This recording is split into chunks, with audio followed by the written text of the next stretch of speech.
Welcome, welcome, all our HEPS friends around the world. We're live with the International Women's Day 2021. From all around the world, we have Olivia Clark. She is in Los Angeles. Am I right? Yes, Chantal. Hi, Olivia. And then we have Rosella. Hi, Rosella. Where are you? In Milano, Italy. Fantastic. Let's just, if that's okay, Olivia. So we are International Women's Day. This is the HEPS Marathon, 9 hours of women, alliances, anybody who wants to join. So we have to keep this going for 9 hours. Olivia, me, Donna, and Rosella are starting off. Rosella is in the streets. Let's go check out what Rosella is doing. Rosella, what is happening?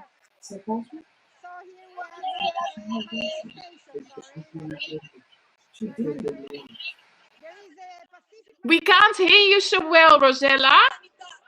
Can you hear me? Because I have to wear the mask. I cannot. Oh, yeah. When you move your phone a little closer, we hear you better. Yeah. So basically here in Milano, in Italy, the topic of 8 March is very, very important because we have at least 3-4 women every week killed by men in the families.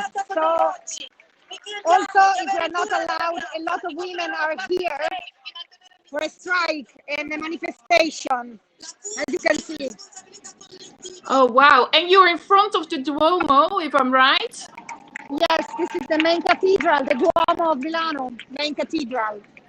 Okay, so can you repeat for us, because that was not very clear, what are they demonstrating for or against? Let me go a little bit, because there is the music. So basically, in Italy, we have at least 3-4 women killed by men. Killed Every week. Since the beginning of this year, 2021, we had at least 3-4 women killed every week. Oh, wow. And because of the COVID, the situation is also worse because we are all shut or locked down, closing the houses. And so it's a very difficult situation. And a lot of women today are here, and students and mothers, to manifest. It's a pacific strike. Women want that this topic will rise, and the government comes out with laws to help Italian women. Oh, wow. So I can see there's probably a few hundreds or a few thousands of people. Yeah, look. Wow. So if you're just joining, you guys, we are looking at Donna, Olivia, and then the street scenes of Milano, which is Rosello Cannavaro. And Rosella is demonstrating there against the violence of women in Italy, but because of the COVID, the numbers are very high. Wow, good luck with that. That's a very good thing to do today.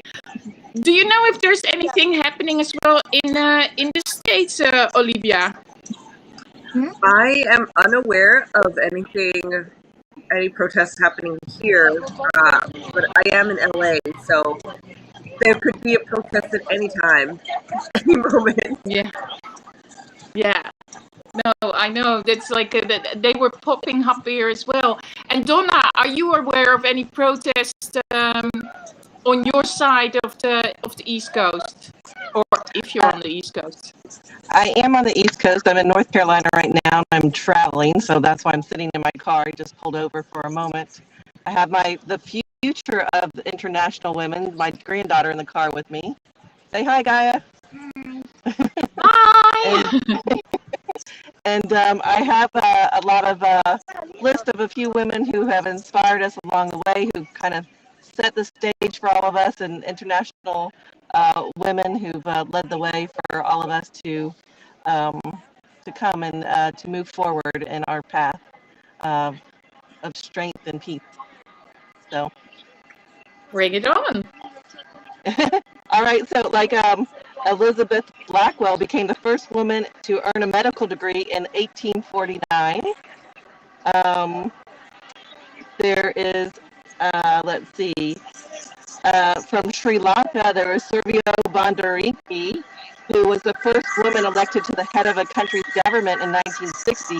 And then she led the path, set the stage for her daughter, who went on to become president. So that's pretty cool. That's very impressive, yes. Yeah. Coco Chanel in Paris, who started a rags to riches story, paved the way for all women to become entrepreneurs. Regina Jonas was the first woman ordained as a rabbi in 1935. 1921, which paved the way for thousands of female writers and poets recognized in the early years. Let's see. In the United States, Andrew Dunwoody was the first female four-star general in the Army in 2008. Victoria Woodhull was the first woman to run for president in the United States in 1872. Japanese woman Junko Tabei reached the summit of Mount Everest in 1970, becoming the first ever woman to do so, reaching all 477. So there's lots of women who paved the way for us. That's very good. We keep hearing a lot of Roselli's push in the background. I don't know if you can hear that. Thank Hi, you. Michael. Thank you so much, Donna, for that view on all these wonderful women that have given us so much power through all the years. Olivia, do you have something to add? What inspires you for this International Women's Day? Of course, as an international woman myself, actually, is there a exact definition of international woman? I don't know, I guess but we're all international women, right? Yeah, we're all international women, right? yeah. Are we not all international women? Okay, so I have the honor and the pleasure of working with over 2,000 women every single day in my work. So this is just a really amazing experience, and every single day we're also working with nonprofit organizations that benefit women. For example, there is, or young women for this example, there's an organization called Days for Girls, and that's where we help females in tribes in Africa that have to stop going to school when their menstrual cycle starts. And so we help raise funds for them to have period underwear, basically, so that they can continue their education and pursue what they're meant to do, like their fullest potential. So we have the opportunity of doing that on the nonprofit side. And then on the business side, I have the opportunity to work with over 2,000 women all over the world. So really, really awesome situation to be in. And doTERRA has been amazing for all of us. So yeah, it's awesome. Oh, that's very good what you're doing. So what is the business side of the 2,000 women you work with? So I do a lot of the business trainings for people who are looking to build their doTERRA businesses. So I am a doTERRA Diamond, which means I have helped a lot of people with their businesses, as well as getting to a more natural way of living their lives. So that is what I do. Oh, wow. And is that is international based, or is that only in the States? It is international. So we are in over 120 countries, and there are more coming. So we're looking to open a few countries this year, every year. So it's pretty awesome. Oh, wow. Very, very, very impressive. Thank you for this, Olivia. And yeah, and this it sounds a bit bizarre. Like when you talk about underwear for periods. Why underwear for periods? Is it, and why not the supplies, like other supplies, like I don't know how you call that in English. Yeah, right. So instead of like feminine hygiene products, which Yeah. are not quite as sustainable, especially in a village that is really sustainable, as in they use everything is reusable, including things that are supposed to be disposable, right? So for them, it wouldn't make the most sense to give them disposable feminine hygiene products, but more so reusable feminine hygiene products that they can use and wash and reuse again, because that's the life that they're used to living, and they wouldn't do quite as well with disposable feminine hygiene products, which would be actually not as sustainable. Oh wow. No, I'm learning something. Thank you for that. So that's very good to bring awareness to that. And can people also support this? Absolutely. I'll do a broadcast talking about it. So follow me, DM me, and I can show you all the different resources that you can do to help with this organization. I'm always running a fundraiser every single month for doTERRA Healing Hands, just to raise funds for different causes every month that support women. For example, for the last 2 months in February and January, we're doing a campaign against human trafficking. So that is, every single month we're Oh working on. wow. Wow, besides being very talented, Olivia, you are an angel. Bravo. Thank you for what you do. You're amazing. Let's go back to, should we just go back quickly to Rosella to see if she sees something, or she wants to let us know a little bit more what's going on, or maybe she's even talking to somebody. Hello, Rosella. Hi, Chantal. Can you hear me? Yes, I I am can. looking. Yeah, if you wait 5 minutes, you can. I'm looking for a person. Maybe we can make an interview, an interesting interview. So give me 5 minutes. If you want to interview someone else, I will go back to you with a person. Okay, thank you so much. We hear from you soon, Rosella. So, ladies, this is like harder than I thought to go from one screen to the other screen. Like normally, I always have like a whole list with all these questions, and I'm like, oh yeah, we just host and Donna's like, oh, you're gonna wing it, and I'm like, sort of. Well, we usually do, and it usually works out fine, right? Yeah. Yeah, A few exactly. more. I have a few more women that inspired us. If you want me to talk about them real quick. Yeah. Yay! So Yeah. I have Marie Curie. Marie Curie was the first woman to win a Yeah. Nobel Prize in 1903, and I think we have to honor and respect the women who have led the path for all of us to move forward in things like that. Of course, as we all know, she won a prize for physics for the research on radioactivity. Wilma Mankiller was the first female principal chief in the Cherokee tribe in 1985 here in the U.S. Let's see, May Kara Jensen went to space 29 years. In 1992, becoming the first African American woman in space. But before that, Oh wow. Valentina Tereshkova was the first from Russia, became the first woman to go to space in 1963. So how cool is Wow, that? they're super interesting facts. Yeah. Yeah, so she led the way for May Carol Jensen, and I think that maybe there. I have a few other small things for, little women like Sarah Thomas, who became the first woman to referee in the NFL here in the United Oh States in wow. 2015. And but all these past, all of us, Aretha Franklin being the first female to be inducted into the Rock and Roll Hall of Fame in 1987. We think that wasn't so far ago, but how 1987 wasn't so far ago, 1963 wasn't so far ago, 2008 wasn't too far ago, and all these women kind of been paying the way for all of us to step into roles of leadership, and we're still working it, just coming up into that. So I just think that's so huge, and we really need to honor and respect all these women who have paved the way for us to to step into our roles and to not think of boundaries for all of us, to um, that we are unlimited to what we want to do if we allow ourselves to be. Yeah. No, that is for sure that they paved the way. I want to bring to the attention as well that, yeah, I always have like a little bit weird story time.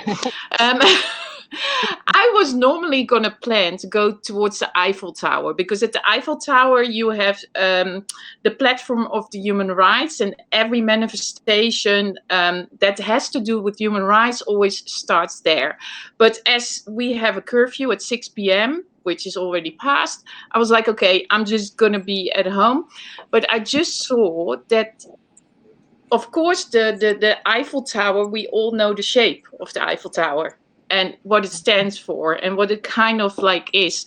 Now, as a group, has just launched a 5-meter inflatable, I don't know if I can say the words, clitoris. Is that an English word? Yes. Yeah, woman. a woman's part, Correct. 5 meters tall in front of the Eiffel Tower with that male Eiffel Tower there in the background.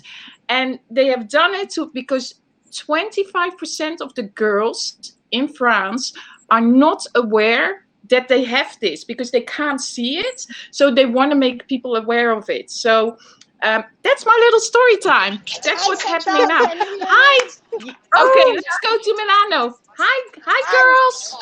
So, which is a colleague from the Red Cross, Italian Red Cross, and she is really aware of this topic in Italy. I want to present you Camilla. Hi everyone. Hi, Camilla. Hi. So yeah, we're here today. Plenty of people in Milano, like many women, many men as well, supporting what we're here for. And this pandemic has been affecting women in Italy very much. I guess that's a global issue. And especially nowadays with children stuck home because of they can't go to school, and then women have to take care of them, which implies lose their job and being like hopeless for the future. So it's a really sensitive topic. On the top of that, violence, domestic violence has been increasing in the past months, and lately 3 women each week are killed by men within households. So it's really something which is exploding, and we can't be silent anymore, which is the reason why we're here so many today. And yeah. So can I ask you a question? So you both are Sure. working for the Red Cross. So what is the Red Cross gonna be? What is the Red Cross gonna be part in this? So how are they gonna help this this violence towards women? Like the Red Cross is in the front line against violence towards women.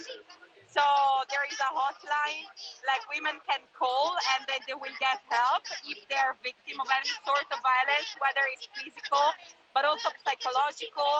We're also talking about like mobbing in workplaces, so on and so forth. So like any other social services, even the Red Cross is very close to women. But of course, we're talking about a systemic problem.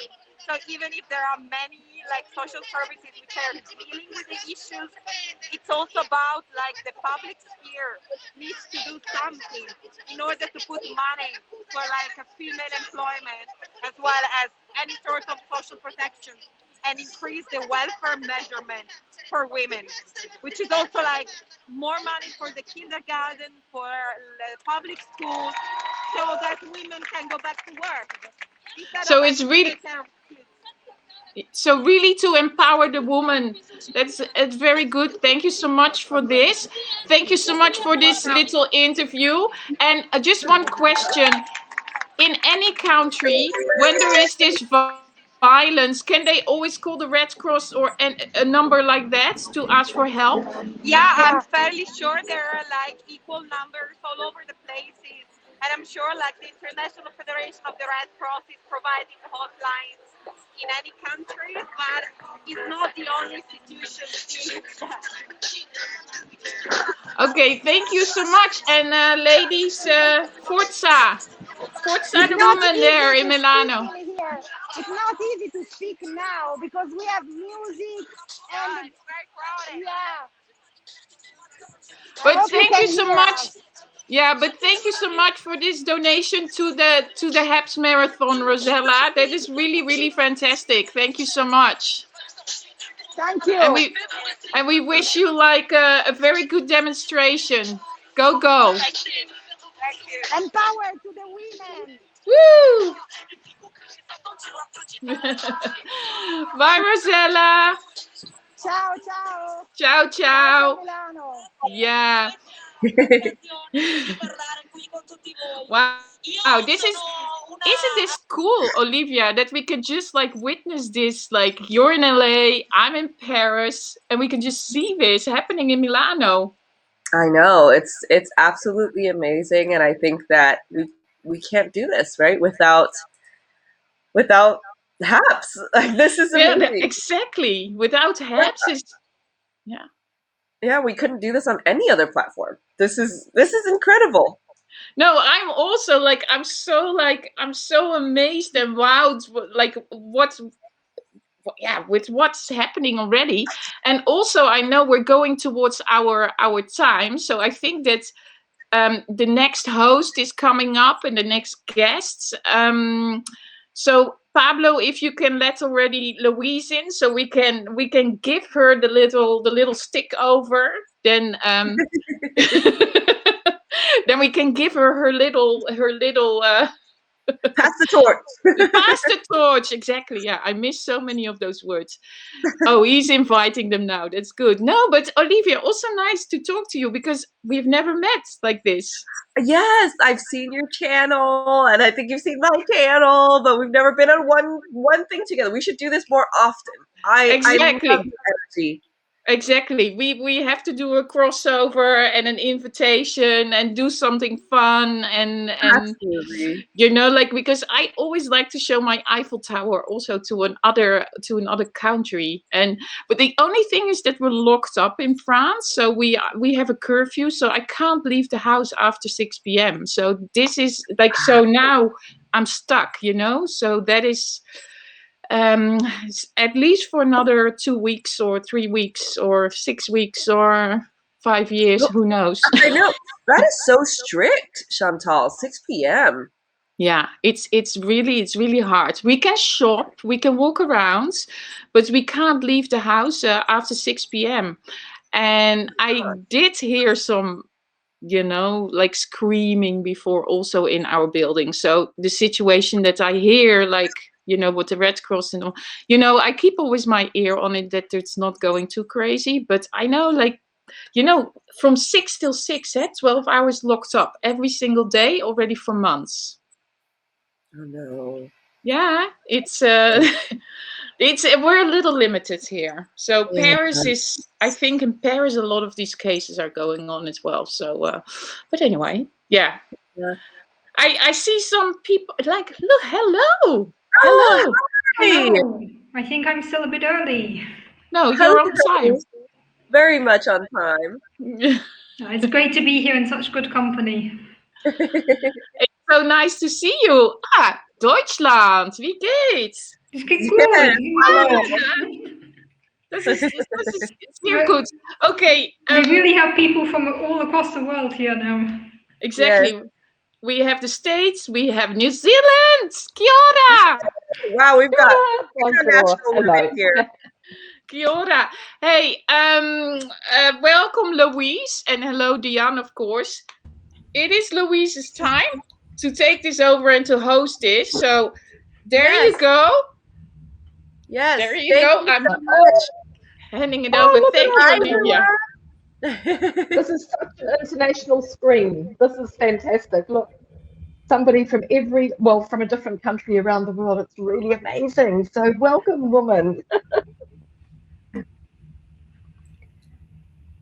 So this is amazing. It'd be great if you could stay on for a while, Chantal, and just help us here. I just hang here. I'm gonna drink my tea Yeah. while you're running this. Yeah, okay. So, welcome everybody. Kia ora from New Zealand. I'm Louise, and I'm sitting here. The time now is just after 6:30 a.m. So, I actually woke up at 5 o'clock this morning. So, whoa, Oh, you're up very very early. early. It's still dark outside. So, hi, Diana. Hi, it's 6:30 in the afternoon for me, which is a much more reasonable time. Yeah, good. And hiya, Tonya. Hello. Nice to see you. Nice to see you again. Woo, Yeah, I've you met too. Tonya a couple of times in Yeah. San Francisco, which is cool. So, wow, that was a great introduction, Chantal. That was really awesome. All those little hiccups along the way should be sorted now. And how fantastic to have Rosella there, right on the spot with the Red Cross. That was cool. Right in the middle of Milano. Wasn't that fantastic? That was a big surprise. Yes, amazing. Yeah, she's a hard worker and works for not only the Red Cross but the people and the cause, and she's really amazing. So we've known her from Periscope for a long time. Yeah, it's nice to see all of the Periscope crew coming over as well. Yeah. Mhm. So what is the let me ask some more questions. Yeah. To all three of you, what do they do in your country on International Women's Day?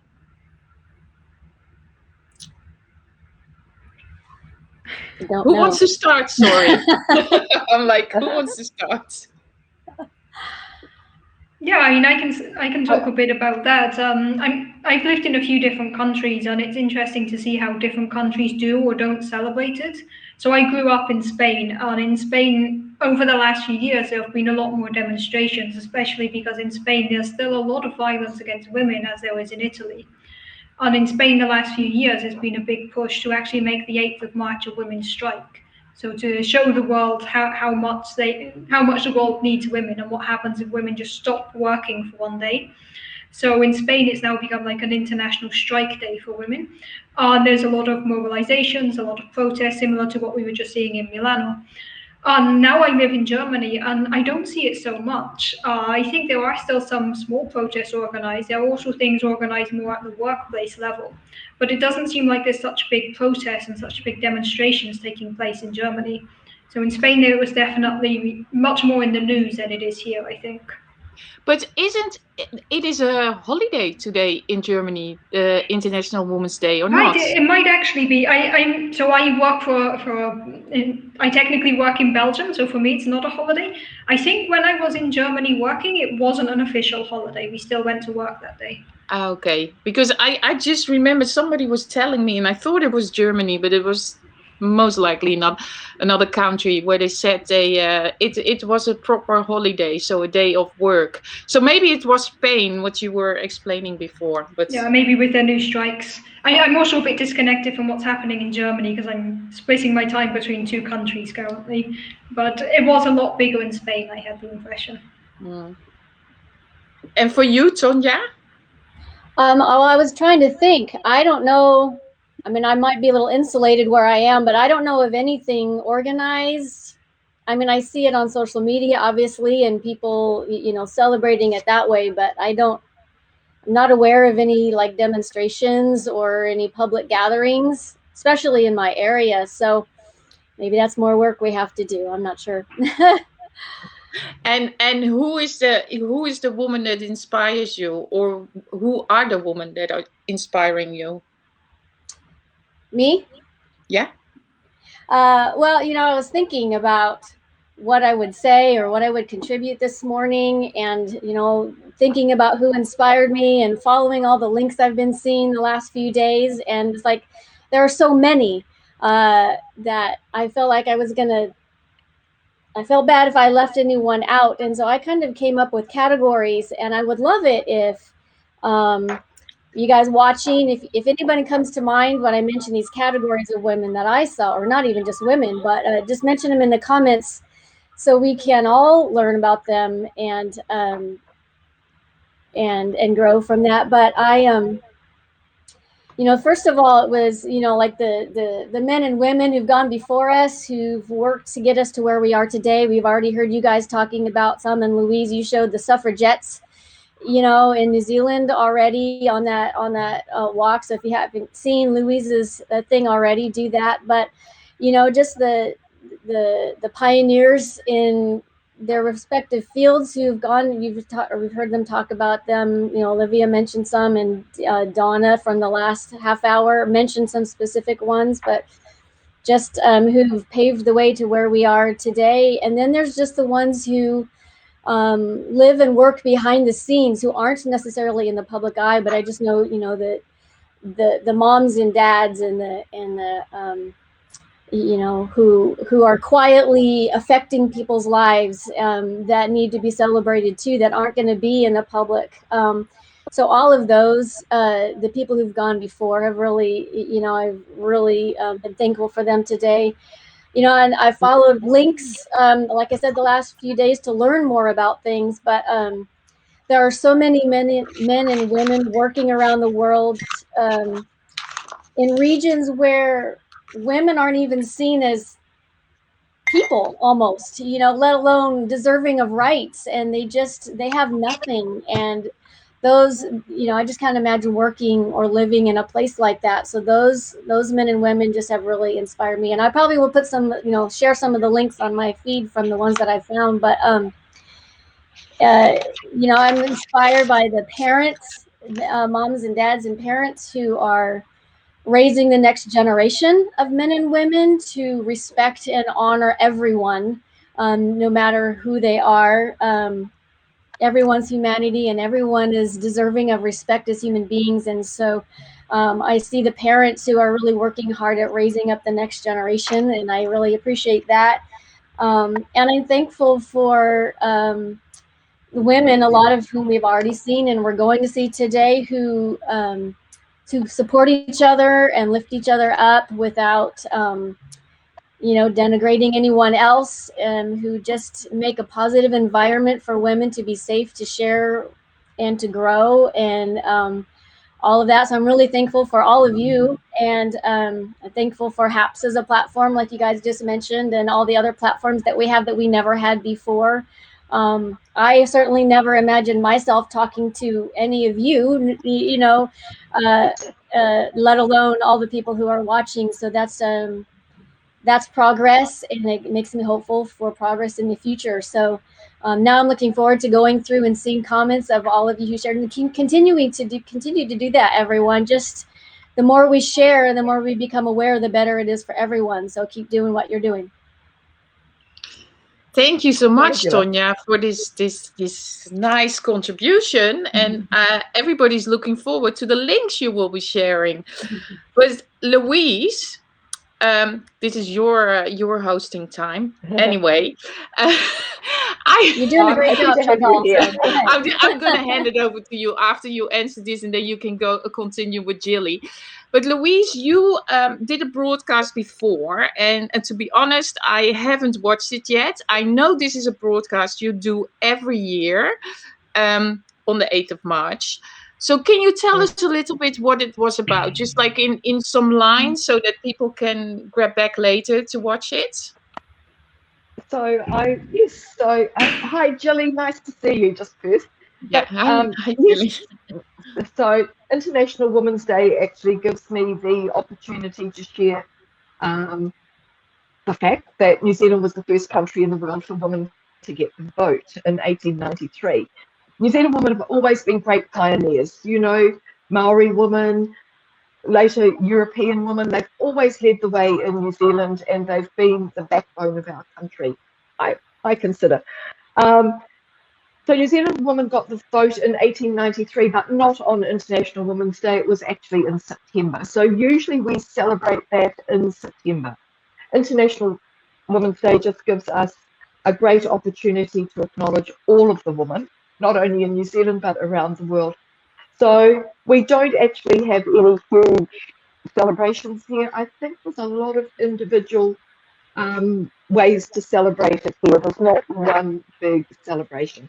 But I always like to do my own with my $10 note. Oh, wow. And That's super. and this is Kate Shepherd, who was the principal suffragette who fought a long and hard battle to gain the vote for women. So, in fact, she is the woman that I admire really a lot in New Zealand. She's apart from Queen Elizabeth, she's the only woman on our currency. But I will just bring you up to date a little bit on the woman that I most admire in New Zealand is Helen Clark. So Helen Clark she's been the Prime Minister of New Zealand for several terms. She's not the current Prime Minister. We have Jacinda, another woman, who's fantastic as well. But also Helen Clark was the first woman appointed to the United Nations Development Growth area. In 2009, she went there and spent 8 years in New York at the United Nations. And she continues to work for the United Nations, doing research, and has a lot to contribute. And she's an amazing woman here in New Zealand. She saves native birds, she saves cafes, she talks to us all on the street. She is an inspiration. So that's me. Very good. So I'm going to hand you the mic, Louise, so you can continue with Jilly, and also like your and Diana and Tonya. Yeah, exactly. Your mic is a little scratchy though. Like, can you make sure there's nothing interfering your microphone, because it's like scratching. Is it my hair? Oh, is it your hair maybe? Because you have a mic and it's scratching. It's like we all hear it. But anyway, I'm gonna give you. I'm gonna be in the background. I'm gonna go offline, ladies. Good luck. I will be back. I'm gonna disconnect my earpods then. Yeah. Okay. Yeah.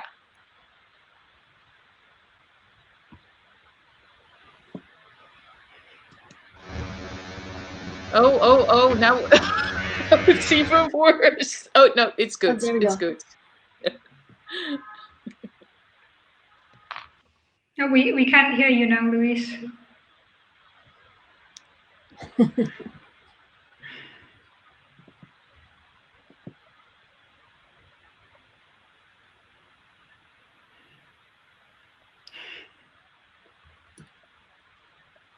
She's gone.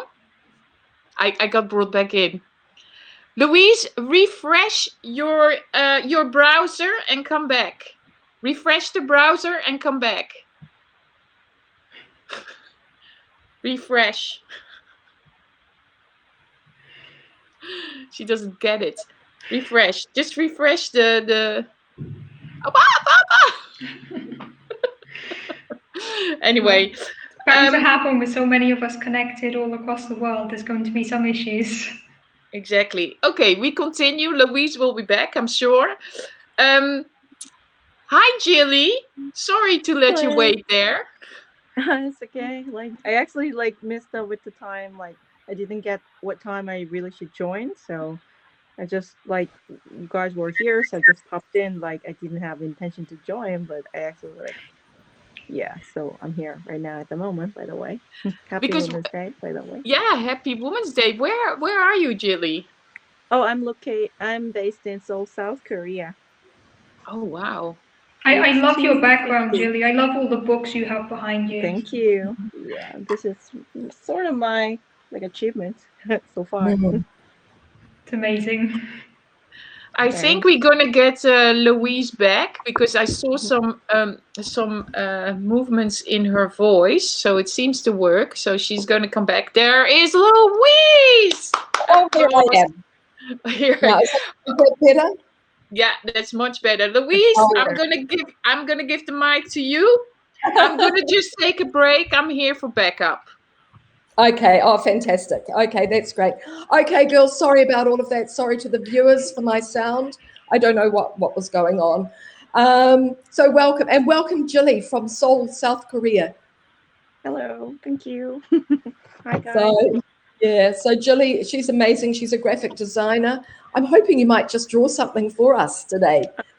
I wish. But maybe you can tell us something about Korean women and the role that they play, because I know several of your women have been presidents, several, one or two maybe, but I have met the most amazing woman when I've been in Korea.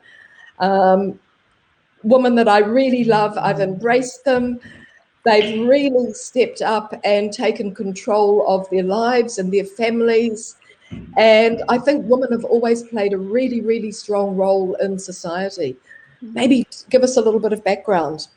Like maybe Korean moms are very sacrificing, and also they were super moms, so they took care. They contribute their life to take care of like their children, so that like they're very interested in education, so that they're working and then taking care of their children and let them to be educated. Maybe that's why we could have achieved this like a rapid economical achievement so far. Like Korea was so poor by after the war, like the 1950s, like it was one of the poorest country in the whole world, and now we're probably having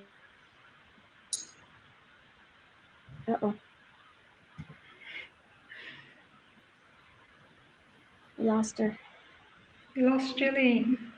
We're all having a few problems. But I have actually spent quite a lot of time in Korea. Oh, there we go. No, Chantal. I've spent quite a lot of time in Korea, and before COVID, I actually lived there for a year or so. But before COVID, I went to Korea. I feel I have like real family there. And I always say I lost my soul in Seoul, but I find Korean women really strong and really amazing. Artists, chefs, all sorts of women that have started businesses all in the last 20 years, I suppose, stepped outside their household roles and created small businesses. So it's really quite amazing to become involved, not just to visit as a tourist, but to actually become involved in the daily life of Korean people. So it's fantastic. I mean, COVID has stopped us all traveling and doing stuff and being such international people, but I'm sure that by the time it starts again, we're all going to start to travel in a much better way, a much more sustainable way. We need to keep this international life going, but we also need to learn to do it more slowly and more sustainably. Oh, absolutely. What do you think about that, Diana? Yeah, I was just agreeing with what you were saying there, that we really do need to focus on sustainability, and that's something that we can definitely learn from our COVID times, is how to become perhaps more sustainable, if there's one good thing we can take away from this. Yes, absolutely. Just reading the comments that are coming up here on the side. Just want to say how fantastic it is to see everybody, and thank you for supporting us here. International Women's Day. I mean, it's a day that we celebrate everybody, really, our grandmothers. I mean, we all have little family stories that we can tell about the woman that brought us up. And, you know, as a child, I spent a lot of time with my grandmother gluing the front page into the library books because she did the buying for the local library. And I can still smell that glue when we used to, I'd take the Davis paste and I'd put the strip along and then stick it into the front of the book. And I've still got this image of libraries and the smell of them because of that. Yeah, the women in our lives really do leave a big impact on us growing up, I think. Yeah. And look at all your gorgeous books behind you, Julie. Yeah, I'm back. Welcome back. Having some glitch that disconnect, so I'm like not that stable yet. But yeah, one of the like women I wanted to share today was the Yu Guan-sun. She was like recently we actually heard about the situation going in Myanmar, right? So the coup happened, and then their freedom is somewhat limited, restricted, and then one girl who actually who's from the Myanmar, she actually participated the independent movement, and then she was killed, being shot, right? And then she reminded me of the Yu Guan-sun, who actually worked on the independent movement too in the 1930s. And then I wish to that was kind of brief what I can share about like a Korean history also, there are women who actually were willing to sacrifice their life to win the freedom of their nation. And like we actually did a lot of contribution, even to the human rights. So I think we should remember those people who are brave enough to like contribute their life for the freedom of all.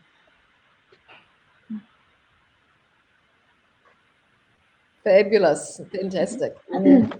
Hey, Dina, I would love to. I've never met you before. I don't know anything about you, and I never in my wildest imagination thought I would ever talk to a theoretical physicist. So I would just love to hear a little bit about you and your, like, what brought you to where you are and what inspired you to dream. Did you dream of doing what you're doing, and who paved the way? Anything, just yeah. So I'm a theoretical physicist, and I specialize in cosmology. So that means that I study the universe and everything inside the universe. And it's just such an amazing topic. And as with a lot of science fields, it's a field where women are extremely underrepresented. And there's really not many women to look up to in our field. But there are a lot of women who have contributed to astronomy, to cosmology, who are frequently forgotten by the history books. One woman I'd just like to briefly mention in this context is Vera Rubin. Now, Vera Rubin was a pioneering astronomer who was one of the first to actually find evidence for dark matter, which is one of the biggest mysteries in my field. Throughout her career, she was met with skepticism, with people not believing her results until a man found exactly the same as what she'd found. And she was never really recognized for her contribution. And for years, a lot of people were asking for her to win the Nobel Prize. And a lot of people in my field were very sure that she should win the Nobel Prize. And she never did. Unfortunately, she passed away 4 years ago, so now she can never win the Nobel Prize. And it's just an example of one of the many women in our field who broke down barriers, who broke down glass ceilings, and paved the way for people like me to be here. And her name is forgotten in most of the literature. Her name is erased from the history books. And you know, growing up, I knew I wanted to be a scientist, and I'm going to completely lay the blame for this on my parents, because when I was a kid, I was doing the typical kid thing of pointing at things, what's that, what's that, what's that? And my parents were finding answers for me, and they were encouraging me to keep asking this question. So that actually convinced me that at some point I realized that the way to get these answers is to study physics, because it's what allows you to really understand the world around you. Then I was looking at the night sky and thinking, okay, what's up there? What's that? You know, what can we do with what's up there? So that led me to really go into astronomy and astrophysics and study the universe. And it's just such a fun topic. But it is a field that still needs a lot of work in terms of women. And I think in general, the whole science aspect, we're currently very much underrepresented. And there's always a lot of people saying, okay, the problem is girls are not interested in science. We need to attract girls. You know, let's make everything pink. Let's cater to the younger girls. And this is actually not where the problem lies, because just in the US, for an example, 50% of graduate students in science are women. So at the graduate level, at the people just starting their university careers, we've already attracted the women. The problem then is that at the level of the professors, we're down to 12% women. We really have to ask the question of why are so many people leaving? What's causing these women to actually leave science? One of the biggest reasons is that science is just, the way science and academia is set up, it's not welcoming to women. And, you know, as a white woman, I've had a lot of privilege here, because while science is not welcoming to women, it's a lot better for white women than for women who lie at intersections of other identities. So women of color, black women, trans women, these people have to fight even harder to get recognition in science. And I think that this is something that really motivates me to carry on, to push forward and to change the system from within, because if we all leave, it's never going to change. We need to stay here and try to make the scientific community more welcoming to everybody. But we do need people in positions of power to actually do this as well. And I'm hoping that gradually there's going to be more and more of a shift towards these ideas, that it's not just attracting young girls in science, but it's keeping women in science. That's a big issue.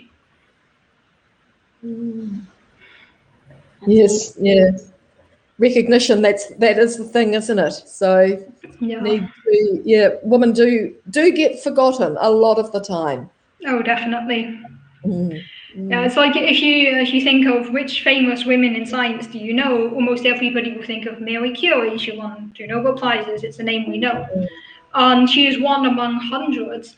It's kind of like of course, a lot of respect to her. She did an amazing job, but she's kind of been made the poster woman of science. Like, oh, we had Marie Curie, therefore, we've achieved equality. And it is very much not the case. And I do like to highlight all of the other women who have contributed, who were forgotten by the history books, because that is unfortunately still very much the case.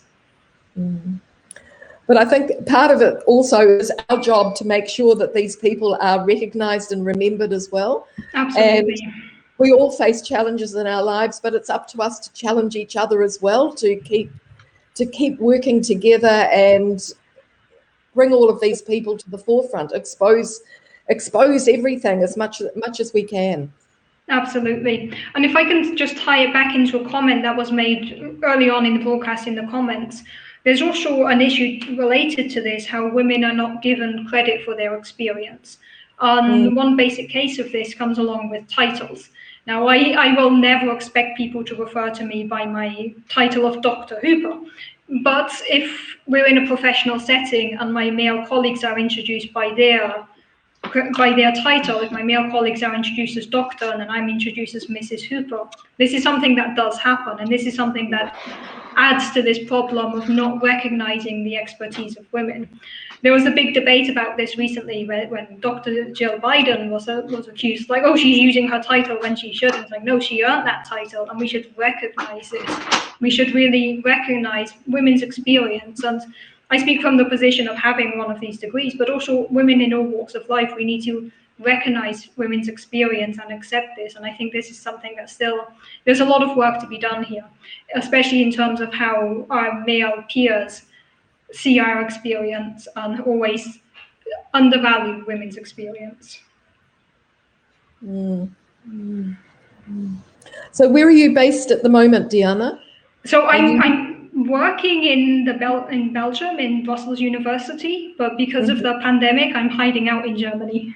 Okay. I'm at my partner's place in Germany because so your home is Germany. I'm currently in Germany. My actual home is Belgium. Oh, Belgium. Okay. Oh, fantastic. Oh, good. And Tonya, tell us a little bit about what's going on around you at the moment. I know that you're reading War of the Worlds. Yeah. Yes, I've been practicing my French, so that's if you don't know French, it sounds great, but if you do, I'm really sorry. Oh, that's fantastic. No, I just have really been enjoying the transition from Periscope to Hapsier and meeting a new group of people and just connecting people and broadening people's horizons and just encouraging people to not get so overwhelmed about like changing necessarily the whole world, because that's a really big mountain. But if we can each change our own circle of influence and do as much as we can, then that's huge. And I see a lot of people just get overwhelmed. Like there's so much work that needs to be done everywhere, and I can't do any of it. So I'm not going to do I can't do all of it, so I'm not going to do any of it, and they just get overwhelmed. So I would just encourage you all, just in your spheres and where you can, like you guys were saying, just continue to build each other up and speak up when you see others not being treated well, and stand up for each other and support each other. And I think that's a win. And I think if we all do that, that's going to be huge. So, yeah. And also,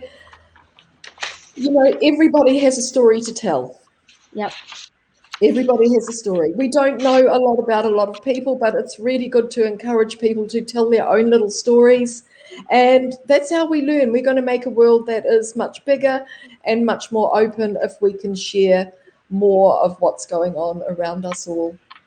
Oh, absolutely. I think it's so important to hear voices from many different people, many different walks of life, and many different experiences, because learning about other people's experience also helps us grow. And having more diversity is never a bad thing. It helps us out in so many ways, and it helps us grow as people. So, or you're getting lots of nice messages on the side, Diana. Yeah, I see some of my regular followers are in here chatting as well. It's always nice. It's also very nice to see a lot of men in the comments standing up for us today as well. Yeah. Yes, yeah. And I'd encourage all men and all women to carry this energy throughout the year. It's not just today, it's every day. Yeah, that's right. And I think today gives us a chance to have a voice and to maybe share a little bit about not only ourselves, but be inclusive and bring everybody else into this time that we have here, 8 hours or so. We can include so many people, so many ideas, and send a little message out to all the people in the world about how fantastic women are. And we can't do it alone. So we just need to always be right here on the spot and supporting everybody. Well said. So there we are. Okay, must be time for the next people to come on. I'm not sure who's after us. I don't know who that is. No. Oh. Well, we did start late, so I guess we can stay on until the next people appear. Okay. Yeah, okay, let's just wait until they pull the next people in as well. So during the day, I was looking at the list of all the people that are going to be coming on. So we're going to get lots of interesting stories from different women around the world. And I believe some men are going to be brave enough to come on here with us as well. So nice. It's going to be really interesting. So I'm not sure who they are, but it's going to be lovely. So it'll make it an all-round entertaining day for us all. Definitely. I will miss it in later hours because of the time difference. And, for me, it's still a reasonable time. I just remembered that, Louise, you're up at like 6 o'clock in the morning for this. And I haven't had my coffee yet. I'm going to do that. On my next break from this, I'm going to make my coffee. So yeah, you definitely need coffee. Yeah. But I actually have a fairly, tonight I've got a reasonably busy day actually. I'll take a break from this because I'm going to be meeting some people for lunch. But then later on in the day, I go to Street Choir, which is an organisation that we have in my local area for anybody that's marginalised. So we have a lot of homeless people. We just have a real cross section of our particular community. And then I go to Maori language class for an hour before that. So I have 3 hours doing something completely different, which I really, really love. And I can't sing. I'm not a singer at all. I'm only there for the community. So, but I have a lot of fun with people. So, and of course, all that cooking that you see me do, I usually take along to the Street Choir as well. So it's not. Nice. I'm not eating it. I'm always taking it for our little break that we have. So yeah. So my day's quite long today. So, Louise, maybe you can give us a perspective. I just thought of a question here because you're in New Zealand. You talked already before about the inspirational figures in New Zealand. Would you say that white women in New Zealand have more, or how is it different for Indigenous people in New Zealand? If you could give a bit of perspective on that, maybe. Well, there is disparity. But Maori women lead. We have several people in Parliament, in government. They are wonderful, wonderful leaders. But we do have a big difference between those that are very, very well educated and those that have just slipped through the system and not so well educated. And I think this is generally in society, but we do notice it more than ever. I think, or probably because we're just here in the community, and I think it's when the education system doesn't quite pick up those that are a little bit more disadvantaged and doesn't go, they tend to take the ones that are doing well and move them through the system. The others tend to drop out. But women's rights, generally, Maori have had to fight for a lot of rights since colonisation. And I think that's a general thing all around the world as well. Dame Fina Cooper, she was one of our great Maori woman leaders here. She led the Hikoi, the Land March. I think it was in maybe 1978 or 1978, I think, around that time. And she marched from the very top of the North Island to the Parliament. And there's beautiful photos of her walking with her walking stick, and she'd take a little moko, little grandchild would be walking with her at some time. She's been a great inspiration to a lot of New Zealanders. But yes, there is a difference. But we're working really, really hard to try and make that difference, not such a gap. Yeah, to bring it all together, because of course, hey, it's all who's got the money. So the people with the money that are ones that can afford the education, they can afford the travel, they can afford the nice houses. So, and that's the same with any society. I think that's a problem we see in a lot of cultures and across the world in general, that whoever is in power with the money is who controls most of the things. So it's very hard to change the system without addressing that as well. That's right. Yeah. But, you know, and of course we have like a lot of vulnerable communities here as well. Auckland, the city that I live in, is the largest Polynesian city in the world. So we have a lot of people here from the Pacific Islands that haven't ever been exposed to the diseases that the European world has, like measles. We had a big measles epidemic last year. So a lot of these things are happening. So it's, you know, yeah, we're right at the bottom of the world, and we're a little bit vulnerable. Yeah, of course, makes sense. So, we've got a bit of action behind. It's International Women's Day after all. Louise, I have to get to my day job now, but I just wanted to thank you for having me on here for a bit. And Dina, it was really nice meeting you. So I'm looking forward to hearing more from you. And you guys, just like we've been saying, just keep encouraging each other and standing up for each other. And I will see you all around. Yes, it's nice meeting you. So much, Tonya. Happy International Women's Day. You too. Hey, we have Chantal back. I'm back. I'm sitting here with my cup of coffee, awake. No. I have a ginger tea. But I like to.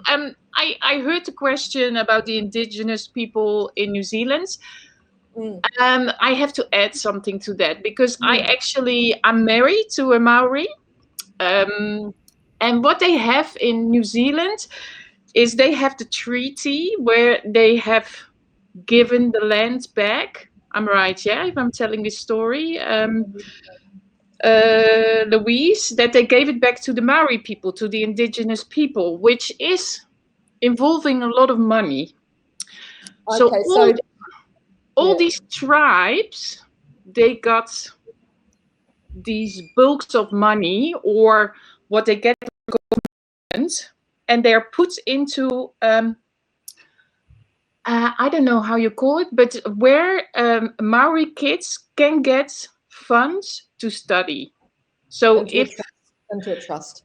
Exactly. Yeah. It is in a trust, and they get paid out of a trust already when they're born, you know, to go to school, to help.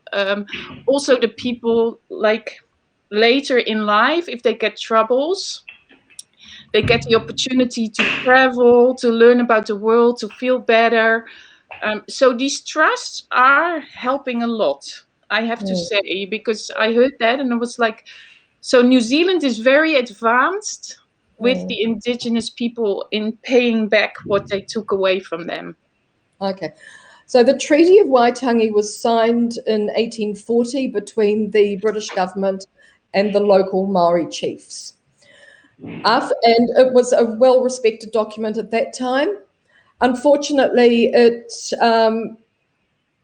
the reading of the Treaty of Waitangi is completely different in Maori from what when it's translated. After several years, the Treaty of Waitangi was upheld for several years, and then with the influx of European people, the land was being taken away from Maori. A lot of land was taken illegally. In some cases, it was sold. So land that was sold could not be returned. But many, many years later, we had the Waitangi Tribunal. So this is when the rights of the people were disputed, and the Treaty of Waitangi ordered that the illegal land that had been taken needed to be given back to the tribes. So this has been an ongoing process for many, many years. So land has been given back, and when it couldn't be given back, money was given back. So it was a financial settlement. Then it's up to the iwis. Look, and I may not be describing this in exactly an official way, but this is my understanding of it. So then the money was given back to the tribes, and it was put into a trust, and it was up to them to distribute the money in the way that they wanted to. So they could invest it in businesses. So the whole of our fishing industry is run by, well, not the whole of it probably, but most of it is run by the iwi and set up by the trust. I think we still have one iwi yet to settle, but most of the settlements have been made. So so I think we're almost getting, it's almost, I don't know, not equal, but the reparations have been made and people are generally satisfied. But of course, because of all of this has been happening, it has created a lot of tension. And yes, there are different scholarships that are given to students can apply for university scholarships or working scholarships, and this is all funded by the iwi. Yeah, so in that way, they are already a step ahead from other countries where that has not been done yet. So yeah, so I just wanted to add a little bit of that story because New Zealand is pretty, far. Not only that they have a lovely New Zealand female prime minister, but also in that department. Yeah. But at the end, it's I missed a little part of your story because I went on a toilet break. I'm sorry. It was exactly when you were talking. So I heard what your specialty is, in which grounds, and where it's basically a man's world. And I did miss how did you get to your choice, like to get into that field? Yeah, I always credit my parents with that, because as a young kid I was super curious, and my parents always encouraged this and gave me answers, and tried to help me find the answers. And then I started asking bigger questions instead of just like, what's that pointing at the TV? It's like, okay, how does that work? And at that point, to get those answers, I kind of went into physics to figure out how everything around me works. And then I was looking at the night sky. I got a telescope at one point and was looking up at the night sky. It's like, okay, I want to know what's going on up there. I want to understand the bigger mystery of what is the universe, what's our place in the universe, what's out there when we look up. And that led me to go into astrophysics and cosmology, which is just studying everything up there. And it's such a cool topic, but I again want to mention here just how important my parents' support was for me to get to this point. And I think we can tie that back to the comment before of how important it is for parents to educate the next generation. My parents brought me up with the idea of being a woman should not stop you from doing anything. My brother was brought up with the idea of you should respect women as much as men. And I think it's really, really important for people to pass this on to the next generation, because this is where we change people. This is where we shape ideas and shape the future, is by really educating our kids in a way where it's just second nature for everybody to respect each other, to treat each other properly. And I think this is something that we also really need to emphasize, of how important it is to teach young kids, both for parents and at schools and within the community, to teach kids to be the future we want to see. Yeah, that is amazing. I have I'm very fortunate that I'm born in the Netherlands, which was very upfront with women's rights, and so for me there was never any difference, like in my generation, because there was a big like movement in the 70s. So by the time I went to high school, it was all it was all equal. Like they even had campaigns like for women. So I studied also like exact, like the technical parts, because the maths, because they were promoting all that. And only when I started to travel, because the cultural part and the history part, I never paid really a lot of attention when I was in school. When I started to travel, I was fortunate enough to go around the world as being a model. And I was like, oh my God, this is not normal.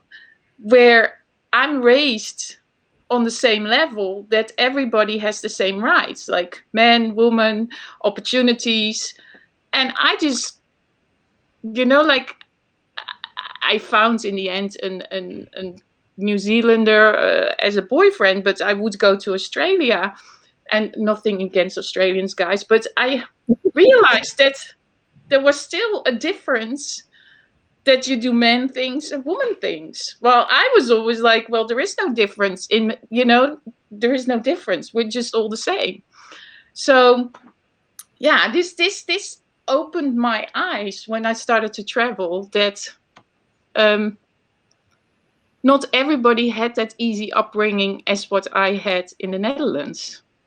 So I'm very grateful, not only because of my parents, but also because of the country where I grew up, where they had already leveled that all out. Yeah, I think it's, as you say, just so important to have that. I grew up in Spain, and Spain is still very much a deeply sexist country. And there are still a lot of divisions that is, even the teachers have this intrinsic bias, and it's passed on. And in general, in Spain, there's such a disrespect towards women that you kind of get it ingrained in your system, and you have to train yourself not to accept the conditioning that you were taught. Growing up as a kid, if I saw a woman with a lot of makeup, my first thought was, wow, she's wearing a lot of makeup. And then I'd immediately correct myself with, so what? Let her do whatever she wants, let her celebrate it. But getting rid of these ingrained biases is something that takes a long time. And if you're in a society that is constantly reminding you that, in their view, women are inferior, it's something that ends up infiltrating your whole thought pattern and can affect girls' morale. I was actually reading a study recently that overall in the world, by the age of about 5, girls no longer think that they can become president, and girls no longer think that they can become scientists by the age of 5. Right? And it's like, how have we got to the point that society is telling our young girls that this is the case? And I think this is something that we really, really need to change as well, is how we give these biases to our children. But this study was like in general worldwide, or was it? It was over the average worldwide. So I think they took in different countries at what age the girls in general have these ideas. Mm-hmm. The average age was by the age of 5, girls no longer thought they could be president. That is great. Of course, then you might change this as you grow up and as you realize this is a stereotype that I need to get rid of. But if at the age of 5 our girls are thinking this, it's not helping change the future. Yeah, wow. I realized that I've been sort of protected, like in a family where my dad always has brought me up with, I can do anything I want, always make sure you can take care of yourself, always, like a very like, let's go forward. But that would have never crossed my mind as 5. If I would have wanted to be a president, I wanted to be a president. Yeah, that's how we should all think, right? That there Yeah. should be no barriers like that, regardless of your gender, of your race, of your religion, of your sexual orientation, or your gender presentation. This should not be a barrier to anybody. No, And these we are the type of barriers we need to destroy. No, we should be able to do whatever we want, and what our passion is, basically, that we can follow our passion. I think that is like a very important thing. If your passion is in the maths, or your passion is in that direction, you should be able to follow that, and not like, oh, you have to do this or that. And yeah, wow. Were there other people that wanted to join, Louise? Because I saw you were chatting in the Yes, in the I'm group. just asking Charlene, who's in London, and she's an amazing inspiration, positively slim. I'm hoping she may have time. I'm not sure. Okay. Let's see who else joins. We still have Charlene. 7.5 hours to go. Exactly, Diana. How's your coffee intake going on? Yeah, I will not survive 7.5 hours. It's like I'm already dinner time for me. So I will not survive 7 more hours. Yeah. No We've got kidding. Sylvia. I'm kidding. Hello. Hi, Hi. Hi. Sylvia. How are you? Happy Women's Day. Happy Sorry, wo- I just finished working, so I just came home. I just pressed this. I'm sorry. I'm not No, prepared. very good. Come stai? Bene, Bene, grazie. bene. So are you Italian or are you American? You're Italian. No, I'm Italian. Yeah, no. I don't know. I thought you were American. But so you are in Verona. I'm in Verona, yes. I live here. And yeah, I was supposed to go live in 5 minutes. I don't know what's happening, what I have to do. But yeah, Well, you just have to sit down, pull out a bottle of wine, take a glass, yes, I will and do that. exactly, because I will take a bottle of nice rosé now, and I will take a glass with you after a job. So it's okay. I will relax. do you, yeah, for you it's a bit early for wine, no, Louise? Yeah, a little bit early. Yes. I'm looking forward to this. How is the situation in New Zealand? How does women celebrate today in New Zealand? Is there anything special or? So for us, it was yesterday, and there's not, because we're now on Tuesday, so I'm ahead of you. We don't have anything special. Usually we celebrate Suffragette Day in September, which is when first woman got the vote in 1893. So that's more of a celebration here, and we do both together at that time. But yesterday there would have been, a lot of smaller events happening, I'm sure, because everybody was talking about it. Do you have these also traditional?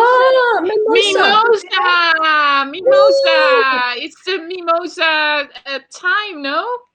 Yes, and this is the symbol of women. So everybody used to celebrate women in Italy with this plant.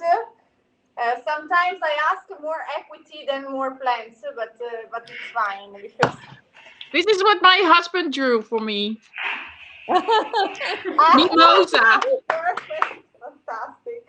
You see, my husband made me nice mimosa on paper, so now I have to frame it. It will stay forever. Mine only a few days, so it's better yours maybe. Yeah, but because mimosa, it has to be quite cold. I heard you have to keep it a little bit cold, otherwise it goes too quick. No. See, I put on the terrace in the night. It's still cold here. Ah, good. Oh, good. Bene.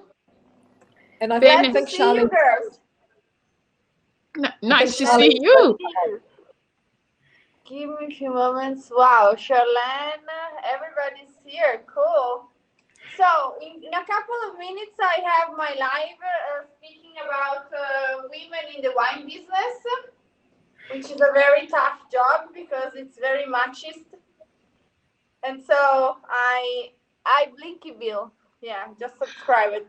We And we so, we love it that you're gonna take this over, because then Louise can go have coffee, and I'll still be watching. and Yeah. Diana, she can also have a break. So then, if you do that, if you do your half an hour, then we can all come back later. So have you got your wine? Whenever you're ready, we are Yeah. off. okay.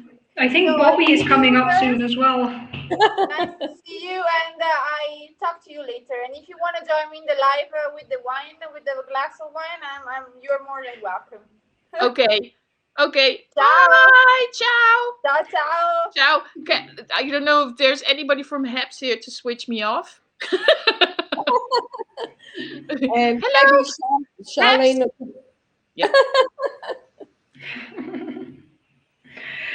Okay, so I guess we'll soon get the replacements in. We've already stayed on like half an hour more than we initially planned. It was fantastic. It was fascinating listening to you, Diana. Yeah, It's really likewise. I really feel like I learned a lot from you today as well. right. And I think that's something that is what this is all about, right? Meeting other amazing women, sharing our stories, learning from each other. Exactly. And we don't have a script and we're just chatting, and it's really very nice. much improvised. Yes, yeah.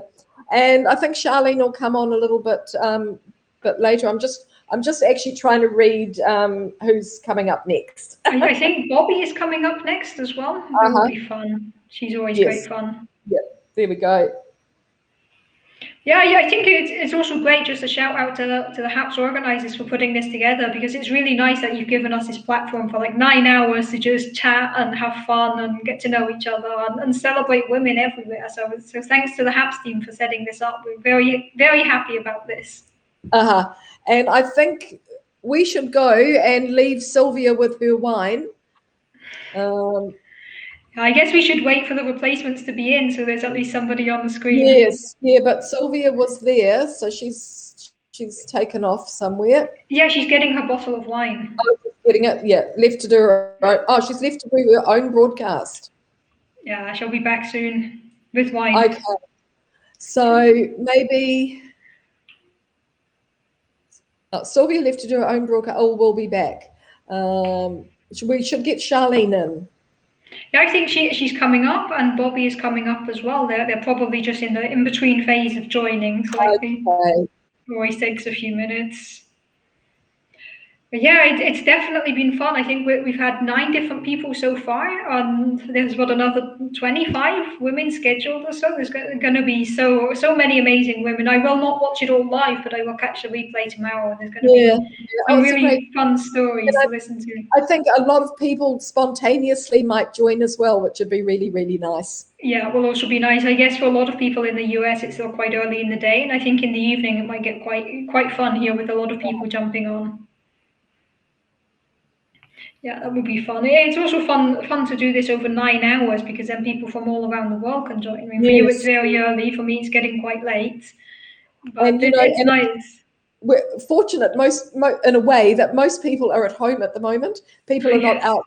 People are working from home, and they're not out as much. So it's a great opportunity to be able to do this. Thanks, Jilly. That's awesome. Thank you. All those lovely awards there. Yeah, thanks everybody for the awards. It's always so nice. I love the award thing on HAPS. It's just such a nice feature that we have here. Yes. Yeah. Today after this broadcast, I encourage everybody to go find your favorite women on HAPS and give them the Celebrate Women Award. Give all women on HAPS the Celebrate Women Award. Today's the day when you give us all the awards. And also I think today is a good day to. I was thinking, your favorite musician, your favorite female singer, maybe your favorite author, your favorite artist. Just give a little thought. We think of everybody so generally, but to actually have somebody that you can name as being your own special favorite is sometimes quite nice. I had a game I played as a kid because, well, you know, the police alphabet where every letter has a corresponding thing, like alpha, bravo, a good way of thinking of letters. Yes. At some point in my studies, we decided to do an alphabet with famous physicists. Doing that is like, for the letter A, think of a physicist with a surname starting with A. And we drew up the list and looked at it, and we had 1 woman out of 26, and I was very annoyed about this. So something I like doing sometimes is just see if I can do my alphabet with random women who I think are inspirational and find one for every letter. And it really forces you to think about, like, which famous women do I know whose surname starts with a Z, who I can add here, who I think is an inspiration. In order to fill this out, you end up having to like jump on Wikipedia or on Google, like show me all inspirational women with this letter. And then you learn so much about a lot of inspiring women. So that's a fun activity. You know, if people like doing these things, it's one of those really weird things, I know, but if you like doing this, try doing an alphabet and you know, picking up a woman for every letter and see if you can find all 26 women. Yeah, that's amazing. Well, somebody's just asking, what was the name of that game? I don't think I ever gave it a name. It was just a game I played with my friends and then carried on like, okay, let's just do this. Okay, yeah, well, maybe you should do it. Yeah. And physicists are notoriously bad at naming things. So if we have to come up with a name, it would probably be called something like the alphabet name game. So yeah, we're very bad at figuring out names for things. Oh, Melanie's here. So Melanie's, she says one of her favorite poets is Maya Angelou. Okay, I haven't heard of her. I will absolutely go look her up. I haven't heard of her either. Maya Angelou, maybe, or Angelou. Yeah.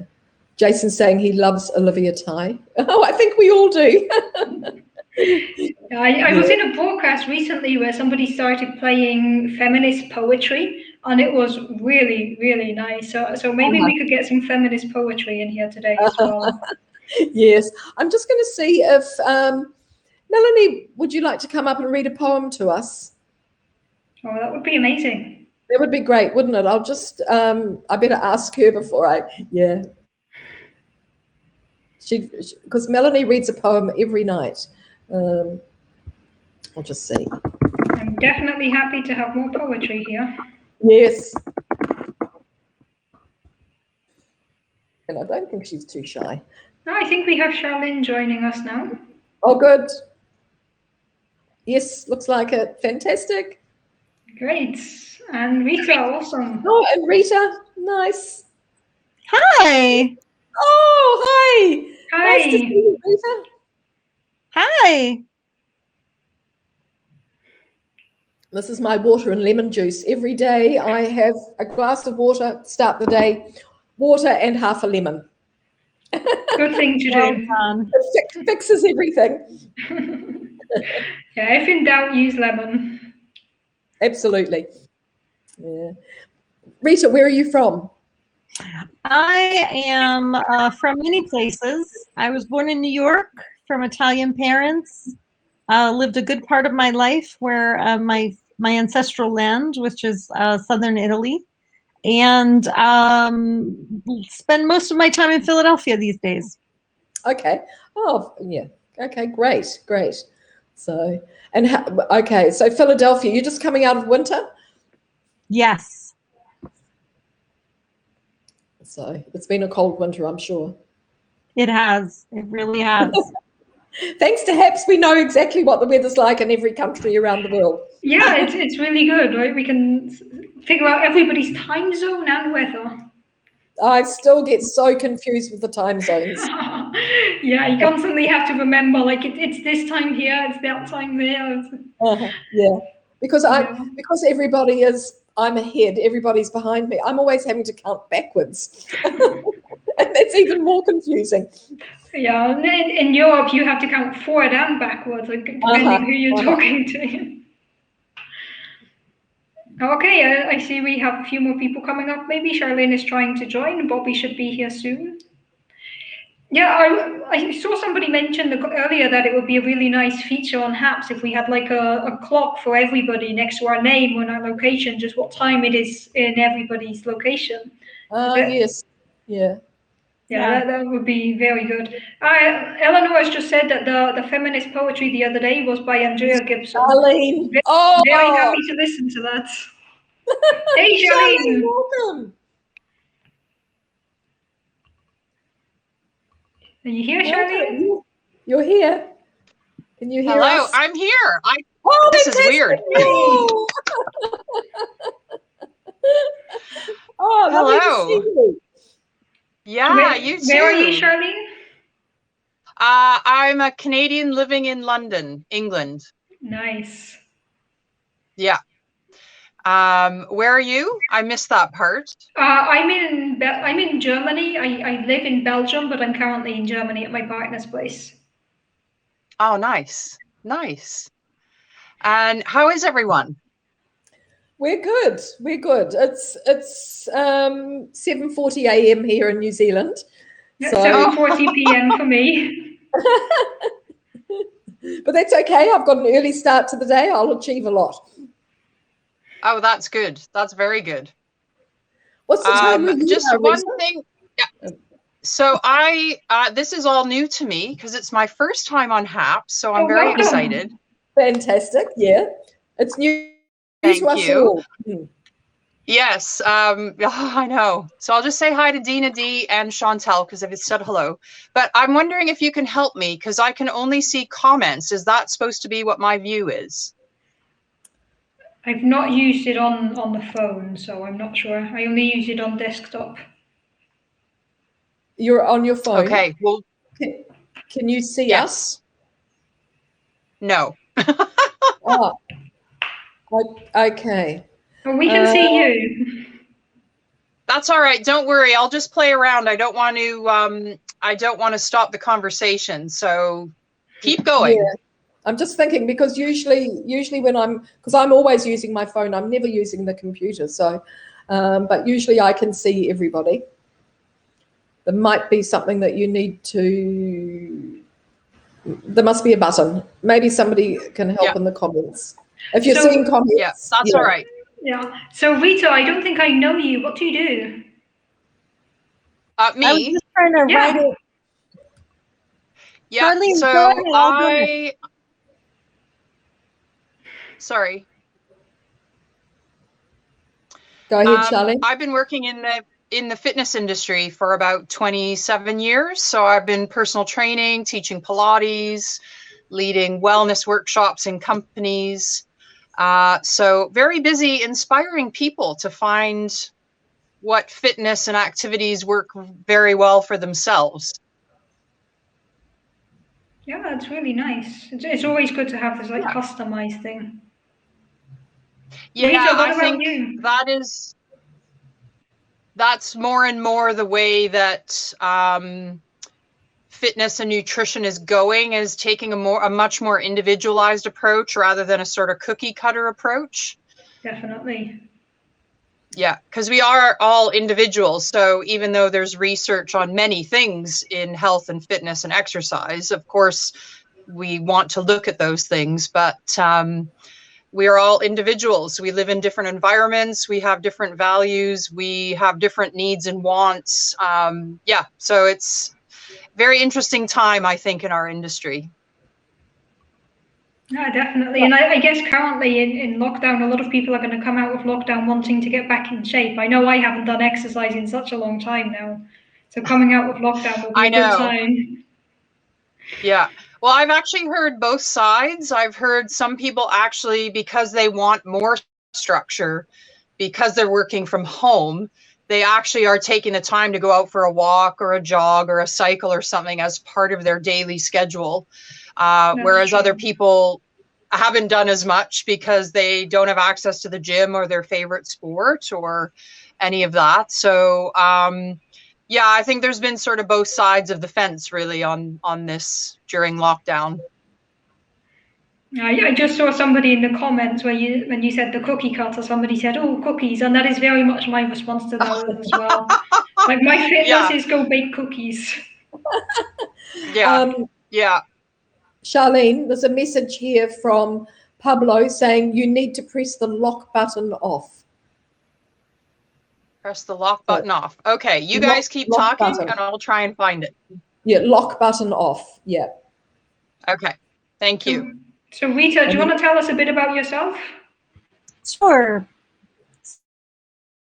So I am an intellectual artist, and that means that I'm both a data geek and an artist at the same time. I am an author, an activist, and have focused most of my life helping organizations achieve their goals with evaluation, but also helping organizations be more in integrity with their principles and their culture. And with an emphasis on social justice and equity. I know That's amazing. That's helpful.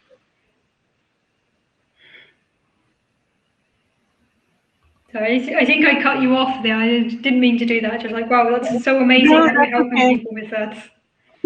Yeah, I said I know that's a mouthful. I have a new book coming out in about a month, so I'm pretty excited about that. Both Well, that's exhausted and exciting. excited at the same time.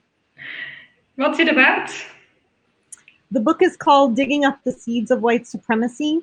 Oh, And it nice. does a historical analysis of the intentions that were set in each and every one of our systems when they were created in the United States. So medical, legal, criminal justice, juvenile justice, education, and so forth. So we can actually look at how fear and white supremacy were embedded in all of our systems from the very beginning. That sounds really interesting. Where can we pre-order your book?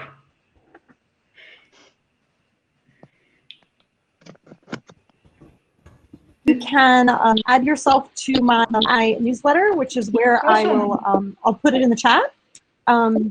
My website is ritafiora.com, and if you add yourself to my newsletter, you'll know when it comes out. That's great. It sounds like such an interesting and relevant topic today. So it's really something that a lot of us should probably read up more on. Absolutely. Well, it came up for me because the conversation about the conversation about racism has now shifted to systemic racism. When people talk about systemic racism, they're talking about mainly by talking about policies. The analogy of the book, if racism is a tree, changing policies is like pruning the tree. It's not really uprooting it. It's just pruning some of the branches. That's a very interesting perspective. No, I think that's a really nice analogy. I hadn't heard it expressed like that, but it makes a lot of sense. Oh, somebody new, Melanie. Hello. Hello. Hi, Melanie. Nice to see you. Wow, fantastic. I've just asked the HAPS team to take me out because I feel like I've been on for quite a while, and I'd like to leave it with you, beautiful ladies. Yeah, I will do the same. Yeah, so, no, Diana, you stay because it's lovely listening to you talking to them. Melanie, Yeah, no, I've been on like nearly over an hour and a half now, like an hour and 20 minutes. I was going to stay on for half an hour, so I'll also leave and pass the torch on to the next people. And I'll be back again shortly too. So, okay, so we'll just wait for, yeah. Melanie, thank you so much for coming on, and this will be fantastic. That's She's okay, going to read us sweetheart. all. Thank you for inviting me. So we'll just wait until, should we just wait for us to disappear and then you can have the screen. And Rita, if you stay on, and then that'll be really interesting. We've got the poet and the author. Yeah. Okay, it was great speaking to everybody here. Yeah, it's been fantastic. Thank you everybody for Well staying done, with ladies. us and talking with us. It's been really, really great. Just getting things organized. Louise, are you heading off? Yeah, I'm going to be around. I'm going to be watching because I'm coming back on a little bit later as well. And I've got 2 more slots. I've got one with Chantal and one with Joy, who's in Japan, and which will be really interesting for me because normally at this time of the year I'd be getting ready to go to Japan. So, but I can't this year. So I'm going to go and make a coffee as soon as I've got a break. I'm getting desperate. Oh. Shall I start I've got my little coffee pot all set up. I've got a little espresso machine. I've got it all ready to go, and all I've got to do is put it on the element. Yeah, maybe you can start with the poem and we'll just gradually fade out at some point. Okie dokie. This is a famous poem by the American author, the famous American poet who was prominent in the figure of the civil rights movement, and that's Maya Angelou, one of my favorites. And this is called Caged Bird. I'm sure you've all heard about the caged bird. A free bird leaps on the back of the wind and floats downstream till the current ends and dips his wing in the orange sun's rays and dares to claim the sky. But a bird that stalks down his narrow cage can seldom see through the bars of rage. His wings are clipped and his feet are tied, so he opens his throat to sing.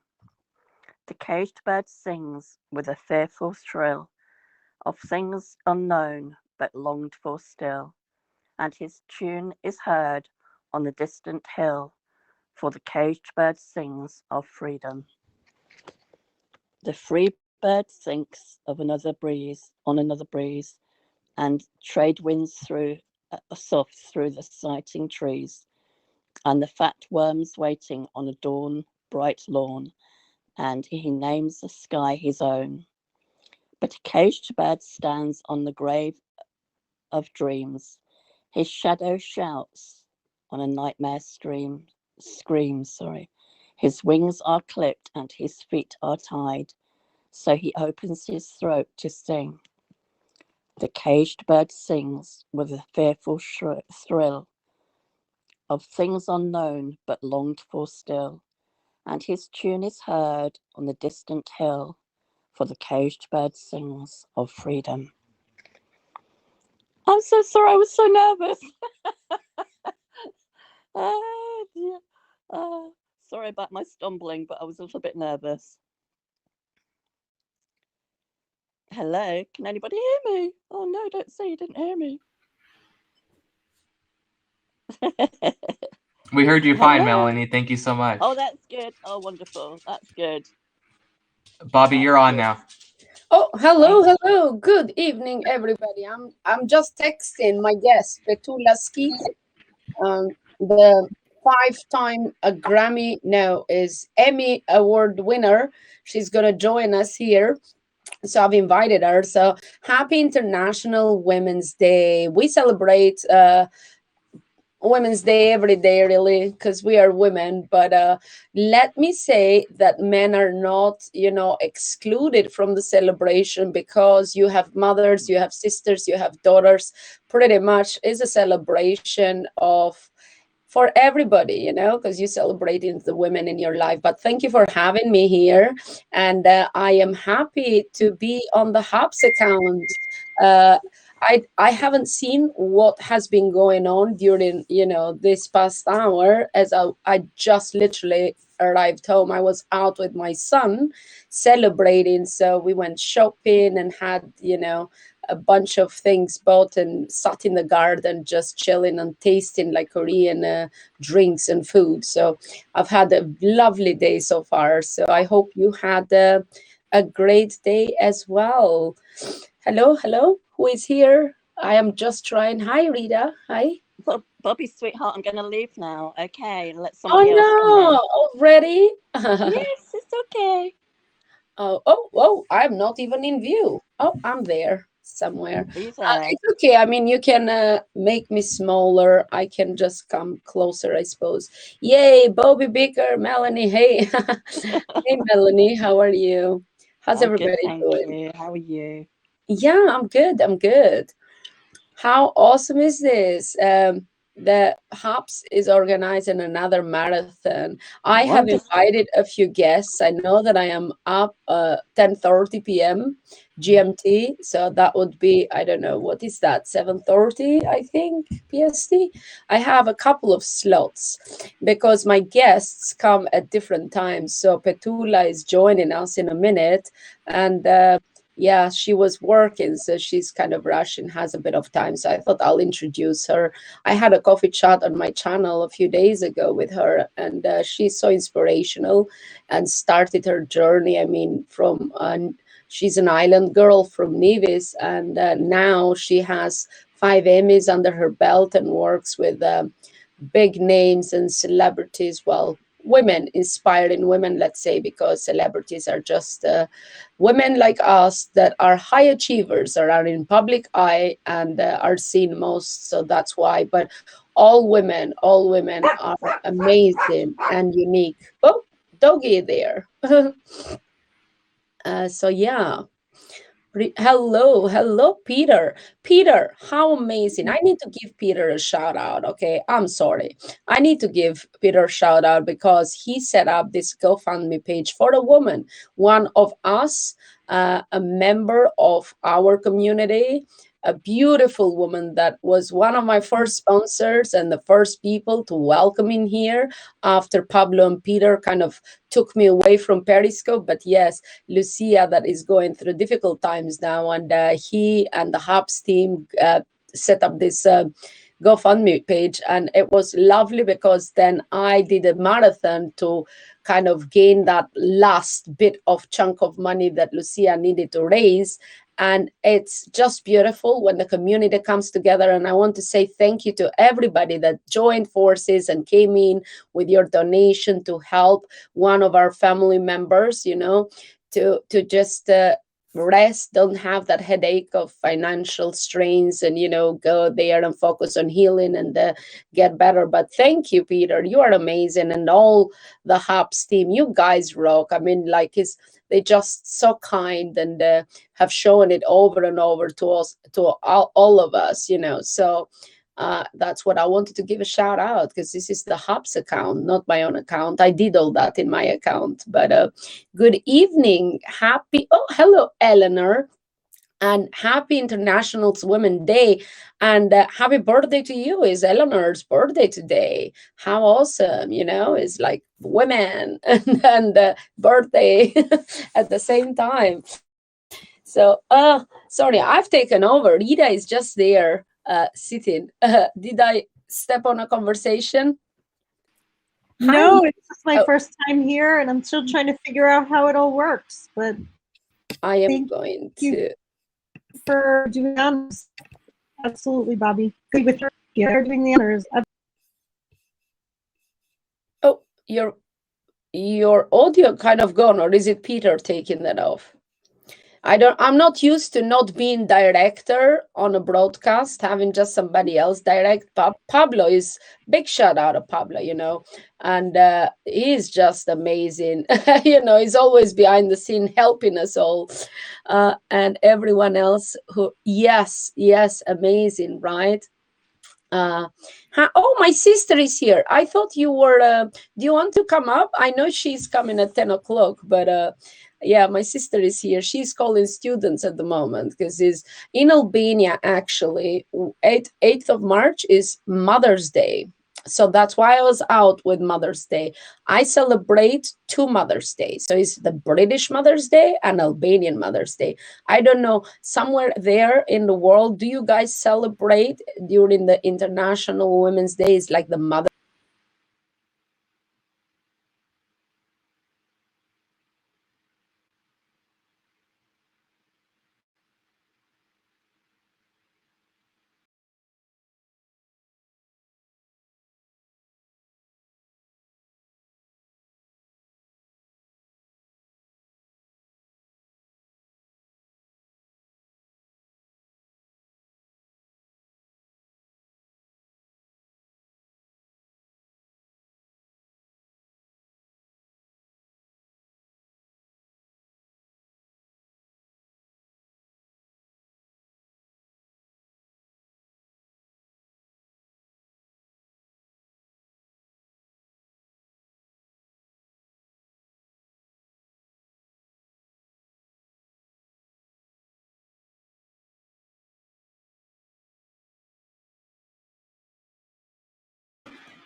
Hey, we're live. Talk about being thrown into the frying pan, Rita. How are you doing?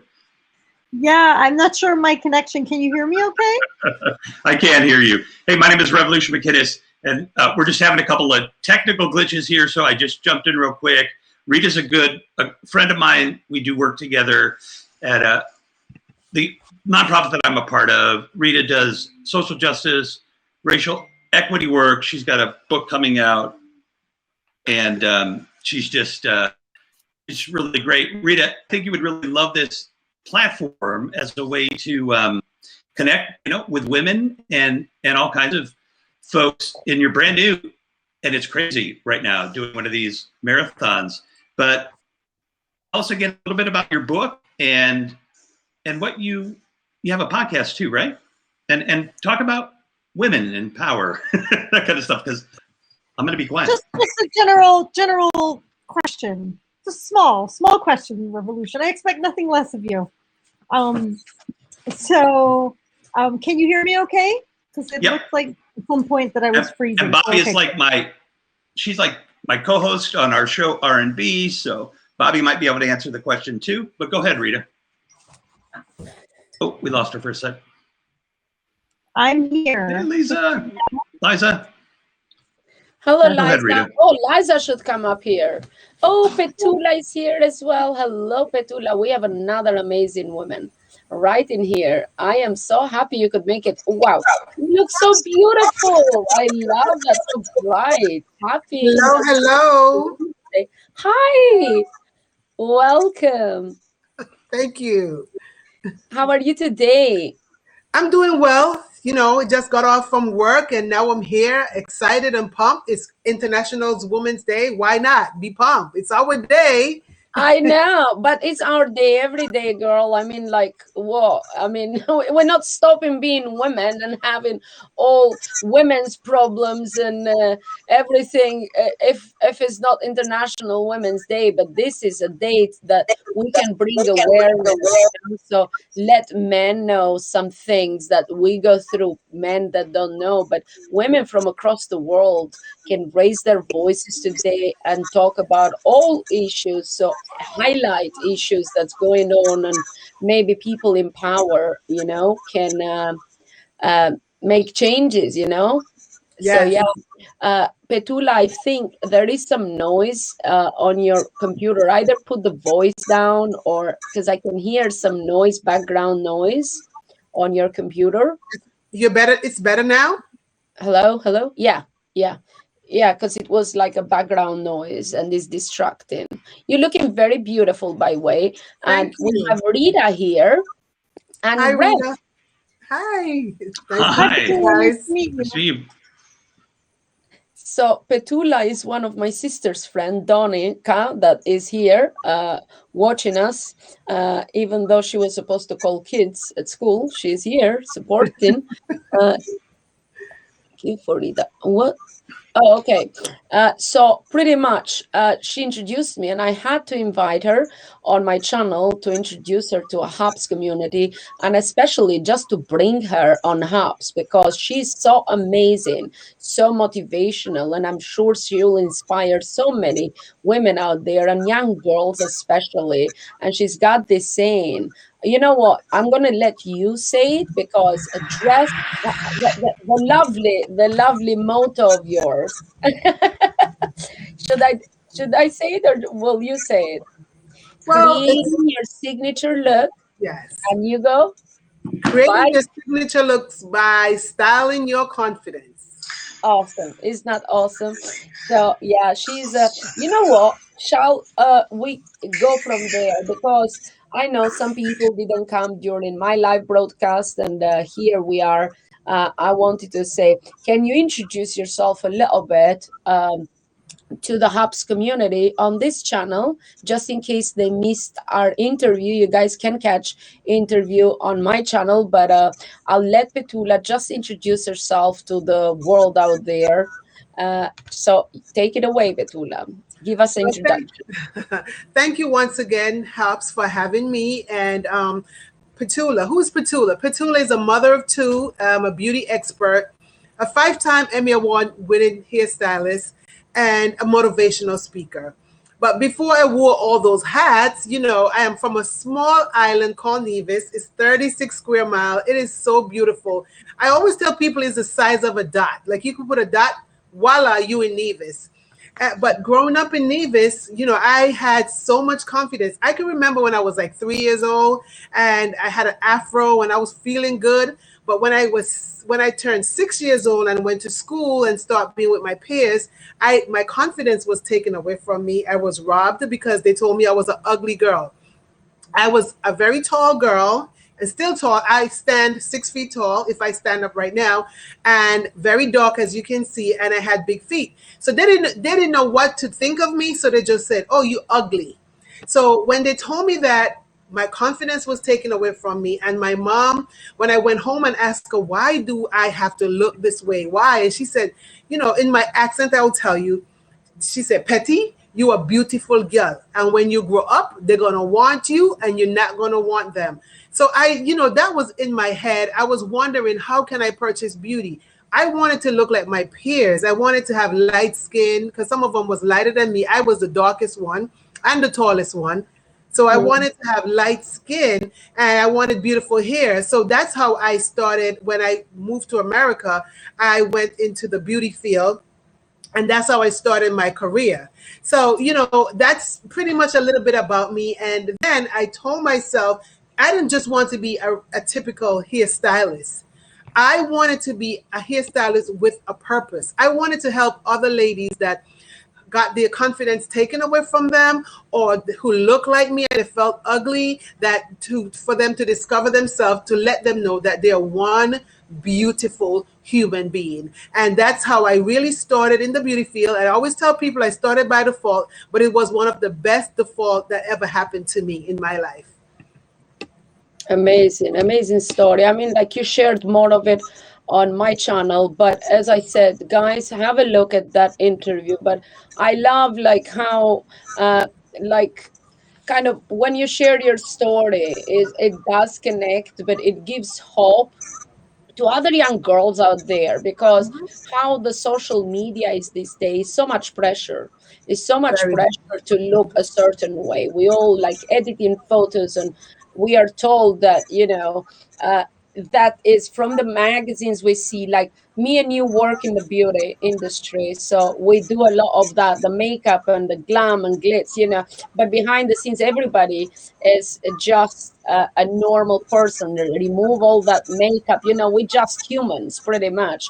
So you put that, and people see the magazines, and the little girls, the teenagers, and they all want to look like the girls in the magazines. So it's up to us to set the standards and to say, hey, that is the job, and but also to kind of put different types of women, not just stick thin. Now they are opening it up a little bit, but how it was, you have to be certain way. For Christ's sake, the models have died from, starvation, because they are told you're too fat. I know a model that I worked with. She opened her own business then, but she's a big advocate and talks about how the designer told her to lose weight, and she was only size 6, and how much thinner could she get. So we have to raise that standard. We have to speak up that is not okay. It's being healthy is okay, and being acceptable how we look, because as we were talking, we are all unique. We have to shine our light. We have to let our uniqueness shine and our personalities shine. We don't have to feel, this coronavirus pandemic has kind of worked for it is bad, but it's also good, because in some ways we have let our guard down. We are comfortable. I have my biggest investments is loungewear and pajamas. I'm just in pajamas all day. I would put a top on top. Today I am dressed. I have a pair of jeans because I went out with my son. But, we're not really caring. We're just being us, That's it. And thanks to, you have audio only kind of apps now as well. You just talk to people and connect. But we want to make that, to raise our voices and share our stories and our backgrounds, where we come from, because we kind of, have we keep it to ourselves. And I'm so happy that you speak up. I love Caribbean, you know, I lived in the Caribbean, and being an island girl and so tall, I mean, people must have been a bit jealous, to be honest. But when you see something good or great, you know, you fear the greatness, and you have to put that greatness down. So, you know, to kind of get their confidence down. But I'm so happy you kept up, and Mom, you know, urged you, and you got there. But how I see it, it was your calling from the story you shared. I like you to share a little bit of the story, how you got into the makeup and working for Robin as well. So if you talk a little bit about that, because it's fascinating. She's like thinking it and it comes to life. Yes, I mean, that story. So basically, that was, I shared with you the beginning of my journey into the beauty field. So after I graduated cosmetology school, I started working for myself in the local community, helping young ladies that look like me. And like I said, if their confidence were down, build it up. But I wanted more for myself. And I got 2 children, and I was like, now it's time to get to the next level. So, you know, being from a small island, 36 square miles, I grew up without electricity. So I never really watched television, because if you don't have electricity, you don't have a television, right? So, you know, so I was watching television one day, and I wanted more for myself. So when I was watching the television, I saw this young lady, and I said, you know what? I would love to do hair for a celebrity. But then I started having that conversation within myself, you know, that conversation, you be doubting yourself. And I answered myself and said, no, you don't look like a celebrity hairstylist. And that was fear talking. But anyway, you know what I did? I uprooted myself, and I went to work at a salon where I can get the experience to work with a celebrity hairstylist. Because I believe, right, when preparation meets opportunity, you have success. So basically what I was doing, even though I doubted myself and told myself that I couldn't do it, I went ahead and prepared myself for better. I did not know where I was going to end up. But this is a true story. So after a year working as an apprentice, and mind you, I was working for myself already for 8 years, you know, at a local salon, but I wanted to be more on the international platform. And about a year after, I received a phone call from one of my girlfriends, and she is a celebrity hairstylist, and she asked me to assist her with one of her celebrity clients. And then I said, you know what? Okay. I wanted to say no, because I already talked myself down and saying like, oh, I don't look like a celebrity hairstylist. But I said yes. I did it afraid. Like the Nike's commercial, just do it. But I did it afraid, right? And when she told me who it was, I wasn't sure of who it was, because like I said, I don't watch television. But when I looked at the television the next day, lo and behold, it was the same person that fear told me no a year ago. It was the same person that I wanted to work with. And that was none other than the #1 news journalist in America, Miss Robin Roberts for Good Morning America. Amazing. And there's where I earned my 5 Emmys by working on the news channel. So, you know, I always tell people that I turn my adversities into assets. So sometimes, you know, when people putting you down, you just have to keep pushing forward, and you can turn it into the best thing in your life. Yeah, definitely. And you shared the story. You know what, you're speaking now, and the hair on the back of my neck kind of rose. It is touching, because it's like you kind of beat all odds, but you also wanted it. You visualized it, and it worked, and everything you've wanted it, kind of, it has happened. And because you're sharing the story of the Great Wall of China, and that was so funny, but there is a pattern there, and that's what I said. You have to do this, continue doing it, because for you it works.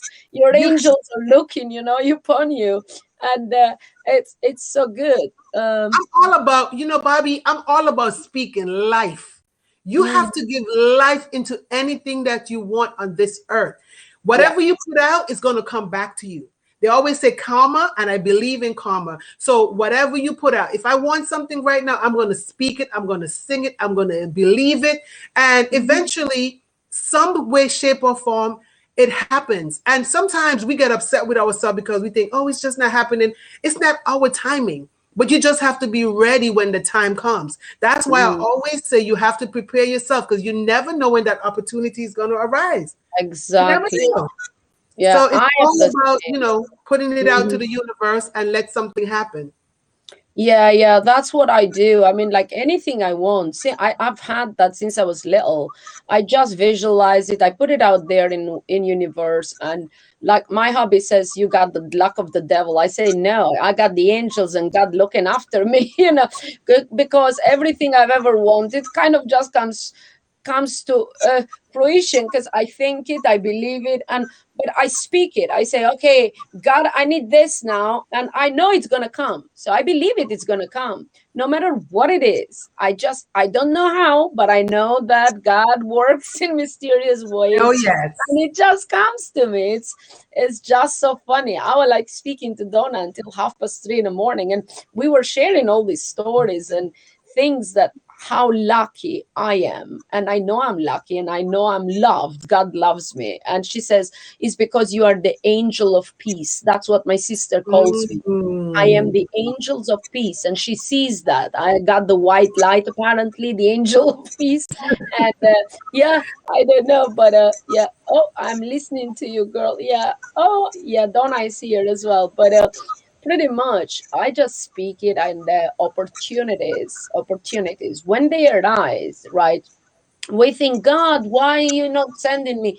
God is sending you opportunities all the time. We just need to open our eyes and grab them, because when sometimes you're reaching for the sky, right? You thinking of the big picture, but you have to take those steps to reach the baby steps. Right? So smaller opportunities gonna come your way. So I think that's how I am. I would grab them because they're gonna take me to my final destination. So by grabbing them, I know that it's going to take me through the whole alphabet, A, B, C. I might skip, but I'm gonna reach my destination no matter what. And that's why when people say, "Oh wow," but from your upbringing and what you've gone through, and you are so positive, and you are like achieving so much, and but you already have a big community. No, I've worked hard, but I took baby steps. And I teach people that. I say, don't ever doubt yourself. Just do whatever you do, be true to yourself. Be passionate of what you do, because people feel that passion. People feed of your passion, and your truth. When you speak truth, you always gonna go forward. Don't be scared of raising your voice, of sharing your story, because we have that fear of being judged. And we were talking about that when our pretty interview. And when you said to me, once I stopped that fear of being judged or what people gonna say, and from the island, because we come from smaller places, then you were free. You said, boom, I was born, right? So that's how I see it as well. And we aligned there, and I love your story. And I am proud to know you through my sister there. Thank you, Donna, for the lovely introduction. But she thinks so highly of you, and I know why, because now that we've spoken a few times, you are like a light, a beacon of light for many, many. And I hope that you do broadcast on Hubs and share your story. I know that you will, though, and we're going to do the beauty kind of section, and you're going to motivate people how to dress their confidence, to style your confidence, style in their confidence, because yes, a lot of women, they know it all, they have it all, but they lack that confidence and that push to take the next step. You know what I would like to share as well, because I work with celebrities each and every day, and the sad thing is they look at celebrity like, oh, I want to be like this celebrity or that celebrity. Celebrity, it's a title, it's their job, that's what they do. But in order for them to style their confidence, they had to sit down and dig deep and find out who they are from within as well. And if you're trying to be like someone else, then you would never be able to discover yourself. But like Yeah. I said to each and every one, like because of COVID, we all became the celebrity, instant celebrity, because we all showing up on virtual social media virtually and stuff like that. So now we definitely need to bring out the celebrity from within us and just enjoy who you are.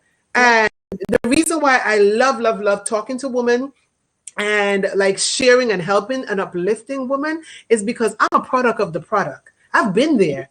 I've been broken down. I've been I thought all these things of myself and everything, and then I turn it around. And because of turning things around, I am who I am. And that's why I want to share and spread the light throughout the whole world. Because at the end of the day, we are unique human beings. Yeah, each one of us, each one, there is not two alike, no matter what. And I agree with you. I agree with you. And I never been kind of phased because I work with celebrities, and most of the time I have no clue who they are because I don't watch TV. I'm either Periscope, Hops, on. I sometimes I feel bad, because it's like, if you're working with celebs, you should do your research, but I don't care. I do my job. I just leave. Only when I get tagged, and then I'm like, oh, okay, I know that show, kind of thing. But I'm not phased and I never been all my life. I never been like, oh my God, going crazy, because how I see it and what I tell everybody is just because they are there because they are in the public eye, more visible. That's why they have a name, but you can do it too. I mean, Hops is the best place. You can become your own celebrity. We are all celebrities. Precisely. I have my own TV channel here. I'm reaching millions, hundreds of millions, not just millions, So and I changing am reaching, lives. right? And So changing it's lives. like during these 6 years, yes, I have reached hundreds of millions, not just millions. Okay. So I know the impact, and my voice carries weight. I am sharing my voice. I'm sharing my stories. I make people laugh. I make people cry. We share our life stories. And that's how my coffee chat show started, because they just loved it. It's down. Let's get down and dirty and share, talk about everything. So that's what we do, We're like with our friends having a coffee. But now with Hops, it changed a bit. It's even better because I can share this broadcast in more than 6 platforms, right? I can even add 10 pages or groups. And I'm on YouTube. I'm on Facebook now. I'm on Twitch. I'm on Periscope. I'm on Hops. I'm on Twitter. So everybody will be able to see. So this is your own TV pretty much. All you need is a channel and share your stories, raise your voice. You have something you believe in, raise awareness for a cause, for whatever you want to do. And this is your own TV channel pretty much. And it's free. What is better than that? It's free. So you have it and you lack confidence. Listen, confidence come. It's like practice make perfect. You're going to do it like 5 minutes first day, 10 minutes until people will come in and they will support you, because this community is so amazing and they all support each other. And don't feel shy. That's why I tell people, just think, you have one person watching you. That person is important, okay? Because think of us two are in a coffee chat, we're just having coffee, or just doing a private broadcast, but just having chat.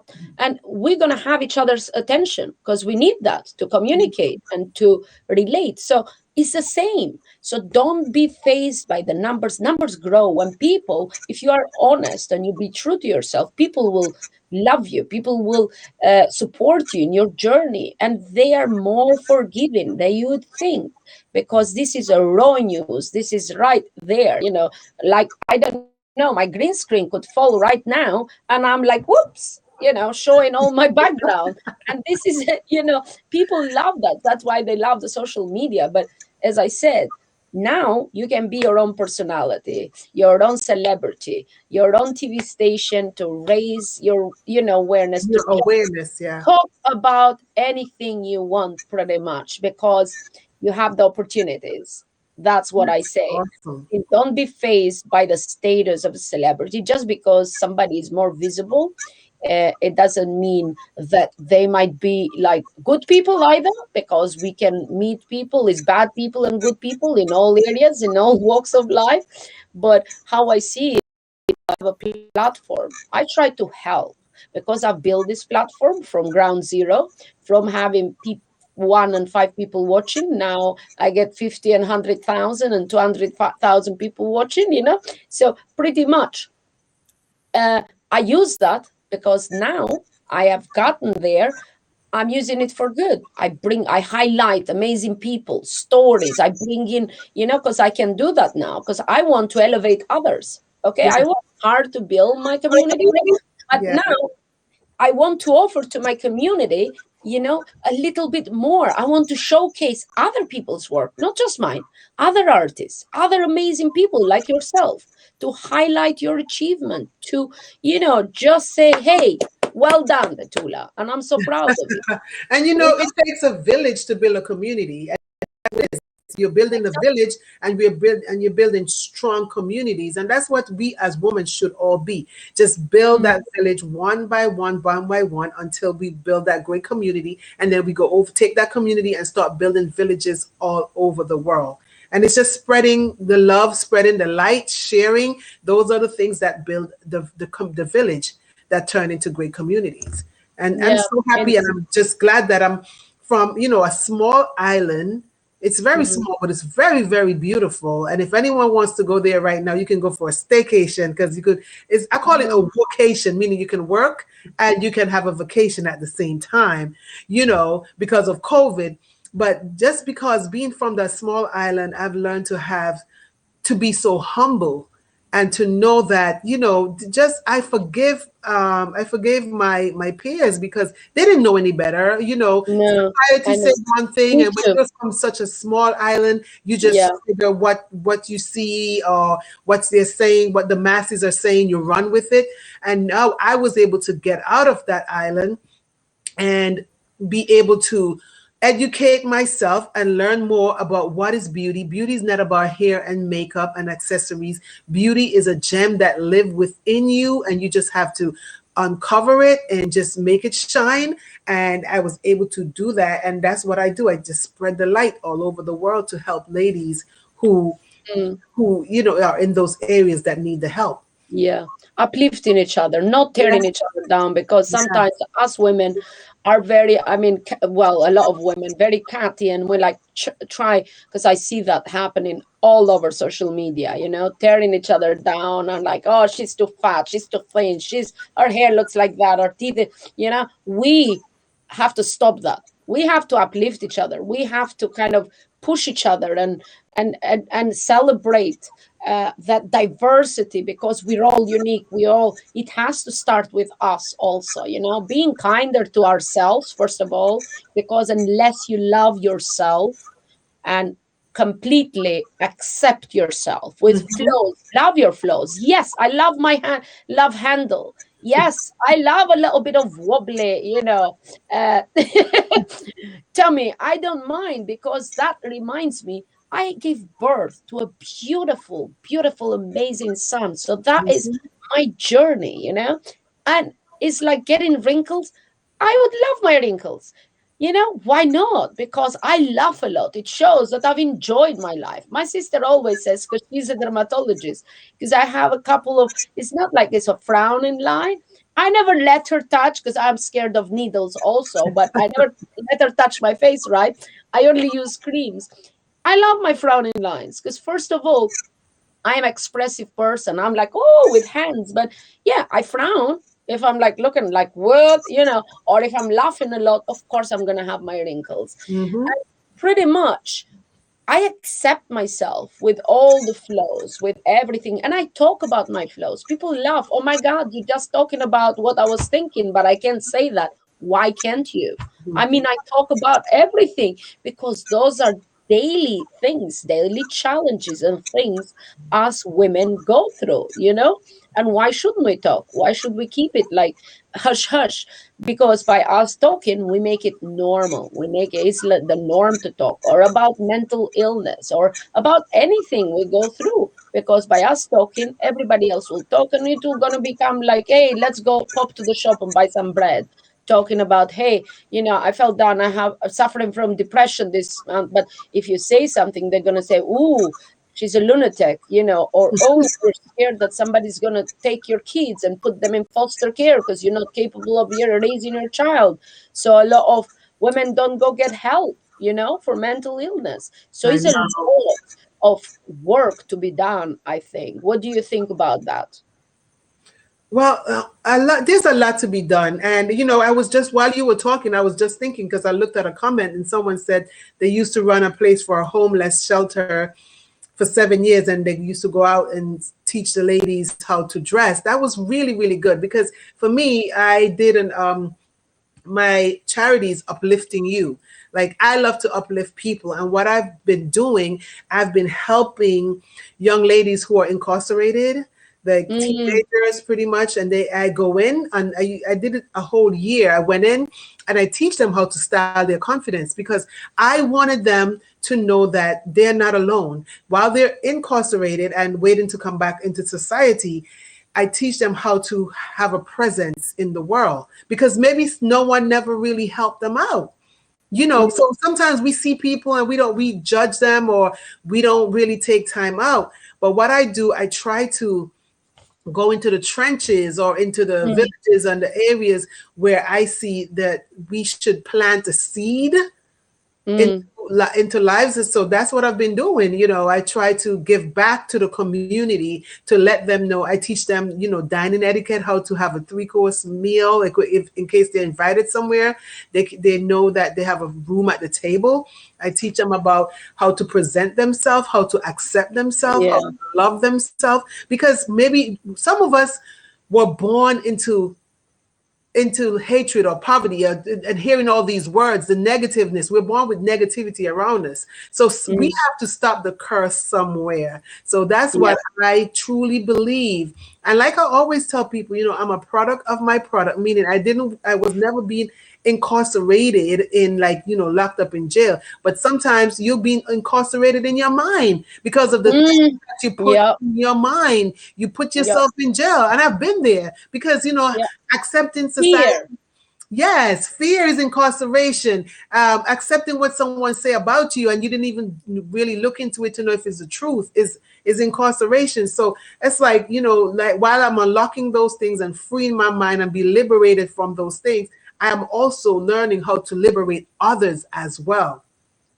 And teaching them about themselves. So it's a beauty, like I said, in the business that I'm in, it's not about like the hair and the makeup and the glitz and the glam. No, it's from within. It's teaching someone really how to take back their confidence.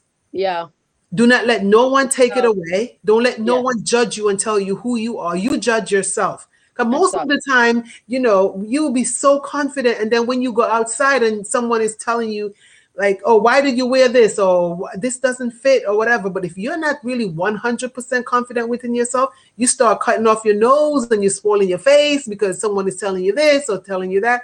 So it's all about planting that seed of confidence within each and every one of us, and then just let it grow. It's like a tree. You have to, once you water it, it's going to grow. Definitely. You are right, 100% there. Because and that's what I say. But I used to practice that. It's not because I'm selfish or full of myself. It's just, I don't know, I've invented that thing because I was told, because I grew up overnight. I became a woman, got like, all of a sudden just developed overnight. And oh, you're fat or this and that, so names. And my mom sat me down. No, you're becoming a woman, a beautiful woman. And you have to love yourself, because that's what woman is. And no woman is alike. So you have a woman shape. It's called hourglass figure. And look at this woman. So she showed me. So there is Gina Lollobrigida, Sophia Loren, all the women with hourglass figure. So yes, they have this figure, your kind of figure. So you have to love it. The world love these women. Just embrace it. Whoever tells you you're fat, just let the words go from one ear to the next. So find something good. What I have, and I tell my sisters too, and I tell everybody that come during my broadcasts, I say, find one thing you love about yourself, because it's not that you hate everything, right? Your eyes, your lips, your hair, like you would wear a nice jumper. Whoa, you're looking beautiful. Just repeat that and kind of just tell yourself over and over until your brain gets it, and the whole day is going to change. The whole kind of idea, perception of yourself is going to change for the day. So take the time, I say, take 2 minutes of your day, 5 minutes, whatever, when you put in makeup or when you're dressing, and compliment yourself. Even if you don't believe it, you're so beautiful and you're so amazing. Just lie to your brain, I say. Lie to your brain. It doesn't matter. Even if in the beginning you say, oh, but I'm fat, or oh, but look at this, you know. Don't lie to your brain, but pick one thing that you like about yourself and compliment yourself on that thing. Because it changes the whole course of the day. And wear colors that will uplift your mood. Oh yeah, that is so important. Yeah, like yours. You know, as soon as you came, I'm like, whoa. Oh yeah, you're going to see me coming. You're going to see me coming. I'm like the light pole outside. I shine bright like a diamond all over. Light up the world for each and everyone to see. Petula is in the house. Awesome. So pretty much. I am like that. I'm like, you can see me from the moon. I'm trying to read some comments for a minute because I can see people. But yeah, guys, compliment yourself. Wear colors that will uplift your mood, and you'll be like, whoa, you know, look at that. The day is going to go so much brighter. I changed few clothes until I find the right color, because sometimes my skin could be not as shiny and not as, you know, healthy looking in the morning. So I would wear clothes that would uplift my mood, and whoa, my skin all glows all of a sudden. I have to see some comments here. Hi, Bobby. Oh, Lisa is here. We need to invite Lisa. I don't know if, although I can invite Lisa in a minute. Hi, Lisa, and welcome. I am just, do you have, yes, do you have something else, another device that is making the noises there? Because you get this tickling noise. Okay, so I turned my phone off. I don't know if it was like a vibration or something. Yeah. Okay. No, yeah, it comes. Maybe the voice is a bit higher or something. I don't know. The volume. Is it fixed now? You're still having interference? I don't know. No, it's okay. No, it's okay. But it kind of goes up and down. Let me put my voice a bit down as well, because I'm loud by nature. And I'm like, when I come here to talk, I sound like I'm screaming. My voice is so loud, you know. I can't wear that red. Of course you can wear the red. You know, I am the queen of red lipstick myself. There are different shades of red. There are different shades, you know, so you find your shade. These are red. I have done like a tutorial on what lipstick suits each you know, skin tone, but we can do that together. Every woman can wear red.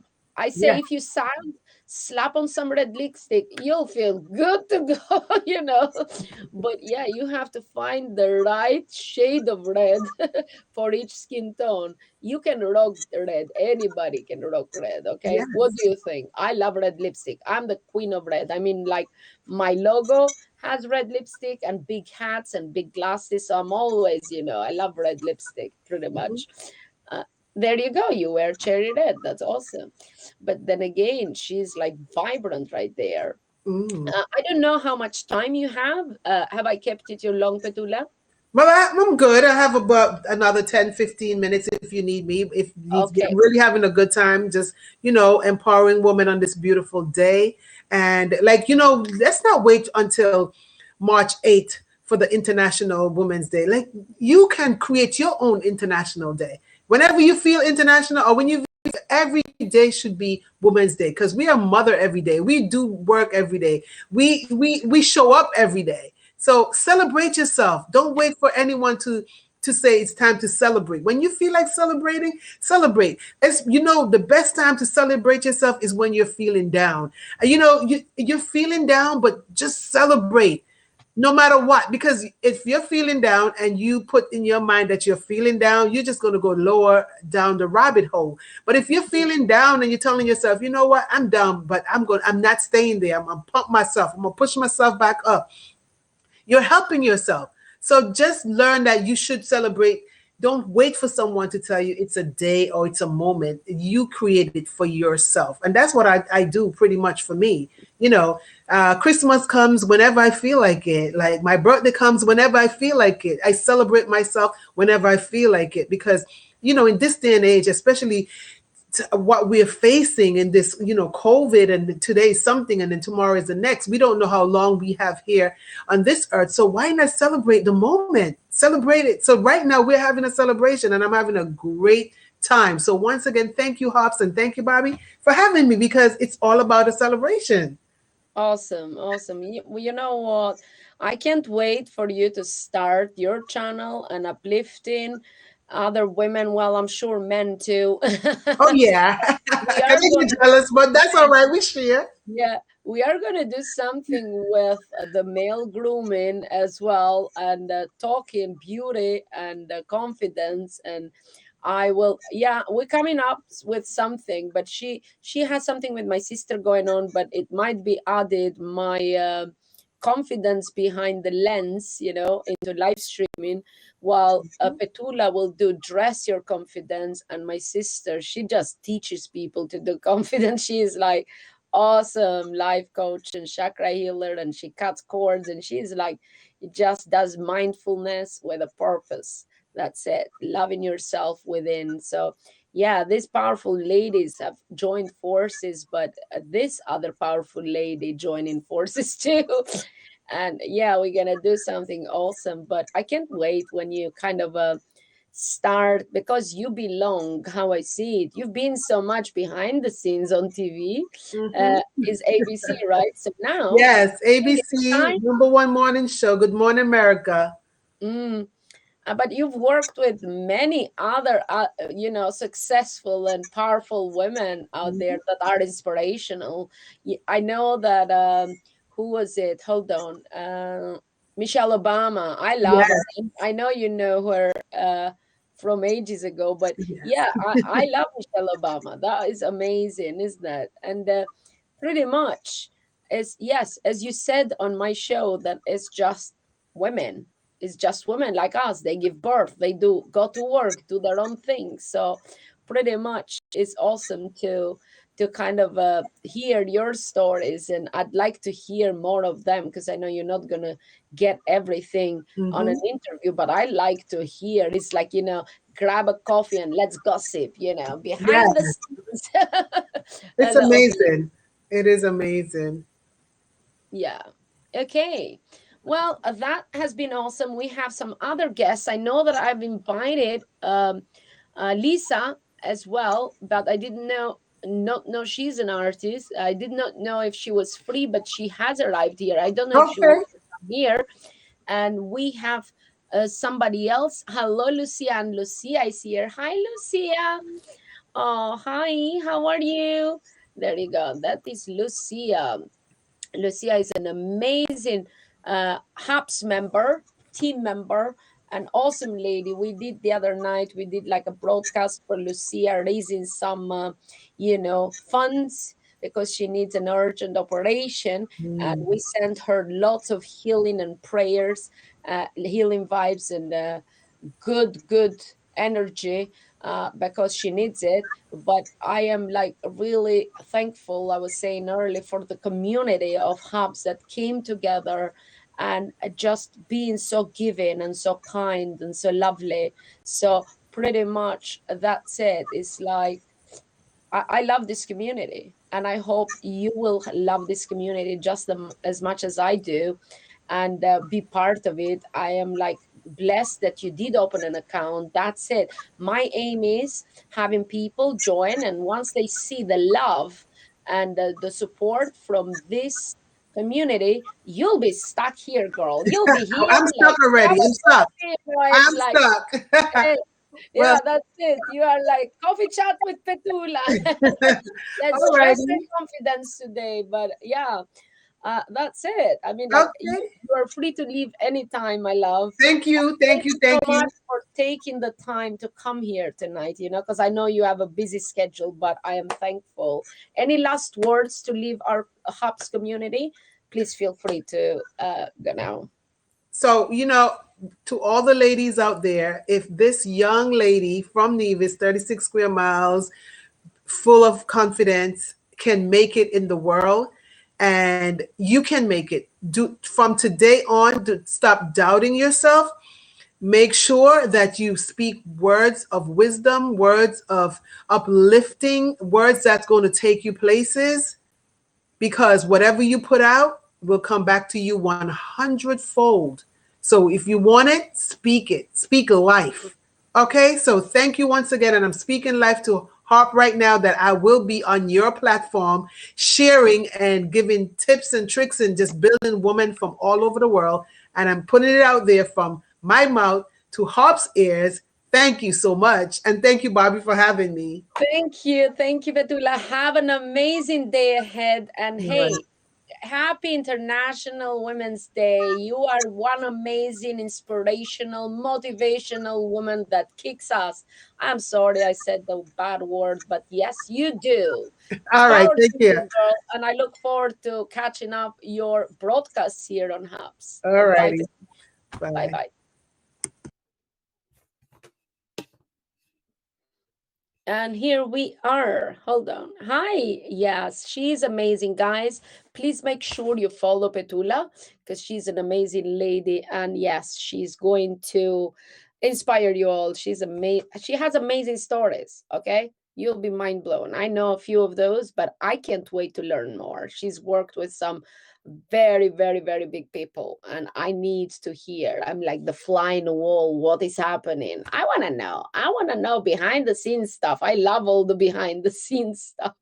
So I don't know whose turn was it right now, because I can see it's only me. Okay, cool. Come on in. I saw you come in, Lina, and then you left. Hello. Hi. I don't, because I have to see. Yes. Do you know? Yes, but she left. Rev, you can come up for a minute. Thank you, Eleanor, the birthday girl in here. I hope you enjoyed that chat with Petula. I have to check the schedule because I don't know who else was up today. Oh, there is Rev. Hello, Rev. Are you there? I don't know if he's there or not there. I have to check with...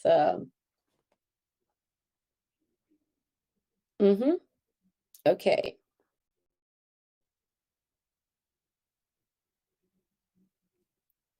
Okay, I don't see.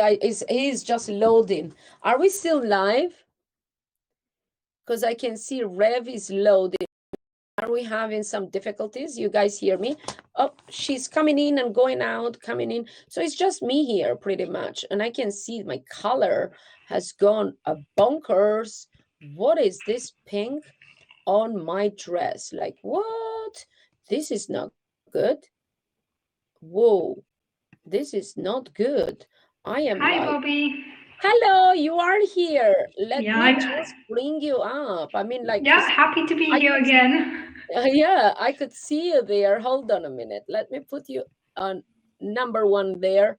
And I get myself small. I can hear you good. Okay, that's cool. I much prefer the side-by-side view where it's like we're both on equal footing. I know. I also have another lady. I don't know if she left. Lisa left or what, because I wanted to invite her here. I kind of chatted to her, and she's very amazing lady as well. And I don't know the schedule. I have to open the schedule so I can see who else is here. But hi and welcome. Yeah, good to see you again. We seem to be coinciding in quite a few broadcasts these days. I know. It's a call-in. I think we should, it's because I'm curious, you see, about the universe. And I need to learn. However, last night, I had dinner, and just before you guys ended your broadcast on Rev's broadcast, I kind of fell asleep, and I'm like, open my eyes, and it was 1:30 in the morning. I'm like, okay, so Rev must have gone then. I was half expecting Rev to be still live. Lisa is here. One sec. Lisa, would you like as well to come up, or what? Because I kind of had you invited, but then didn't put you on the list there.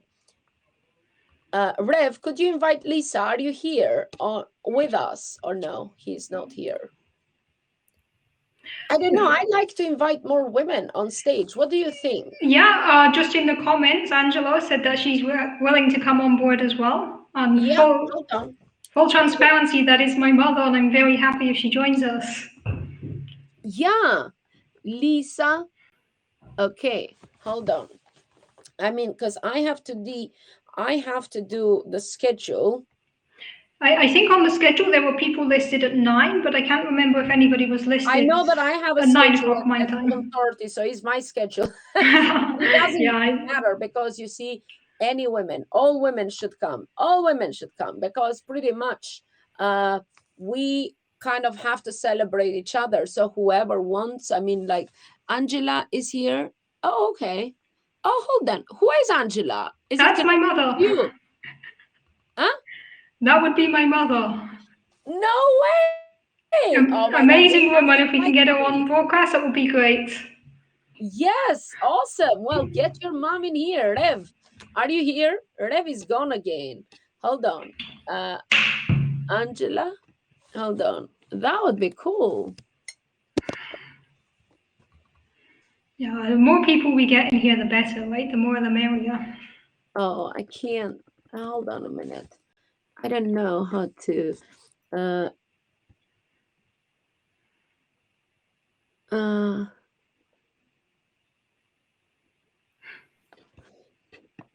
One second.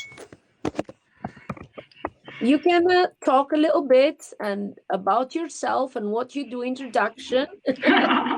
Yeah, I mean, I was on this broadcast like an hour ago. I already did the introduction, but happy to do it again. Oh, you did?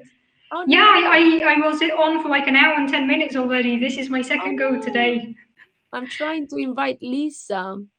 But yeah, for anybody who didn't see me the first time round, my name is Diana. I'm a theoretical physicist and I specialize in cosmology, which means that I study the universe, the contents of the universe, kind of everything going on inside the universe. It's a super, super fun topic. And I joined HAPS to be able to share my passion for the universe with everybody and answer any questions you people have about the universe. And I'm really, really happy to be part of such an amazing community. I've only been on HAPS a couple of weeks, and I've really seen that there's just such an amazing community here. People are standing out for each other and helping each other out, and it's just such a nice place to be. So I'm really happy to be on HAPS. I'm very happy to be joining so many amazing women on this broadcast today. I really like your pink background, Bobby. You're very pink. Oh, thank you. It's because we're in HAPS, right? I'm using the HAPS colors. Yeah, it's a good thing to do, using the HAPS color. I know. I am all there. Sorry, I'm just sending a message to Pablo because I can't seem to invite Lisa. And I've invited her I sent her message on Twitter, and she's here, but I can't seem to invite her here. She's invited. I just invited her. Awesome. Hey, Rev, you joining us on screen? Lisa, well, no, I'm kind of directing. That's nice. Directing in the background. You can come on screen though, because it means that we are being inclusive, you know, and I like it. Well, there you go. I'll be right there. Now, just in case Lisa does not know how to enter a broadcast, I need to tell her. So Lisa, if you are here and you're watching, you have to get out of this broadcast that you are watching me. Then you click on Go Live button on top, and then you watch for this name of broadcast, International Women's Day Broadcaster Marathon, and click Launch Studio. So yeah, pretty much that's how you do it. And did you invite Mom? I can't invite people, so you know, if anybody wants to invite her, that would be great. But if you're inviting Mom, did you invite Dina's mom? Yeah, I did. Dina C. Hooper? Nope, that's you, Dr. Hooper. Hang on. That's me. Angela. Angela's here. She's invited. I mean, she's invited. Yeah, Angela, if you're still here. Okay, I invited Lisa, and I also invited my sister. Since your mom coming, I want Let's to make this a family affair. Right? Let's bring in all the great women in our lives. exactly, and I want to invite Lucia. I know my other sister has lost her voice, but she might come on my second slot. Is it my second slot at 10:30 p.m. I think UK time? So later on is my other slot, and I am Maya. Well, might join us. She's in Mexico in a retreat, but Maya, the CEOs of Hub's wife, might join us. And I thought I'll invite my sisters and a couple of other ladies that are awesome, that I love and inspire me. So I thought I'm going to bring them all on stage and we just have a chat and share our stories and what have you. So, but that's going to be later. But yeah, I'm inviting another artist. It's just that they not joining. So guys, if you are brand new to Hubs, that's what you do. Get out of this broadcast that you are watching us. Yeah, you are on that slot. That is amazing, Lucia. But if you want to come right now, have a chat with us, come on up if you feel up to it. That is no stress, no stress. Hello, Bannerman. How are you? So we have Lisa here. Are you ready, Lisa? There you go. Hi. Hi, Lisa. Hi, I'm ready. It took me a minute to figure it out, but I did. Awesome. That's why I tell people click on go live, because they try to get in, but they don't know how. So if you click on go live, that will bring you, you know, the launch studio, because I know this might be your first time. Is this the first time on Hubs? Yeah, this is my first time, definitely. And hey, welcome to Hubs. What a way to enter the community, coming on the official Hubs account. Eh? Isn't that awesome? Welcome that is to cool. Hubs. So yeah, I got Lisa. Do you want to tell people a little bit about you and where did we meet and how did you come and join Hubs? Take it away. We met on social media. I believe it was Clubhouse at first. We were in a little group and we were talking about the Twitter Spaces. So we hopped on a Twitter Space together, and then you introduced me to Hubs TV. You said I would be, you know, I would really like this platform, and it seems really neat so far. So, yeah. I am in the Boston area, and I am a mixed media artist. So, and I love that you had me on today because a lot of my art has to deal with women. I have a paper doll series and it's all female shapes. Let me just take one down here. Woo! And it's all shaped like women, like paper dolls. That's beautiful. Yeah. Yeah, and that's why my background is with women. That is my collection of women from around the world that I have done. Hold on, let me just do this. So if I do this for a second and I kind of remove myself, okay, let me take this photo and just put this instead. I'm changing my photo. So hold on, this is a text, right? So this is a collection of paintings that I've done for is all women from across the world, all different, you know, beautiful women. I kind of combine makeup and hats and the beauty kind of, because I love beauty and fashion. So I combine them all to create those images. So that's what that collection is about. But I love that you do that. Thank you for sharing. Thank you for having me on. I have one of my You're both amazing artists. my Frida. I thought you might like that too, Bobby. Frida. Oh wow, oh, that's nice. You know what? That's what we decided. We decided that on the International Women's Day we should do something and paint an inspiring like artist, right? An artist that inspired us. So I thought maybe us Hubs artists could come together and paint probably Frida Kahlo, because I haven't had painted Frida. Maybe later on, when it's not my slot, I can start and paint a little bit of Frida. I think is that your mom? That is your mom. She's still awesome. Yes. In her camera. If you place your camera somewhere so it doesn't move, that would be helpful. So I'll bring you back up like until you fix your, keep it straight. Perfect. You are good. You're good to go. Hello, Angela. How are you? Hi, good evening, good morning, good day to everybody, wherever you are. And thank you for allowing the mum to come into the room. That is Always happy to get you awesome. on board. I don't know how to change. Maybe if I go, how can I put you up? So you, oh, there you go. And if I come here, will I come Yeah, down? all- Yes, I can put you next to your daughter. Isn't that amazing? I love that view.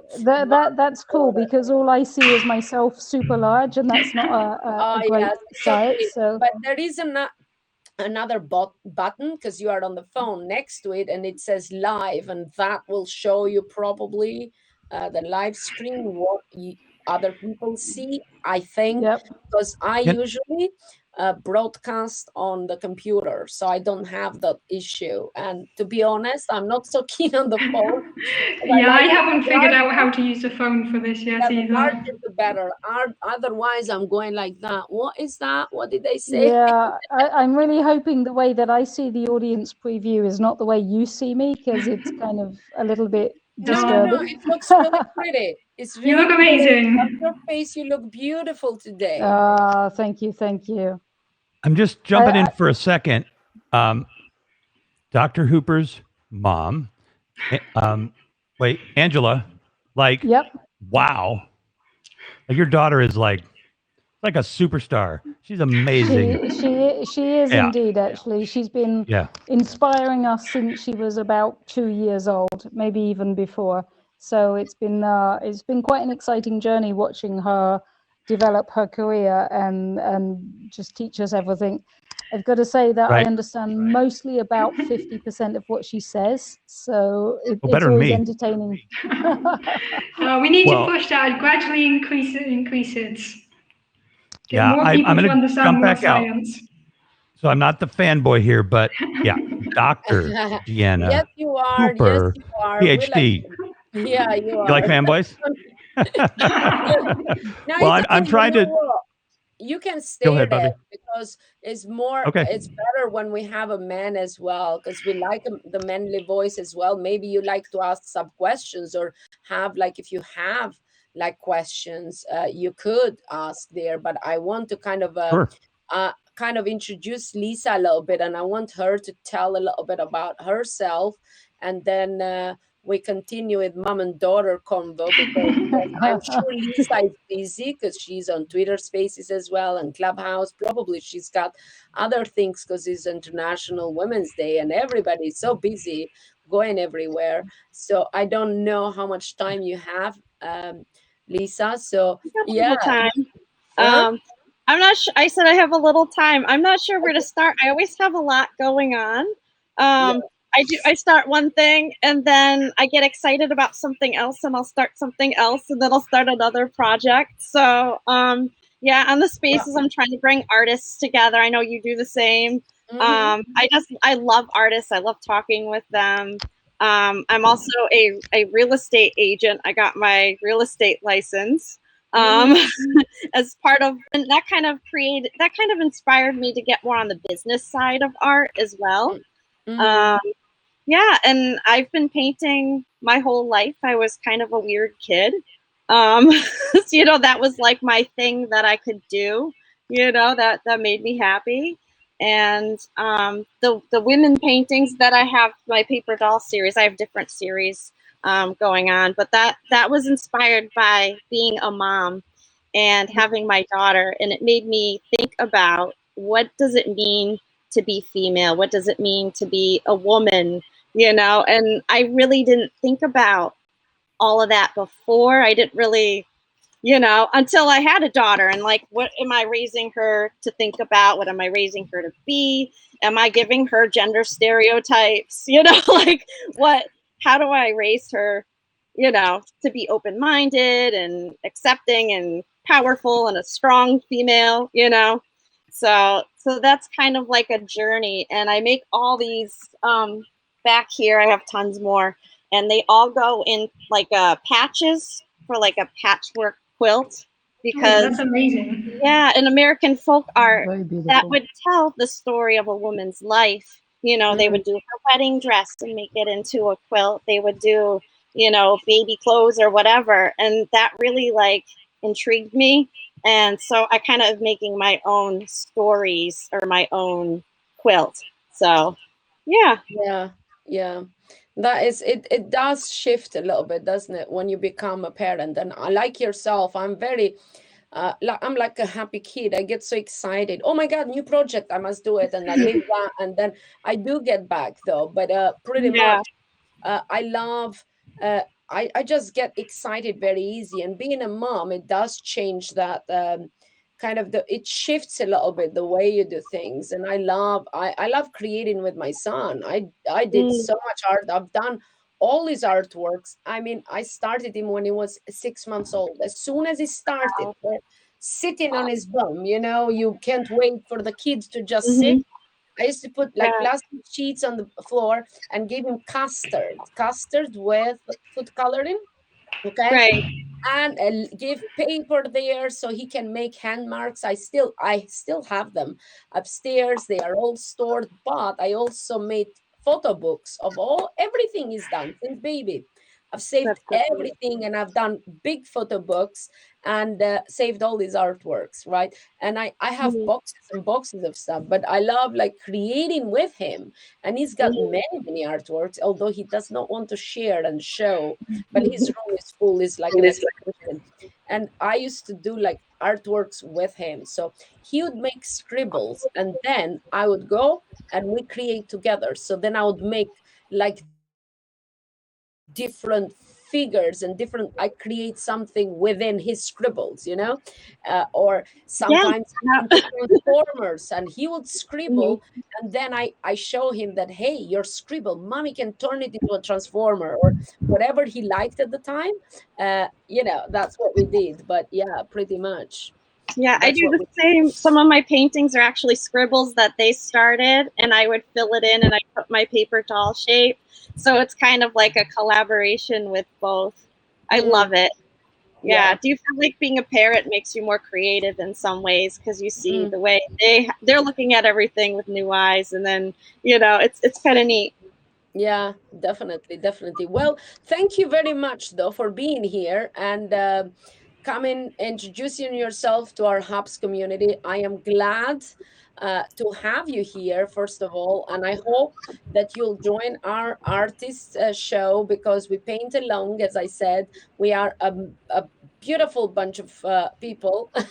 We have an Instagram group as well that we come up with ideas, and we schedule broadcasts, and we paint along. So you paint in your style, I paint in my style, and showcase. So it's becoming really good. So I hope you can join our artist group and start sharing your talents and your vision with the world, showcase your work in the Hubs community. But for now it's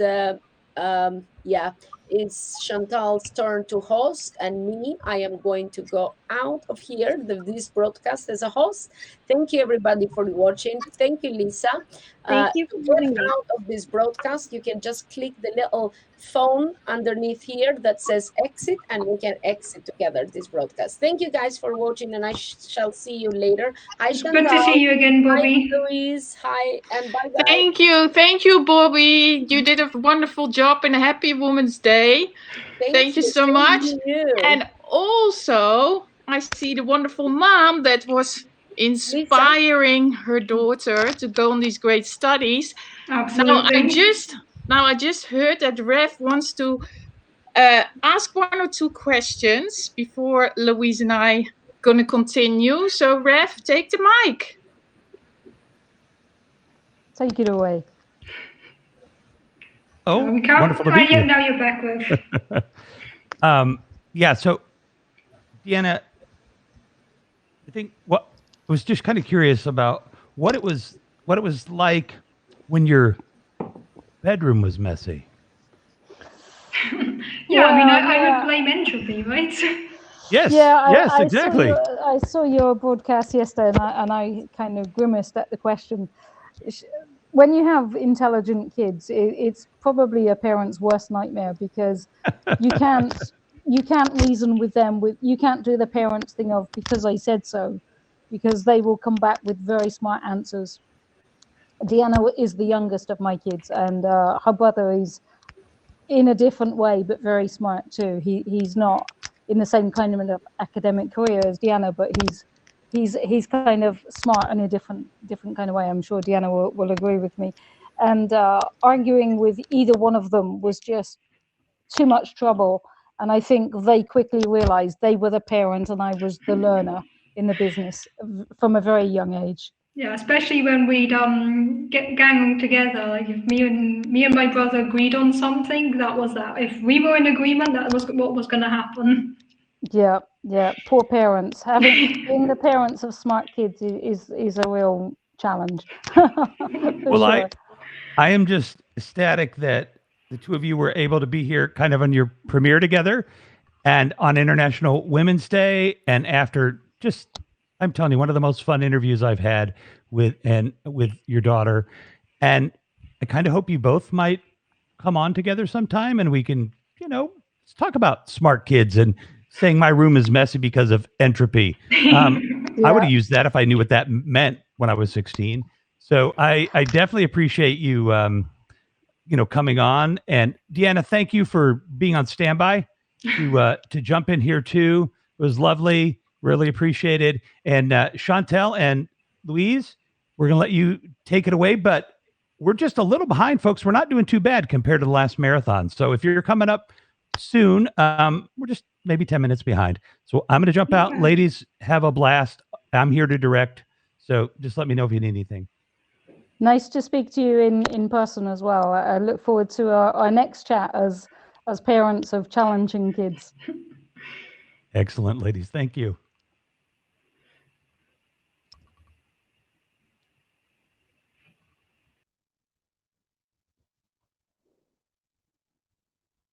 Oh, no sound. Oh, there we go.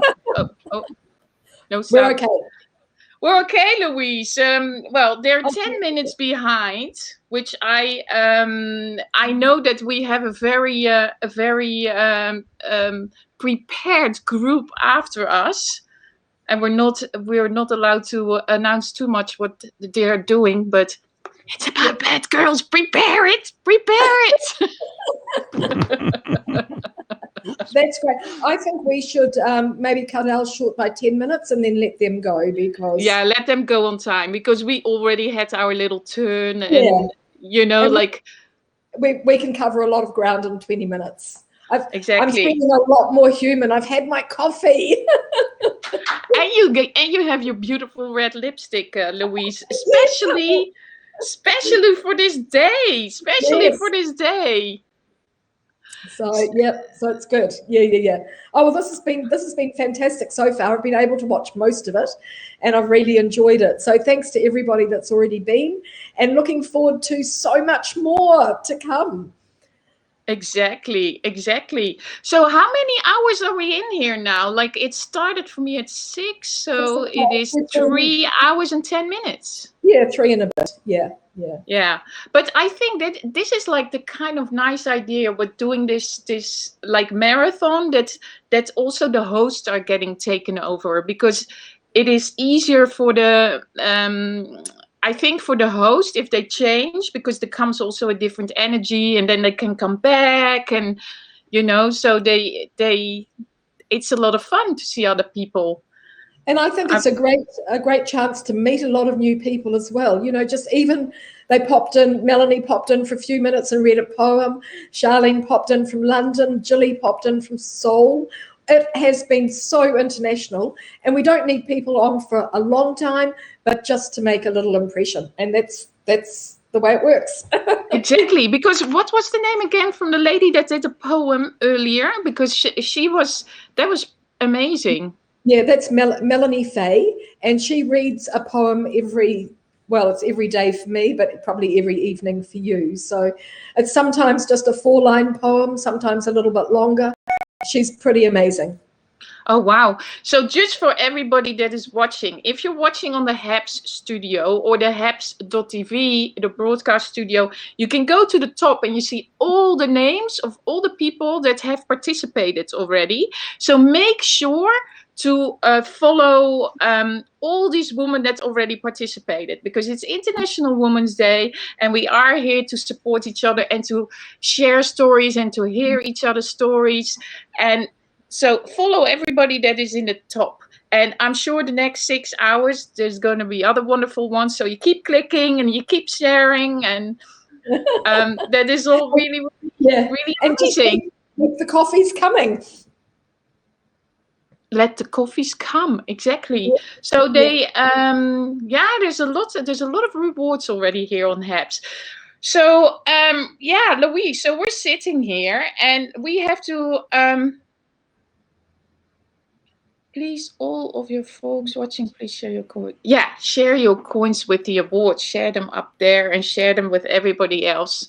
Anyway, we're going to have a little topic here that is just going to last now for another 60 minutes. This is like traveling as a woman around the world. What is your experience with that, Louise, as a real travel broadcaster? Well, I'm a tour guide, so I get to travel and from both sides of the coin, really. So I get to travel as a tourist, and I also get to travel with tourists and showing them wherever I am. And I actually do that in New Zealand, Japan, and Korea. So these are my 3 countries that I know. Well, I know New Zealand like the back of my hand. Japan, I am very, very familiar with because I've been visiting Japan since 1983. My 2 sons live there. I have 4 grandchildren there. So I have roots in Japan. Korea, I have been visiting on and off since about 1990, whatever. Before, you used to go for months without seeing another foreigner there at that time. So, and I lived and worked in Korea. I helped open a cafe there, and I ran some cooking classes in Korea. So I really did put some good roots down there. And through my involvement with Japan and Korea, I actually discovered the art of slow travel. So I have to ask you, what is slow travel? So I hear an email program. Is that yours? That is. It is. It's just my emails coming in. Sorry. Oh no, that's because normally you can just silent that in the right side of your computer on the Mac. You just say silent, and then you don't hear it anymore. Anyway, you're like, because I'm like, I get activated. I'm like, work. I'll know it for next time. Hopefully nothing else coming in. No, exactly. But we continue with slow travel. Yeah. Yeah. So slow travel is more about, a lot of people, they'll say, oh, I've been to Paris. I've done Paris. I spent 3 days there. And what did they do? They do the Louvre, they do this, they do that. They do all the famous things, but they don't really get involved with the city. They're just scratching the surface. So slow travel is taking time out of the tourist things. It's spending time sitting in cafes, talking to local people. You don't need to be tearing around. And all this tearing around, of course, takes a big toll on the environment because you're catching buses, you're using taxis, and, slow travel is more about walking. It's doing what the local people do. So I'm a great advocate of slow travel. It's sort of parallel with slow food. Wow, slow food, slow travel. Yeah. But can you having your experience, like going to like South Korea and Japan and maybe other places as well, what it is, how is it to be for example, a solo woman traveling there? How is it, compared to New Zealand, to travel to those countries as a woman and in New Zealand or in Paris? Well, I've had amazing, because I'm a great solo traveler as well. I prefer that because when I'm with people, I've usually got a group with me, I shouldn't say I don't like traveling with friends, because I love traveling with friends as well, but that's something different. I love doing what I do, and as a solo traveler and a slow traveler, I've had the most amazing experiences. I've done a lot of travel, but I've spent most of my time in Japan and Korea, so that's where I can really use my experiences from. I can remember being on the subway in Seoul and I'm not very tall either, but a very small Korean woman stood beside me on the subway, and she spoke to me in perfect English. And she had been to Ewha Women's University, which is a famous university there, and she'd studied. But she'd lived all her life in Korea. She must have been in her 80s, I would imagine, because she had been at university during the Korean War. I think during the Korean War or the Second World War, one of the wars. And that's when she'd been at university. And we had this amazing conversation, but she said she never has a chance to speak to foreigners. And even though a lot of Korean people speak English really well, they don't, unless you know who can speak English. And a woman like that, nobody would automatically think that she could have a conversation with you. And then I met just the Korean stories are quite interesting. I was picking up some keys once, and I had to pick them up from the guard at who stood in a little box outside an apartment building. And I I asked him in Korean for the keys. Oh, wow. You really speak Korean as well. A little bit. So I was able to ask him for the keys, and he replied to me in perfect English. And he told me that during the Korean War, he was an orphan, and he'd been adopted by some American servicemen. And he'd actually lived with them, and they brought him up. So he was able to speak this amazing English as well. So just these little stories. And, if you're traveling, if you're 3 or 4 people together, you don't get the opportunity. People don't take the time out to speak with you. And the same sort of thing has happened to me often in Japan as well. But also in other countries, I think if you're on your own, I don't mind. I'll go out for dinner on my own. People always come and talk to you. I'm not afraid of sitting on my own, having a glass of wine and ordering the best meal.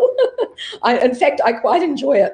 And then I'll enjoy the view, and I might do a little periscope out the window of the sunset, or, so although I might be alone, as long as I've got Periscope or Haps or something. Yeah. So you are secretly, so you're saying that you're a solo traveler, but in the end, you're always taking like the live stream audience with you. So your community. Yeah, exactly. And I'm not a loner. So I'm going to say I'm a people person, but I don't really know what that means. But people say to me, you're a people person. I don't really like being alone for too long. So even staying at home, I will go out walking and doing things. I like to be around people. I need the energy of people. And I think that's the good thing about travel. You pick up on the different energies in all the different cities, the different places, countryside, wherever you are. And travel's the best thing for opening your mind. It's International Women's Day, and we can travel at the moment through Haps, but this is the way to open our minds and listen to other cultures, try different foods. And I just brought along something little to show you, this is what travel does. Selling the dream. You're doing like some New Zealand promo there. This is a huge book, which I bought from the library in Wellington, not the library, the museum in Wellington. And it is full of amazing old graphics of which were used to advertise New Zealand in the, around the world and travel. So this is, it's really amazing. And this is when New Zealand developed its own, which way are we going with the camera? We developed our own style of graphic design. I love this. Very nice. Really amazing. But with the tiki on the background, and then the guy, which year does it say which year that's Yeah, it's got a carving. So this is 1948. Wow, they were already advertising traveling in 1948. Yeah, 1948, and that was for agriculture. The first ones in the book actually start.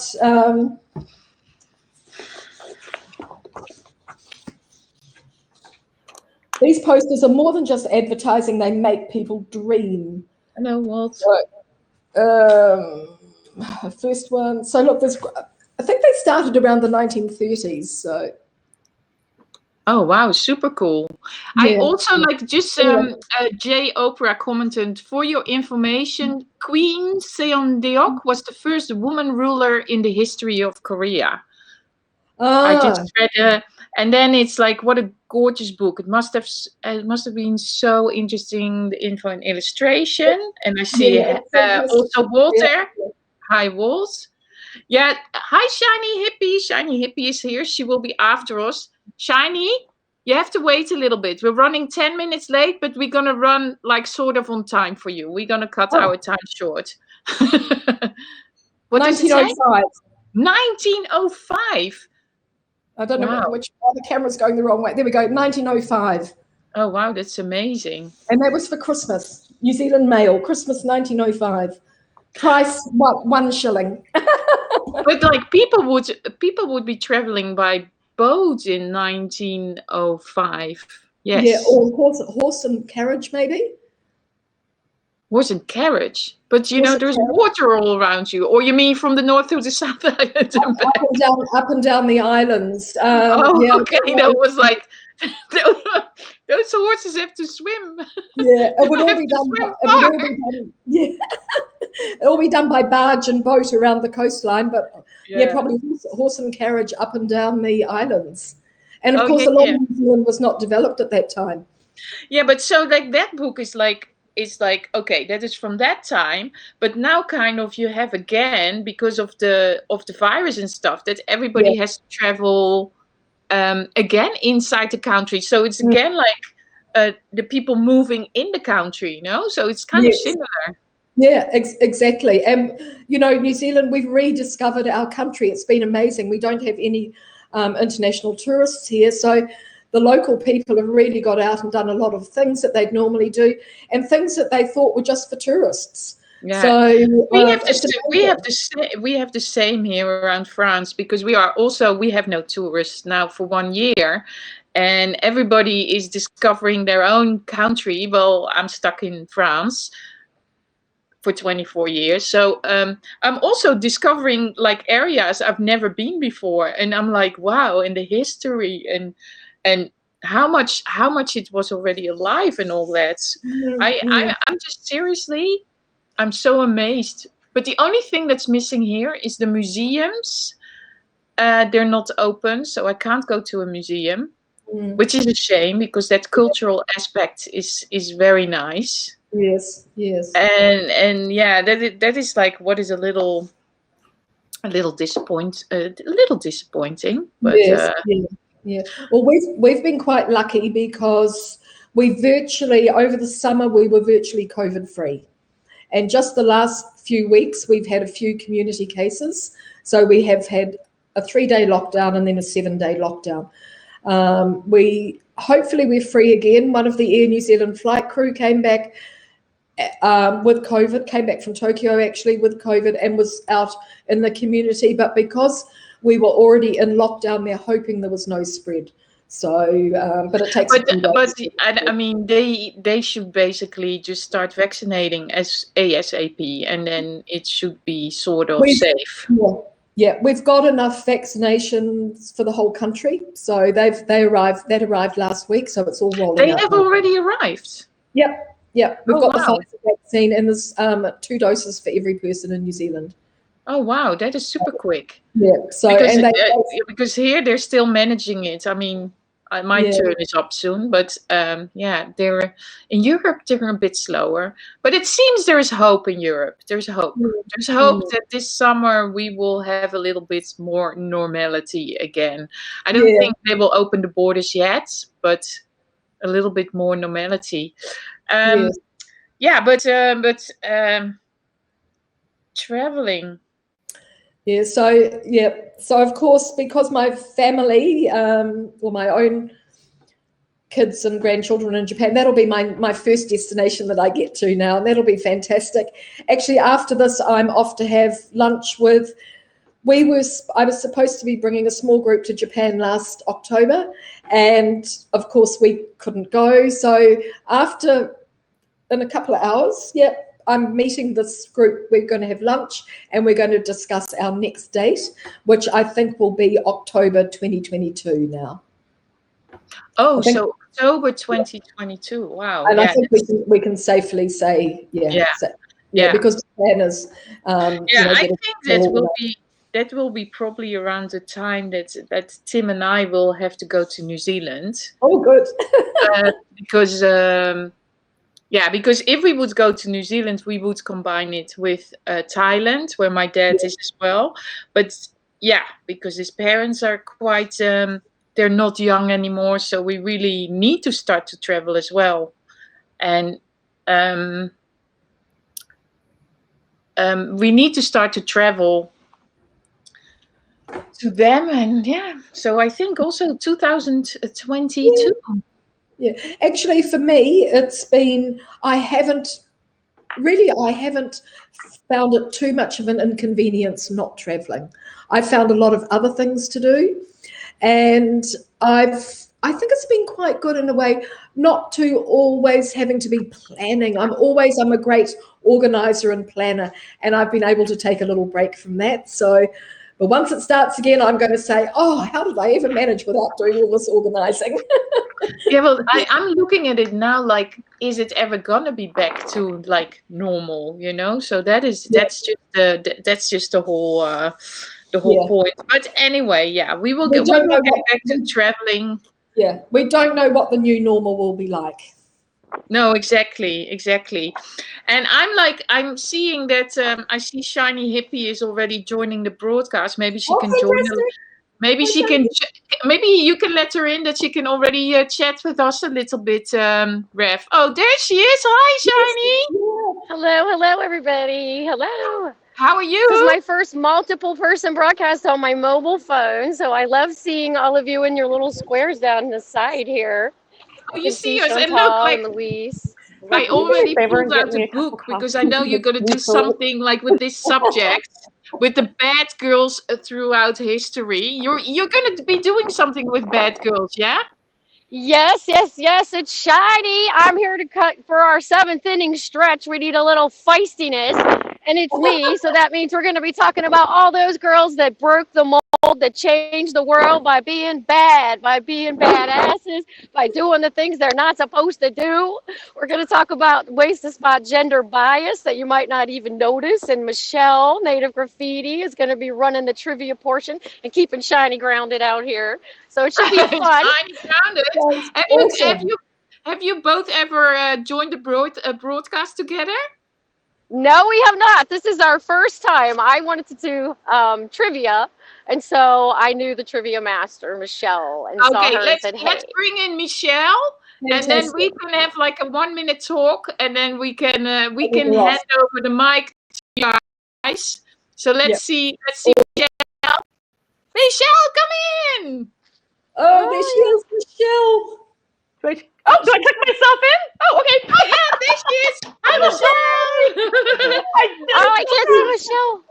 Where are you, Michelle? I can't see you. I can only see Revolution and Louise and Clint. Oh. I can't see Michelle. Do you have the show live? You're at the beach. Do you have the show live button? The show live? It says live, and it has a picture of Chantal, a picture of Louise, a picture of Revolution, and then it says show live. Let's try that again. and see if that Okay, works. let me try again. See if it you're shows fine. up. You're fine. Just stay how Don't worry you about are. it. Yeah. Then okay.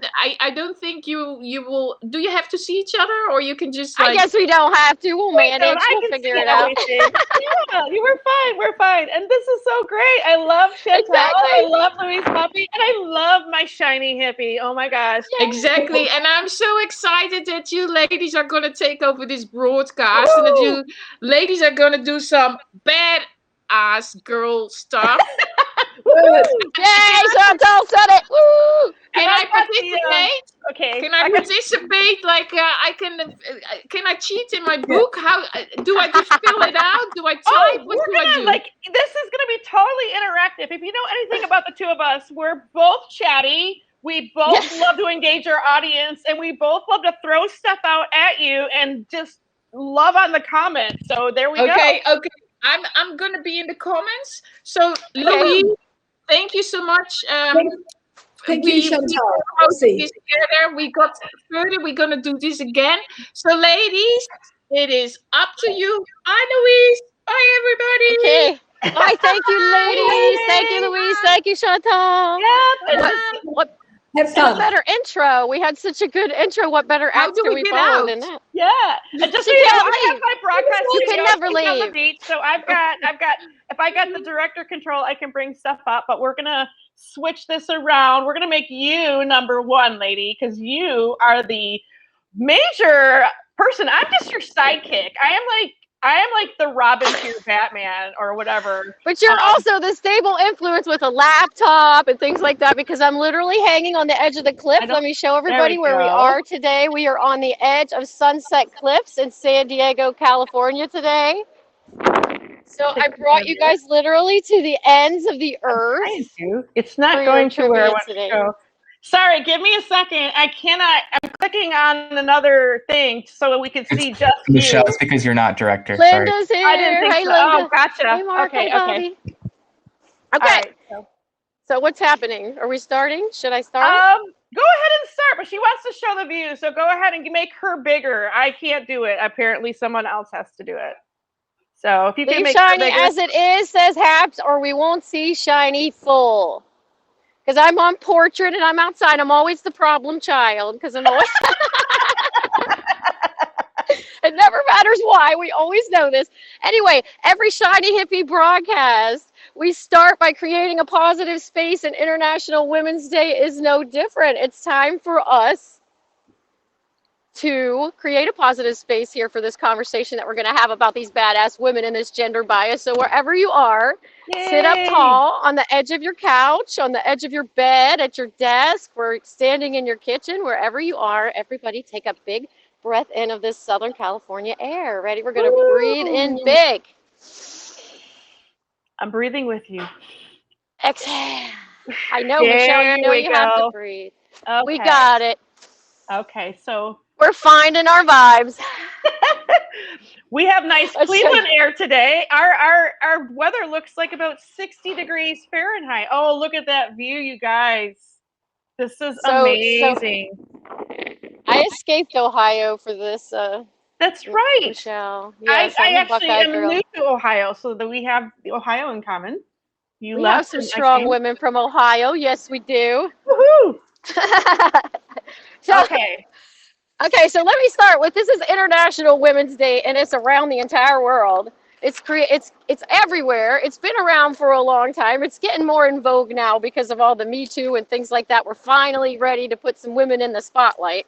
This year's theme is called Choose to Challenge for the International Women's Day. And they want you to literally put your hand up and take a picture in social media and say that you are going to challenge these biases, challenge the status quo, do what you can to make women have a better life and be more equal on this planet. They want us to pledge that this year. That's why they're saying choose to challenge. So that's what we're going to do. We're going to try to challenge all of those things today because I've got some little things to help us spot gender bias that we might not even realize that we have. But first, we got a couple stats that you might not know. Sorry, I don't mean to be bigger than Shiny. It's just I'm on landscape and she's on portrait, so I guess that's how. Oh, Michelle!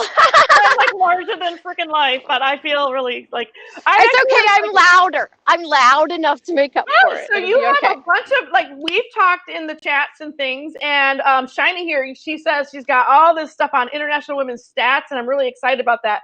So the theme is today. What is the theme?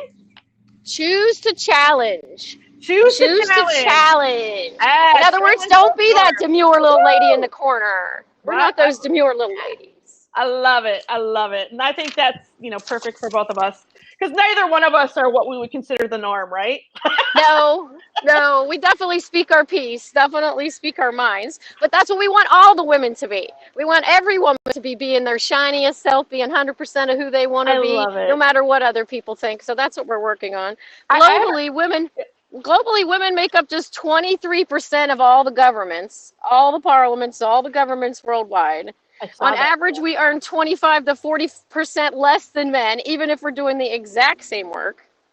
And across the world, over 60% of the people who can't read are women because they're not even getting the educational opportunities. So Michelle and I are going to bust down some of these walls, bust out some of this plain stuff we've been doing. We're going to talk about those women, those bad women who thought people thought were bad at the time, but thank God they were, because what a better world we have for it. Oh, so Anyway. good. Oh, so good. And by the way, I have a theme song for you. Every time I see you go live, you're going to, please forgive me, everybody, with the sound of my, voice, but shiny, happy hippies here to stay. She's got some really great stuff for us. And we're talking badass women, but when we say bad, we mean it in a good way. Like somebody had to do something first, right? We have women that have given their lives. We have women that have done stuff they were told they weren't supposed to do. And some of us, if we're told not to do something, we go ahead and do it, maybe. But maybe because then when they did, they broke open the barrier so that we could walk through and actually find it an acceptable career and life for us. So awesome. Take it away, Shiny, over here. And not just one that's given to us. This is what this year is. We don't want one that's just given to us that the guys say, here, you can have this piece of the pie. This is 2021, so we're going to go and find out our own pie and take our own pie. We're going to make it all ourselves and take it over. But the original bad girl, we all know the original bad girl. Can't see what Michelle's doing over there at all. If I click, I see Chantal. I see all these people. Don't see me. That's weird. I know. I see these other people who I don't even think are on there, so I'm not sure. But it's always an adventure on trying to read my little hap screen, so we just kind of keep going. But Eve. Yes. Right from the get-go, right from the story of creation of man, creation of the world was all about how Eve ruined everything, right? And all of our lives and our periods and everything is supposed to be because we just told him to eat that damn apple, right? So we know. I guess it depends on who tells her story. You know what I'm saying? Is it his story or is it her story? There we go. Right, Eve. But imagine if she hadn't eaten that apple. Imagine if she just stayed there in the corner. Like, imagine if nothing bad, what would we even have right now? So we need these ladies. We might annoy you when we do these things, but we need these ladies. No, to push away. in the corner. So what do you got for trivia questions for us out there? Wow. Well, we're going to throw this back and forth. I am prepared. Now, what I really liked is that a lot of what she's focused on is imagery. And I want to make a mention before I get into the trivia. This was like something a brainstorm I thought of. One thing I want to do is I want to give a thanks and a shout out to HAPS for not being the norm of broadcasting live. If you go into the App Store, you guys know what I'm talking about. You see the different apps, and I swear you either have to be a teenage pop star, or you have to be a girl with your bobs out. You have to be something that has to do with interacting with a girl and her face and her image. And she's got to be pretty and hopefully sexy. And that's what they're selling on the app stores. Seriously, the majority of it out there is aimed at the image of young, cute, sexualized, objectified women. And we don't have that. We don't have that. We don't have that as a representation of HAPS. It's not what they're all about. And I really, really just wanted to give a shout out that they are contributing to that challenge of the norm, that this is not everybody's kind of way of doing live media and broadcasting. So shout out for that. But as I do that, I'm going to get into some of the stuff that I brought up beyond imagery, but, just challenging those norms and doing stuff that, they were not really allowed to do. Some of my questions are just aimed at stuff that you already know. So don't feel like you can't, but go ahead in the comments and answer if you shout it out. Because we'll get to the answers at the end. Okay, so the first one is, she was Britain's first female prime minister and dubbed the Iron Lady. You guys all know that, especially if you watch The Crown. Okay. That's Who knows The Crown? One. Who knows? Who knows out there? I don't know if you're going to talk about her or not, but I think she was on somebody's list. Maybe it was Ray of Sunshine was talking about her in one of his broadcasts. The next one, born in 1412 at just 17. She was sent into battle by the future French King Charles VII. She's purported to have seen visions from God and was later burned at the stake. I think we know who she is, but she was just a teenager. Joan of Arc. Yeah, there we go. Joan of Arc, because she's the original badass. She didn't care that she was a girl. She was going to get it anyway. I love that. She We had love a that. mission and a purpose that surpassed what she was as a human, even. Like, it was her Exactly. spirit. It was like her relationship that was a spiritual forever relationship in her way of thinking of her creator and the God that she was about was more important than her own life and the fact that she was a teenage girl. Exactly. All right. Exactly. When most women, and of course the first one, you guys know who that was, right? Margaret Thatcher. Yeah, stand down, Margaret. Oh, sorry. Oh, she's very controversial. Margaret was the first one Badass. at the table, right? She's the first one Right. at the table, for And, sure. and that goes in with what you were talking about, like women in charge of governments. Who's another one? The one from India. Do you have her on your list? I do not, because wait till you hear my badass Oh, lady. okay. I'll jump in. But I believe it's Indira Gandhi.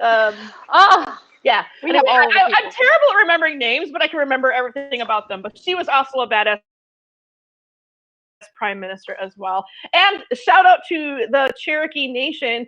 Wilma Mankiller was one of the first in the federal recognition era, post-colonial tribal leaders that were female.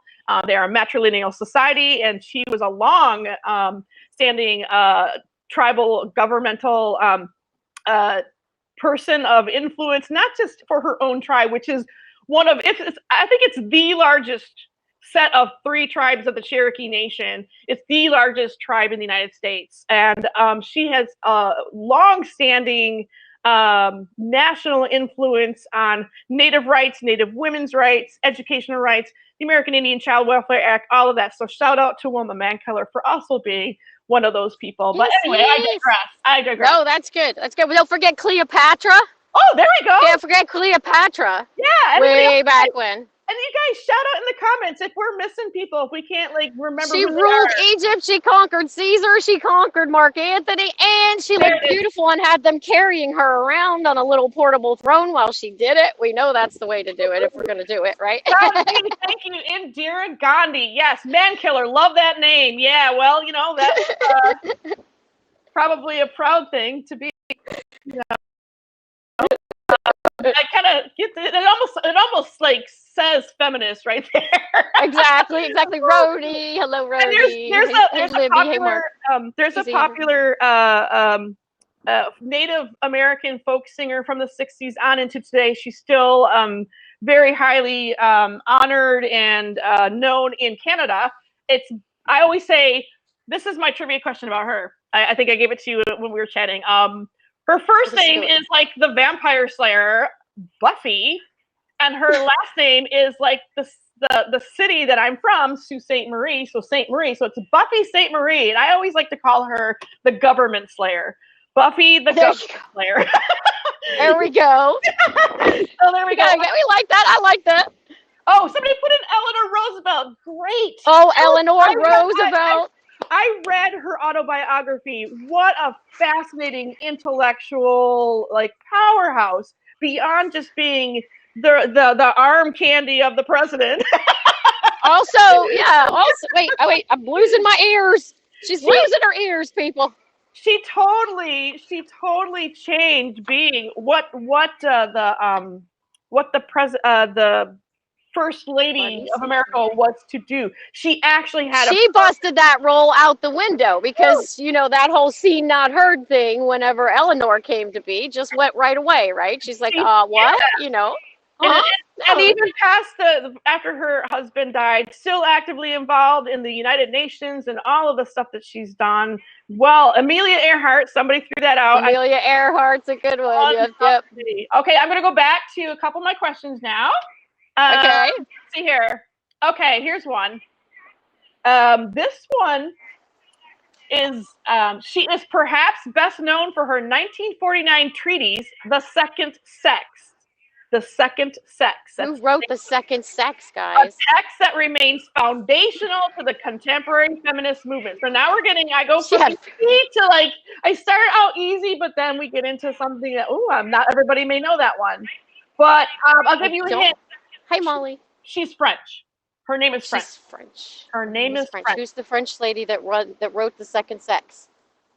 And we should know this. Yeah, we I are pointing out Eleanor Roosevelt like the ladies a little bit in there too. Don't feel bad. I actually had to look up the name myself, so it's not. I don't have that. I don't have that because I'm going after like people like, you know, she's got the people that are like the ones that we will learn in school because they changed us in the respectable ways of breaking through that glass ceiling and things like that.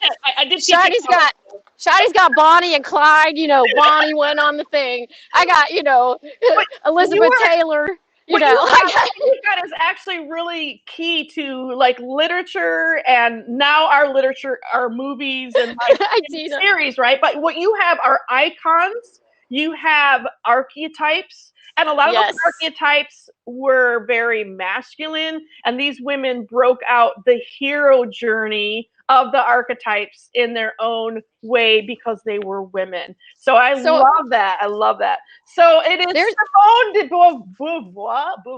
Simone de Beauvoir, of course. Oh my God, thank you. I have speech impediments and I'm terrible at pronouncing. I am hard at remembering names. Oh, Cher looked it up and I still missed it. Maya Angelou rocks. Absolutely. Nobody, we want you to Google actually. If you don't know it, go and Google it. I throw out a lot of native people that nobody knows because they didn't probably have a course where you went to college, and a lot of it is college course stuff. They don't even teach it in the grade schools. But like if I said Winona LaDuke, you'd have to Google her. But once you do, you can follow her on Twitter. You can find out who she is.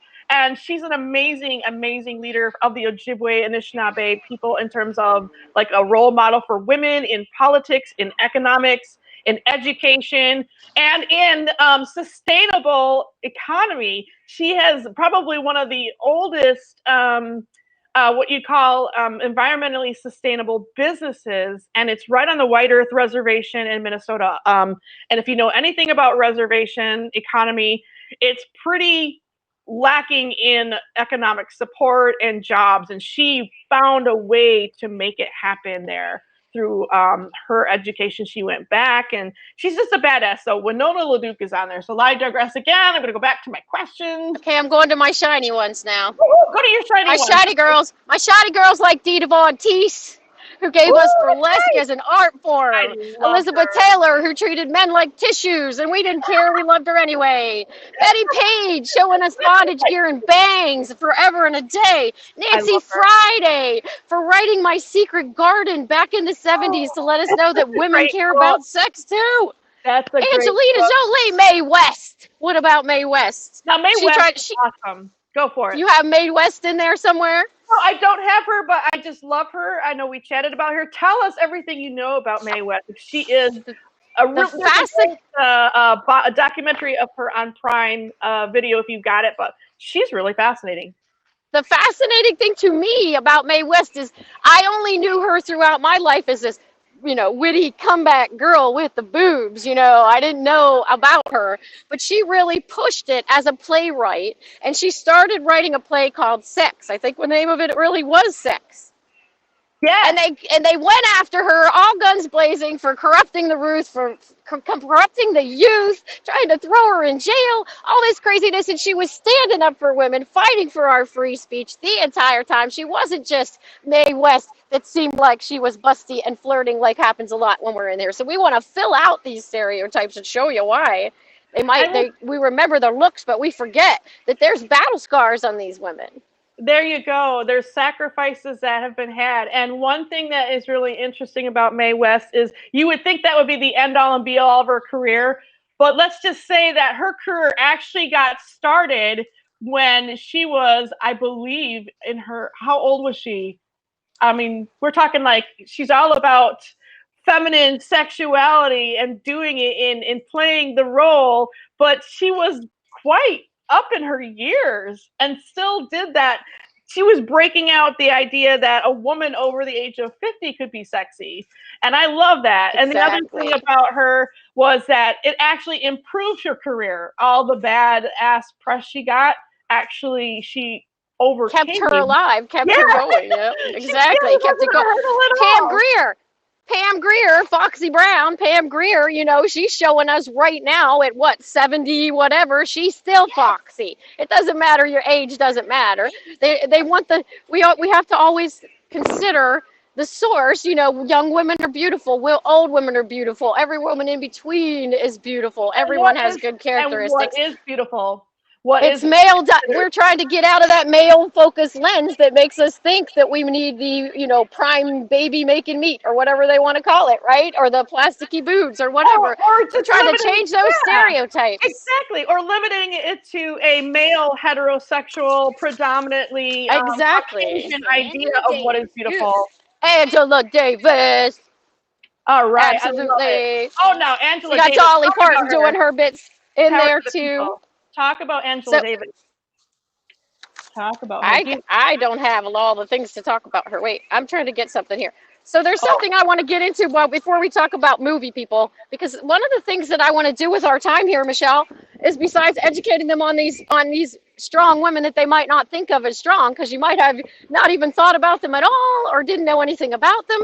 But I also want us to start looking at the women how we are portrayed in the media altogether. So we have lists of all the great female roles. But I have this little chart here that I want to start to look at. I'm not going to show you the chart. I'm going to tell you. Before I get into that, I'm going to like just have you take a pause and a breath, because what I'm going to do is you can't see the comments and I can. So Okay, go read the comments. I see Happy Women's Day from Libby. Yeah. So yep, they say I'm not doing any Taylor and Mae Witch. Whoa, did I say that? It says hi from Twitch, and I put Mae Witch. That was not. That's intentional. Mark. Hey, Mark, watching over at Twitch. He's checking it out. Okay, yeah, 420 Prince. Hey, welcome. I don't know if you can hear me. I hope you can. If you're still here, Betty Davis eyes. Yeah, that was a badass woman. Strong. That's the role. Gigi Sanders says hello from Washington. Gloria Steinem. We cannot forget Gloria Steinem. And of course, the same person who said that, John B, is mentioning Angela Davis as well. Dolly Parton. Now that is a real badass woman who did it very gracefully, but very strongly. And still, yeah. Black Panther, bra burner, and badass says JB about Angela Davis. Yep, JB knows his badass women. He knows his badass women. That's one of the comments. All I'm trying to point out here, Michelle, all I want to point out is I want you to look at all these women that we're talking about that break the rules and how they're breaking them. Like, what exactly is it that's broken? What is it that's stepped out of place? And it's often their appearance. It's often their role that they assume, because a lot of times it's seen as a masculine role or a sexually assertive role, or are they just moms and teachers, and are they just, you know, what are the roles? Are the women even talking to each other and engaging with each other in this movie, or are they just eye candy on the side? What kind of behavior are those women observing? Are they having the same level of dialogue and character development with the ladies that you're seeing in the show, or are they there as just little junk poke signs or in the corner? So there's lots of things about gender bias that sneak in with these ladies, that if we look at what it is that they broke, what the rules were that they broke, it basically comes down to that. And you can use that same analysis in your life, all these different things. Because if it's coming down to someone defining your role for you, or what they think you should look like, or what they think you should be doing, right? That's the roles we're trying to break, because we want you to be your own shiny self. So I'm thinking we need to look at that all the time when we're watching TV, when we're watching movies, when we're doing things with our daughters, when we see these things, pointing out, okay, well, that's wonderful that they have the female lead detective, but why is she wearing stiletto heels and lipstick and giant hair? Does that suit the role, or does that suit the gender stereotype? Things like that is what we're trying to find out. And these ladies that we're talking about took the rules and the roles and the way they were supposed to look and behave and said no and did their own stuff and become their own crazy people. There you go. And I'm a chef, right? Okay, like that kind of stuff just doesn't fly. Like you see, even on Food Network, you know, you got the coiffed hair, you got the nails, you got lots of jewelry wearing. And I think it's because they're on network TV. I get it, but like those things aren't even allowed in the kitchen. Your hair is up, you're sweating, whatever makeup you have on comes off anyway. It's not a very glamorous profession. It's a very hardworking, you know, profession. And your hair is the last thing that people want in their food.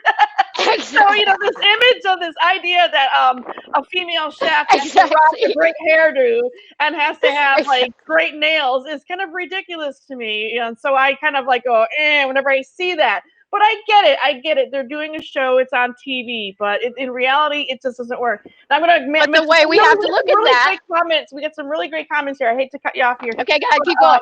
Go for ahead. We have women code breakers. Yes. Says. Oh yes, code breakers. Very good. And you know, the women that came to the plants when the men were off at war. Right? Angela Davis is a professor now at UCLA. There you go. Nice. We have to create and write better roles for ourselves. Yes.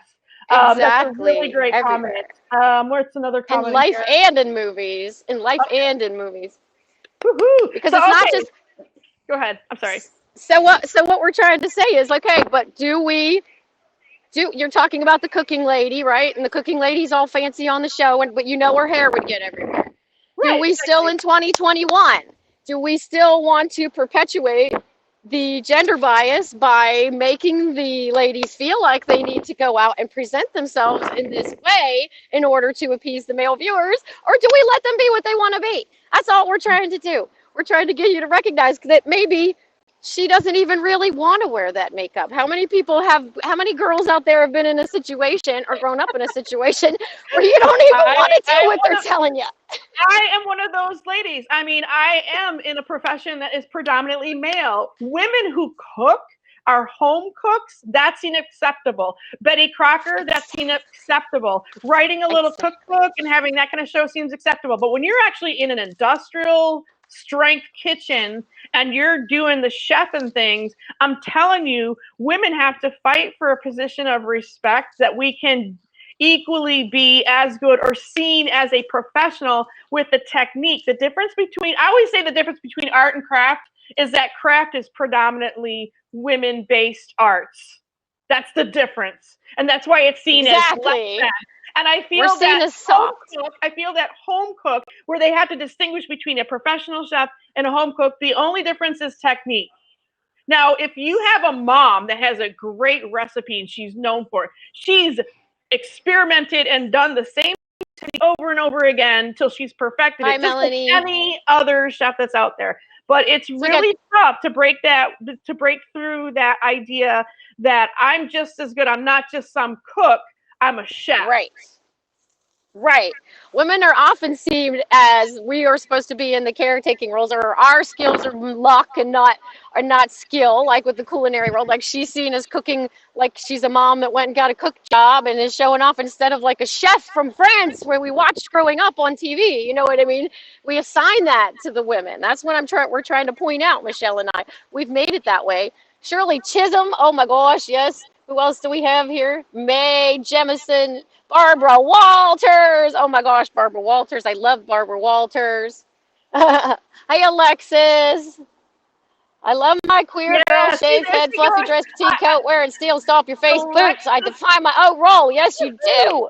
Alexis just puts it right on the point. She goes, I'm a home cook, and it's okay to be proud to be a home cook. It's okay to be a chef. What I'm saying is there's literally, it seems like in the view out there that how it is one is less than and not the same. That's what bothers me. Like there's like a person who does craft are probably just as skilled an artisan as anyone who does what would be considered the classical arts, which tend to be also very male dominated. So I like that women can break free from that and still like show what they can do, show their skill, you know, and take that genre over and make it there. So I love that.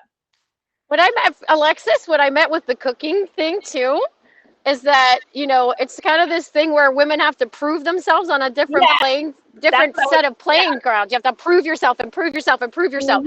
So a man that's cooking, he might be cooking a meal the same as you, Alexis, and the same as you on a format, and they say, oh my God, he's brilliant, he's so talented, he's a chef, you know. But when Alexis is doing it, she's described as reliable, home cook, hardworking, nurturing. You see what I'm saying? Like, it's all what we are putting our slant on it over and over again. All because of their gender. That's the gender bias. Right, because it's like if you're looking through a kaleidoscope, it's not that we're doing everything laser focused wrong. It's that our whole kaleidoscope is shaped this way, right? Our whole kaleidoscope. Not- I'm reading some of these comments here. Bobby Women goes, have to let more confidence. Yes, yes. Well, if you notice, like the sort of Chef Ramsay, and I'm not picking on him, although he's the obvious one.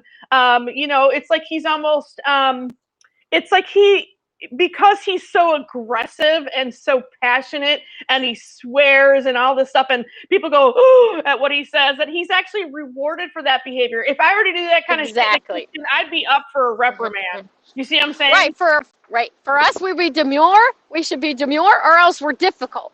Right? If we're not being mild and quiet or whatever, we're seen as difficult. A man can boast and say, I'm the best, I'm the one.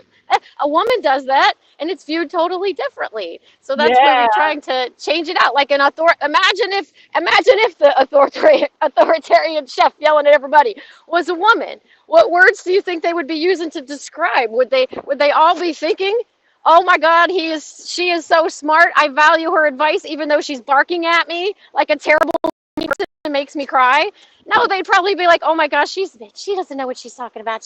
And wouldn't want to do it. So we're just trying to view. I've been told that I was too direct, but then what I say is in those responses, I'm like, look, we're in a kitchen. We got stuff to do. I do say please and thank you. You know, I'm respectful. But I basically have to sometimes, in my position, I have no choice. I have to tell people what to do so they can get it done in a very fast way. And I don't do it in a mean way. I don't raise my voice. But I could be seen as being not kind and all that kind of stuff.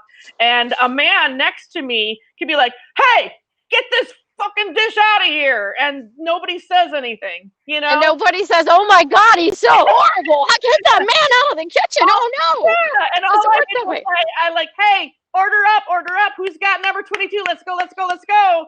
I mean, that's seen as bitchy sometimes. Exactly. Standing up for yourself as a woman is often seen as threatening, right? Just standing up for your own self. I love that. I'm a G-rated food broadcaster. Are you making cut? What's happening in Alexis's world down here? Are you being rude, Alexis? I don't think so. I think it's cute. See, Ramsay has a program in the UK to show women that they can be awesome in the kitchen. He found most of the chefs applying to him have been male. Exactly, because they that makes sense. I love it. But it's often invisible or threatening. Stay in the background, right? Or don't boast, right? The men boast, but women are self-serving if they do that. Oh, I get her comment. I get her comment. Go. She's like, compared to me, she's like, I'm rated G compared to Mr. Ramsay. Seriously, like, you know. Oh, yes. Alexis does not scream and yell at people at all. No. Could you imagine? I don't know. It might be fun, Alexis. You could try.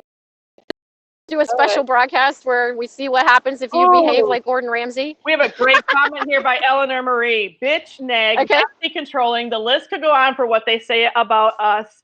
And, you know, it's like, whatever happened to being assertive? Whatever happened to being confident? We like to, on days like this, praise, oh, I'm all about strong women. I'm all about their confidence and their assertiveness. And, wow, they're just so badass. But then when we actually do it, they're just like, ooh, I don't like you. You're mean. You're nasty. You're blah, blah, blah, blah, blah. You know, there is all of that going on. So we're also about a 30. We're also seen like we have to be perfect all the time, right? Like if we're not perfect, it's seen like we're out of control. We don't know what's happening. Oh my goodness, like it's chaos if we're not perfect all the time. If we might have to ask a question or something. Like there's a lot of different ways. Like anger, like you were saying with anger. Mm-hmm. Anger will raise a man's status. It lowers us is because we don't have control. We're too emotional or whatever, you know. I know we got about like 20 minutes or so, but I do want to make a mention here. Chris and Martin Car Hunger, they are Chris and Martin, the Car Hunger team, male and female, married couple. She's making some really great comments, and I guess she's going to broadcast it on tonight.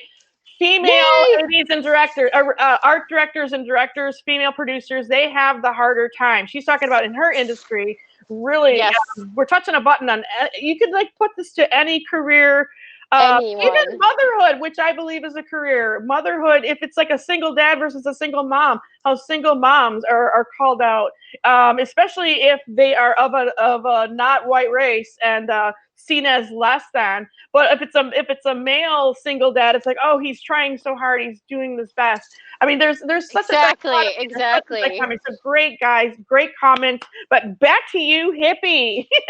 Okay. So let's go through some of these movies when we're talking about the different roles. These are the movies of the women that we like, and we love these movies, and the men love these women, and the women love these women, and we love these movies. So I want you to look at, when we're talking about these ladies, how they don't fit the standard mold, how they broke that mold. What was it about this role that didn't fulfill the stereotype, right? How did we do it? So what if we think about Ellen Ripley in Alien, in the whole Alien series? Ooh, what if she was just the statistician in the corner that had to be quiet, right? What would... Nobody puts her in the corner either. They'd all be dead. Everyone would be dead. Exactly. We need Ellen Ripley. And what about Jamie Lee Curtis in the Halloween movies? Hello. And Jamie Lee, well, she did a lot of screaming, but yes. They both changed the genres of both horror and science fiction, and her, I mean, with Alien, it's science fiction horror, period. It's like everything. Some of the first people to die are the dudes, not the people. You know, they have that joke about like people in space. It's usually like, you know, the dudes are out doing all the stuff, and anyway. Who do we have from space? We had all the women from the Hidden Figures movie that already broke all of their stereotypes by saying no, they were going to do whatever they want and be smart because they were smart.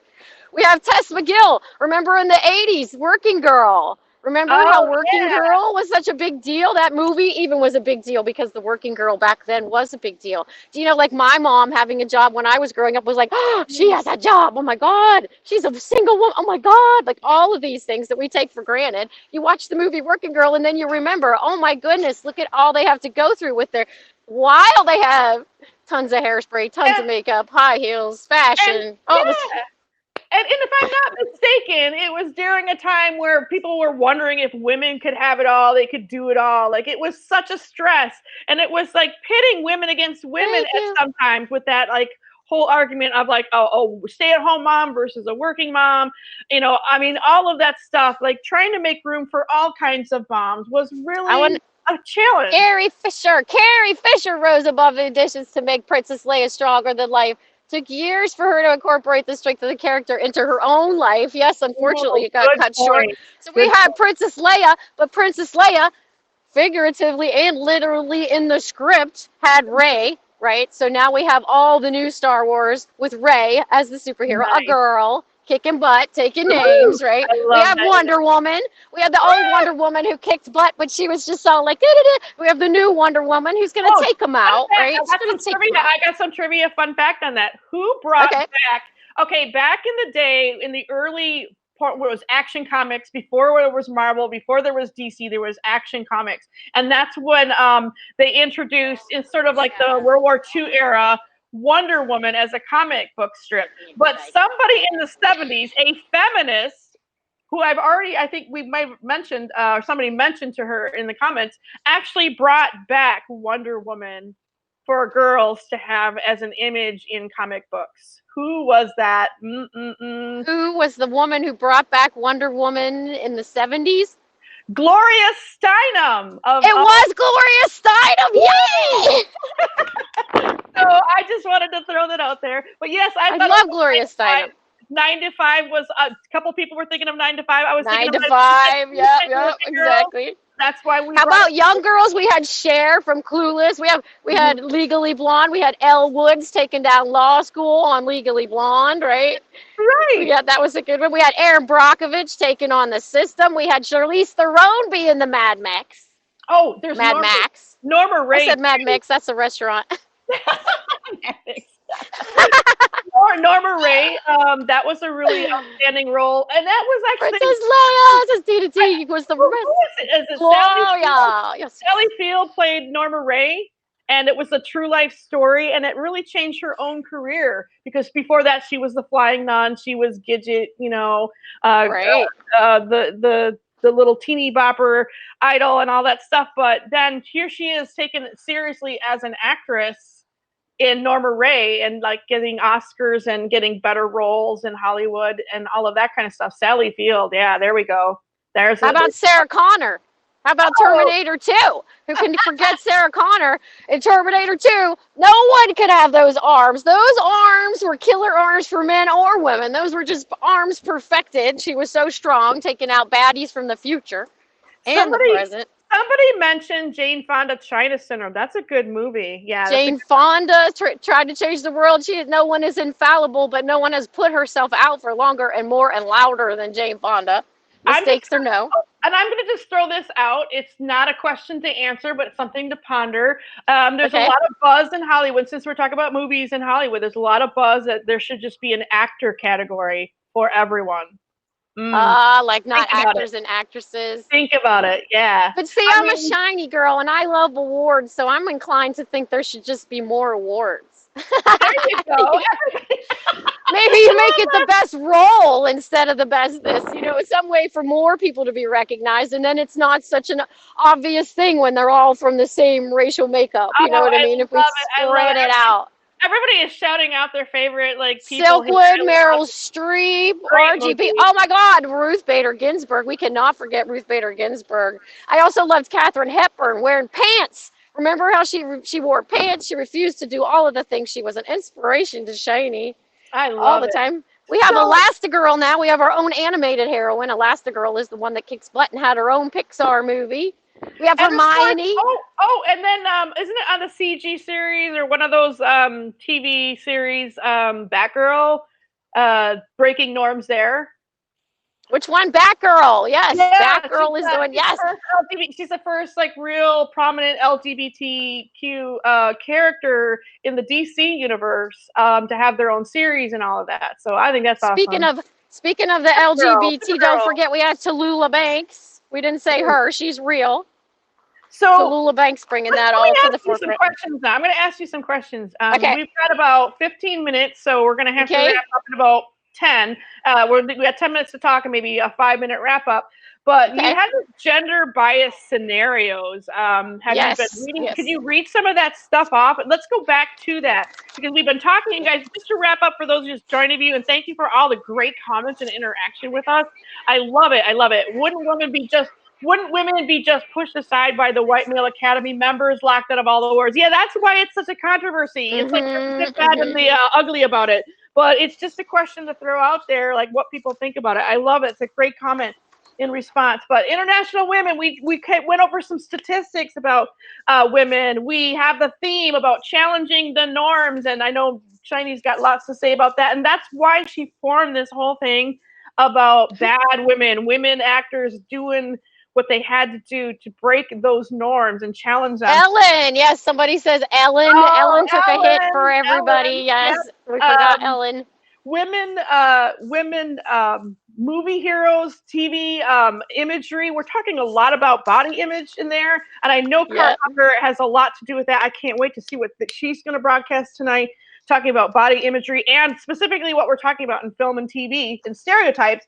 Gender bias on the job, but let's talk about that. Let's go back to that gender bias scenario. I love what you had. I don't know if you had a chance to share all of it, but I want to make sure you get everything in that you can possibly do.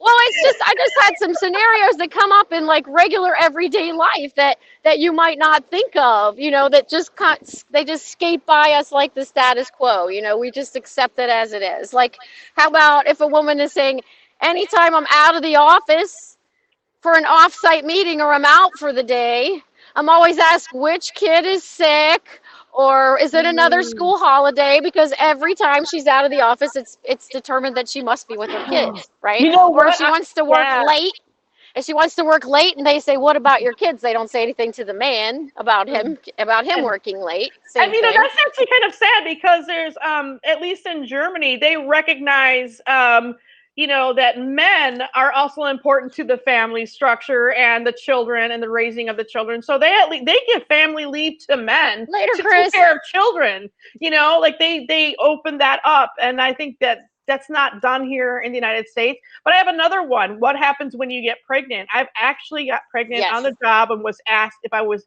planning on returning or staying home with my child. I never approached them and said, this is what my plan is. So many people assume once you have kids, you don't want promotions. You They don't assume want you the don't job want to anymore. travel for work, even though you Right. might want to travel for work.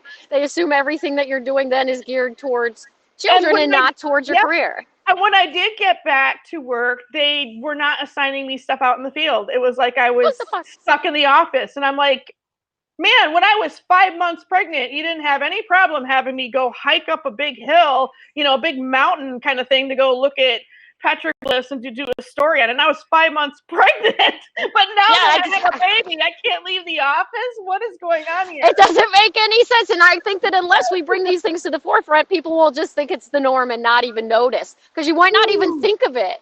You might not think that it's offensive as a man to say, oh, is one of your kids sick when you're out of the office? Or, oh, I just assumed you wouldn't want to participate in that meeting. Or I just, those things. But that's the kind of things that we have to point out. Do you know there are women who even pretend like they don't have kids?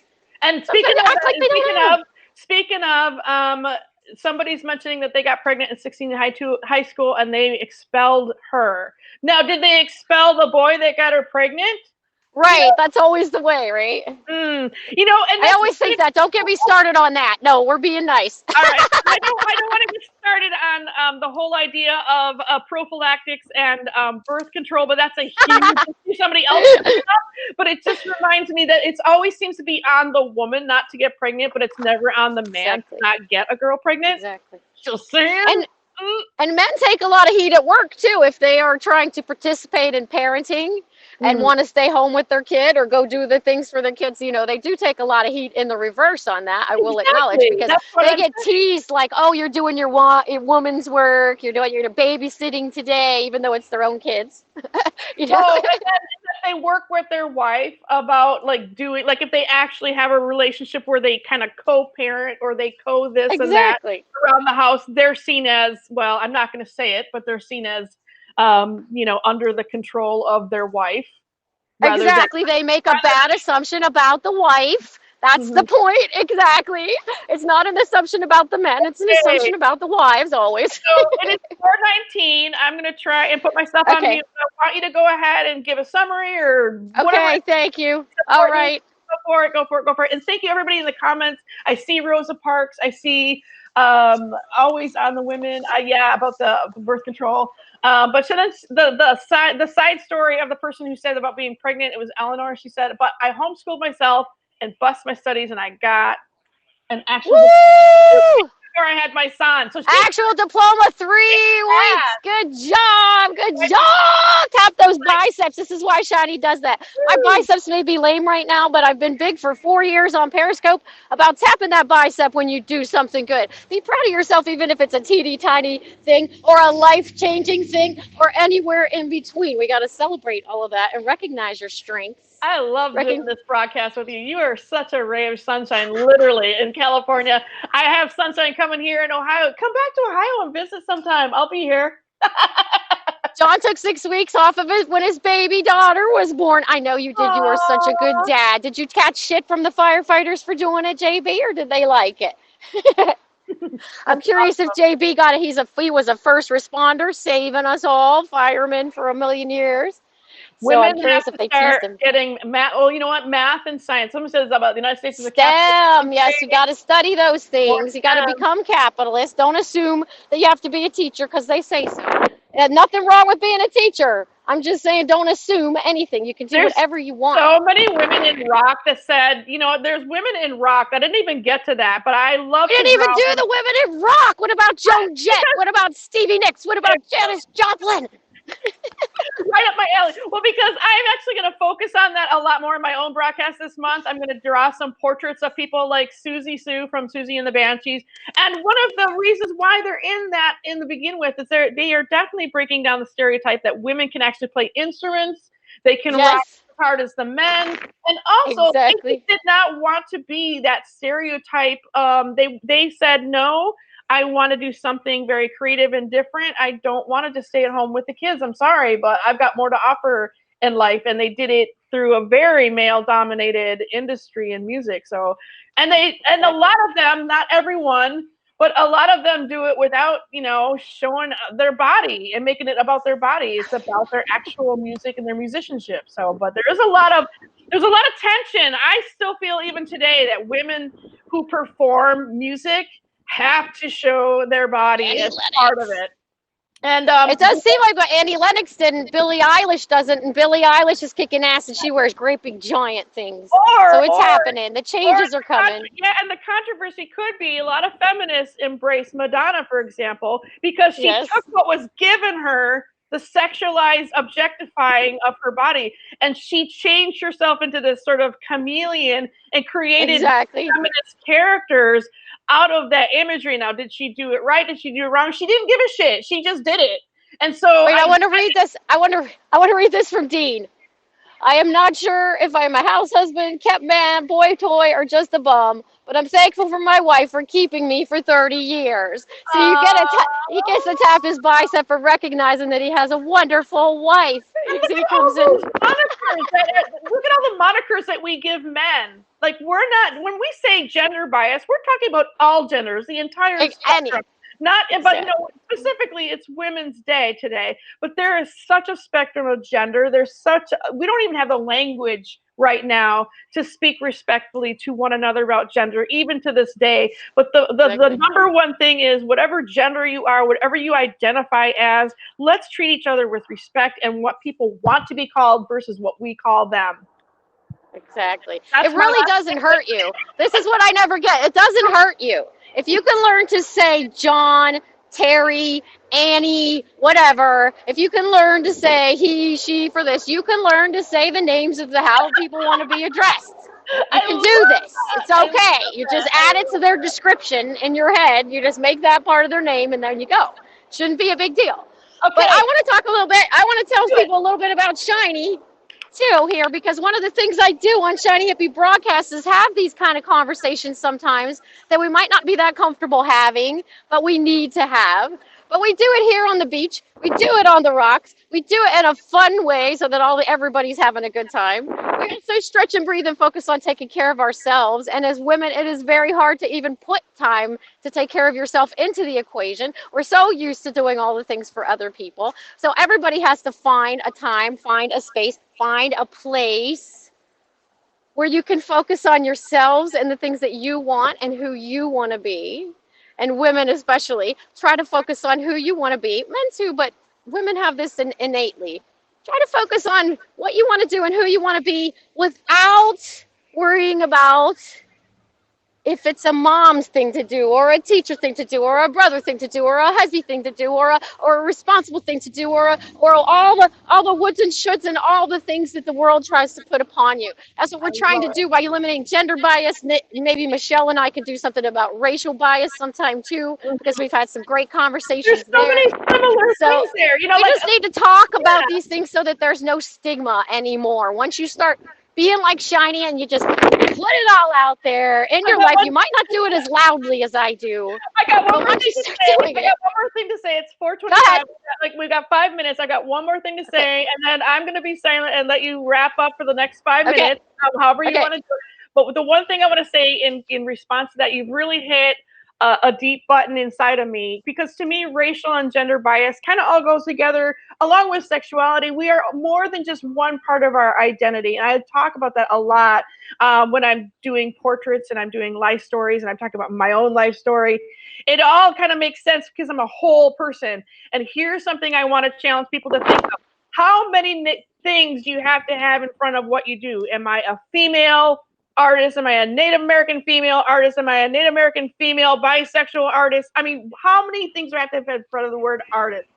Why can't I just be an artist? Why can't I just be a chef?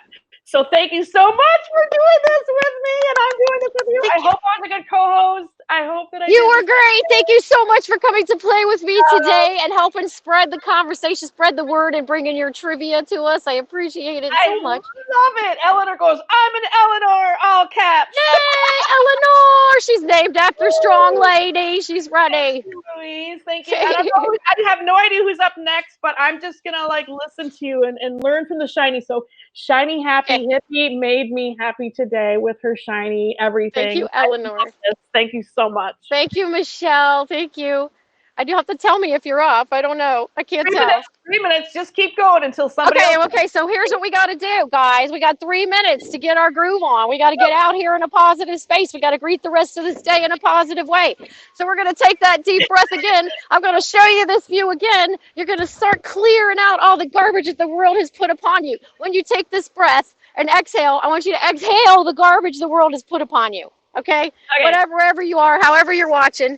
All the garbage the world has put upon you. Let's take a big breath into this California sunshine. Then exhale all the crap. Oh man, you just like, Do it again. You gotta get it out. Okay. Arms up. Woohoo! You got it. I'm in a chair, so I'm just gonna do a chair yoga. Oh, I love this. Let's take a look around. Oh, you do awesome. Let's take a look around, and I always close with a quote. So let's take a look around. By the way, I want you to follow Shiny Hippie, all of you who haven't followed me before. We have fun from the beach. We have great conversations. Give me a follow. Come on back. We usually have music, but I'm being a good girl today because we're here on Haps. So let me show you around, everybody. And Shiny, while you're showing everybody around, I want to welcome JJ Walsh and welcome back Louise Poppy. You guys, Louise and JJ. I got my red glasses. I have red framed glasses. We could have been like, the trifecta of the primary colors. Louise in her blue specs. And JJ, it's so nice to meet you. I don't know who you are. It's good to see you. Hey, so all right, here's nice my quote. To meet you guys. Good job. Sorry I jumped in a little bit early. Wasn't sure how it was working. It's actually 4:29. Let me get the quote. This is a great segue. Oh, she's got a quote. A wise girl. Marilyn Monroe, people. Marilyn Monroe. What was the last part? A wise girl. Says a wise girl knows her limits. A smart girl knows she has none. That's the way we were to think about it. Marilyn Monroe could do it. We could do it. So that was Shiny Hippie and Native Graffiti. I am Michelle Alexander, and I do portraits. I'm definitely going to rock out some badass women portraits this month. Sometimes when I can fit that in with all the other portraits I do. Thursday nights, I work with Carrie Long, another badass woman who showcases a talent, and I draw whoever is singing while they do music. I love this. It gets me fun on Saturdays, and I'm a part of a group of people who are music heads because I am a former punk rock musician. So awesome. We love to talk about music and those kind of things. And we're actually going to talk tomorrow night. I believe we're going to have the music head talk to our we're going to talk about badass women in music. Talk to you guys. Have a beautiful, happy International Women's Day, women and ladies. Have fun. I'm out. Bye-bye. Thanks for joining me on this leg of my healing journey, guys. Have a beautiful day. Bye. Thanks for letting me make your day more shiny. Slow down as well. Instant writing's mistake-free. Oh, I'm big. Hi, good morning, Hi, everyone. Joy, how are you? Hi, Louise. How you doing? Good. I changed my glasses because I know you have a spectacular collection of glasses. And I thought, I do. I'm wearing my favorite orange ones today. Good. So, Fantastic. yeah, for Louise, I know you've been on the broadcast before. Should I just introduce myself a little bit? Yeah, we're just going to chat. Maybe somebody else is going to come on and have a talk to us. But you're the number one host here. But I just want to say welcome and thank you for coming on to Haps. And you've got such an interesting background. I'm sure everybody wants to hear from you. And you can tell us a little bit about living in Japan and sustainability. And I haven't met Joy yet, but next visit to Japan, it's definitely a date. So, well, Louise, I appreciate your support so much for getting me onto Haps, but also for getting me on to Buy Me a Coffee and other ways to develop my guiding in Japan during this pandemic time. So I really appreciate all your support and guidance. Thank you so much. Yeah. Oh, that's fantastic. Yeah, no, there's lots of really good platforms, and it's really good for our energy because, being involved in tourism, we don't want to lose our mojo, and that's the big thing. So it's great to be able to put the energy into other things. Yeah. Thanks, Wendy. Yeah. Okay. So let's hear from Joy because she's so interesting. Just brief introduction of myself. I'm Joy Jarman Walsh. I go by JJ Walsh online because my name is very long. For those of you double-barreled women out there, I know you can identify with having long names. I'm happy to have my before marriage name and my after marriage name, but man, it's tough in another country like Japan where you have to write your name in a new language all the time. I do a daily talk show from Japan, which is multi-streamed, featuring people all over Japan who are doing interesting things in terms of sustainability. I was a travel guide trainer and consultant before coronavirus, and yeah, trying to transition online led me to this talk show series, and it's been a great learning experience and inspirational, and I've got so many wonderful ideas and inspiration for myself, and it's so wonderful to hear that other people who watch the series are also inspired, or it sparks new ideas wherever they are. I think Japan has so much to offer in terms of reverence for culture and tradition, and entrepreneurs who are going back to the old styles and keeping up the old traditions. And I think there's just so much to unpack here that hasn't really been focused on. So it's such a great opportunity to take the good out of coronavirus and try to create something positive. Yeah, a lot of women. I was kind of disappointed. I just had my 200th episode, Louise, and I was kind of disappointed to realize I only had 106 women and 117 men. And speaking of International Women's Day, it brought up a lot of ideas, like why that was happening. Because my aim, of course, was to be 50-50 or even have more women than men. But, you know, that it's not that bad of a balance. But of course, in terms of sustainability as well, I need to be looking for how to improve on that. How to get better next time.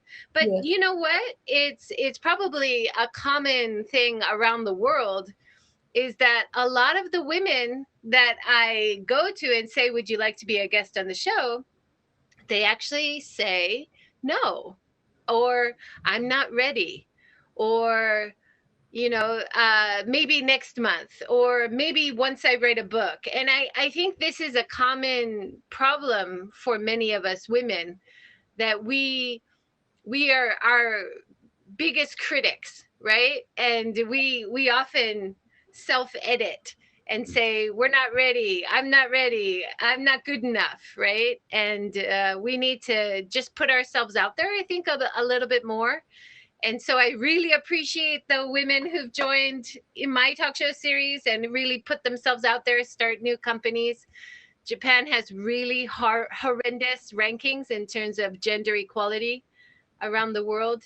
I know New Zealand, Louise, in contrast, I have one of my favorite memories. I was racing triathlon for many years in Japan. And a New Zealand female coach came over with a junior athlete to join one of the races. And he won the race, and the male winner of the race got a free ticket to go to a race in New Zealand. And I was the female winner of that race, and I got a box of cakes. Whoa. And she helped. I mean, I was used to it because that's Japan. That's the usual Japan situation.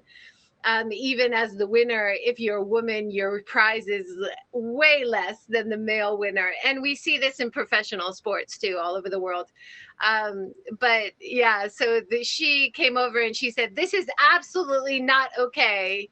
You know, get in touch. We'll sort out something. If you can come to New Zealand, we'll at least cover your tournament costs. And she gave me some T-shirts and some merch that she brought over. And it just, it kind of opened my eyes, you know, to this isn't okay. And why am I accepting this, you know? So I've been a lot more outspoken since then. Yeah, and it's been the same with professional sports here. The men's rugby team earns millions of dollars a year. The women's rugby team is just beginning to come up there in terms of the money, but it's not equal yet by any means. And even the amount of publicity, the men get far more publicity than the women do. So, so Joy, where are most of your followers from? Are they in Japan or are they outside Japan? You know, it's interesting. When I first started, the biggest audience for the podcast version. So I do the video version and then I do the podcast version, audio version, which goes out. And the audio version biggest audience was in India. Which is really interesting. But they just have a giant like market for podcasting. Now it's my biggest audience on both platforms, on both video and audio, is in Japan. And then is America, and then is India, and then Australia, New Zealand. So it's the top 10 are English speaking countries, but I'm so happy to see that the top country for listeners is in Japan, because that is the aim. Everything's in English, but the aim is to try to get people living and working in Japan to think about better options in terms of more sustainable options for their daily life. And as well as inspiration, because we're all feeling a bit depressed now, and people around the world can be inspired from Japan. But of course, people living and working in Japan are most invested in Japan. So it's great to see people listening in and commenting and really getting a lot from it. I just wanted to mention some women that really inspired me this year. And Louise, maybe you've done this already. But of course, for me, focused on sustainability, Greta Thunberg, and how she started the Fridays for the Future. And we actually had a lot of young people in Japan taking that up and doing Friday for the Future protests and holding signs, even soft protesting, just holding signs in front of their schools or on city street corners. Jane Fonda has been a real inspiration to me. She also does Fire Drill Fridays in America and tries to focus on the climate problems and get people inspired and get people thinking about what's going on.